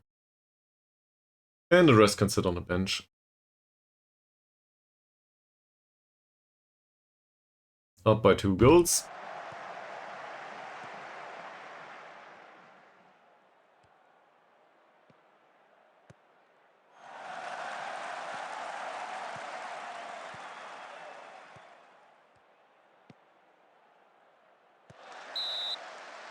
Preferably, I would want not to give away a single chance in a match like this.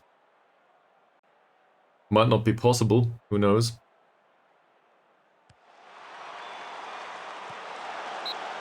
Defending's fine so far. Half of them would have preferred to stay on the bench, apparently.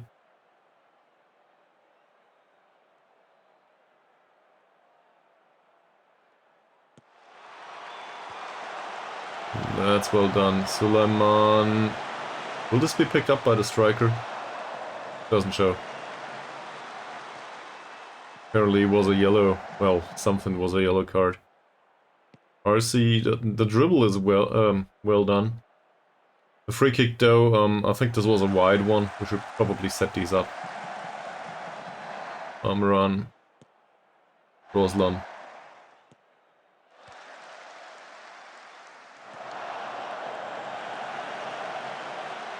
Okay. Yet another corner.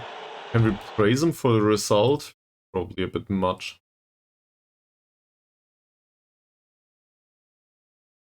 None of these show complacency though, so far. Everybody seems to be calm, so I guess that's better than what we had. He's anxious and lacks match fitness. Yeah, well, that's what you're here for. Mokhtar Farsi? Sure. So, seems like the corner taking setup does work against grayed out teams, at least. Not sure about the matches in the season. We'll see.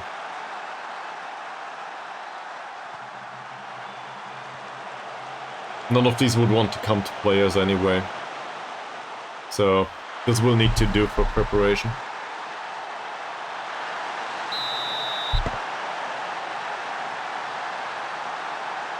I actually didn't look at the finances after the match against Kushing. Not sure if they'd earned us money.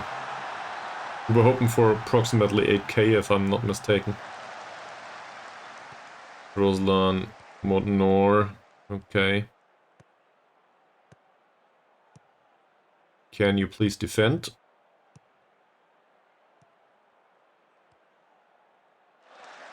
That's fine too.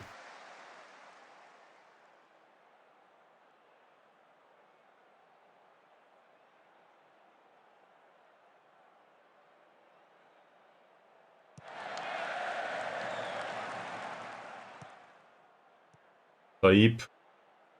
RC. Taib again. Taib. Okay. It's something. Everybody would have preferred to stay on the bench. Really, guys? Really? Well, they certainly had fun.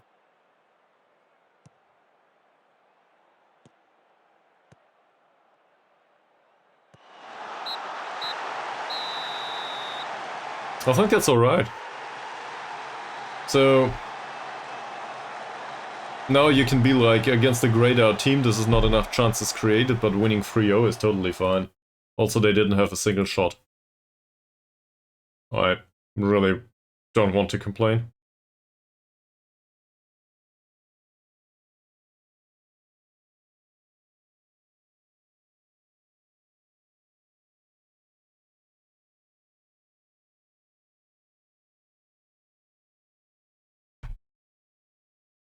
Okay, so that worked. Also, we had 47% possession.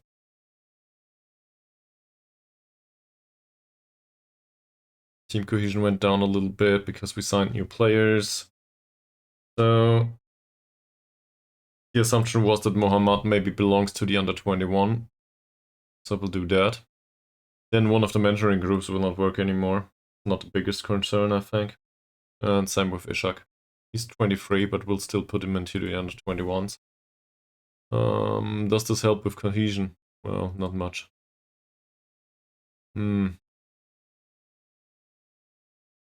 I guess we could remove Dicky. Then again, he is somewhat important for the mentoring group. So we should probably keep him.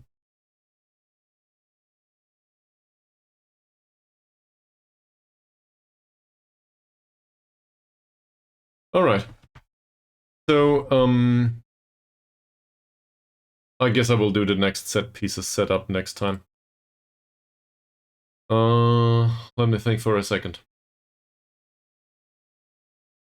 There is a ton of stuff going on throughout the week. The next stream on Friday should be possible. There might be additional streams on the weekend. It's most likely scheduling says that I will have additional time at the weekend. So Friday, Saturday, Sunday, most likely I will do more than one stream on Friday. Not sure about it yet, but it's very likely. And if I say very likely, it usually happens in these circumstances. That said, Monday next week will not have a stream. That's for sure.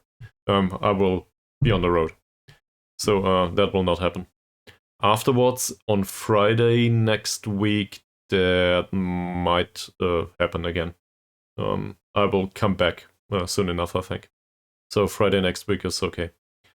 Okay.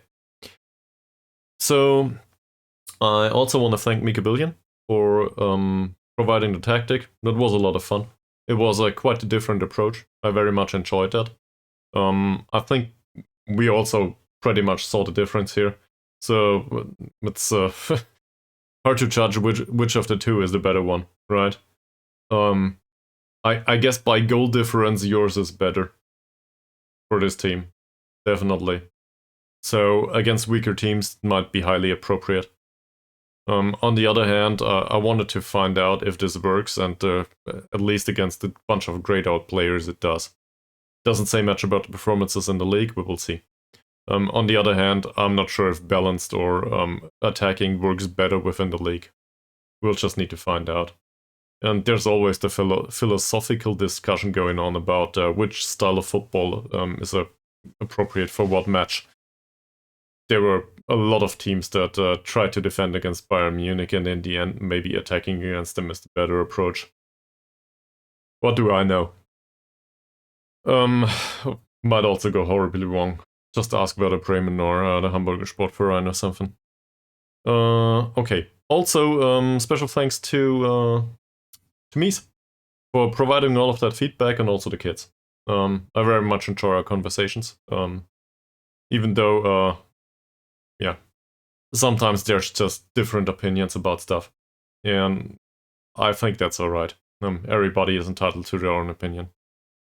So in the end, I need to make the decision that I need to make. Yeah, sometimes it might not go your way, right? Yeah. Did I forget anything? I guess I will need to set up set pieces next time at the start of the stream. The rest of them. So, feel free to come at 7. See you next time. And sleep well. Have a good evening. Bye.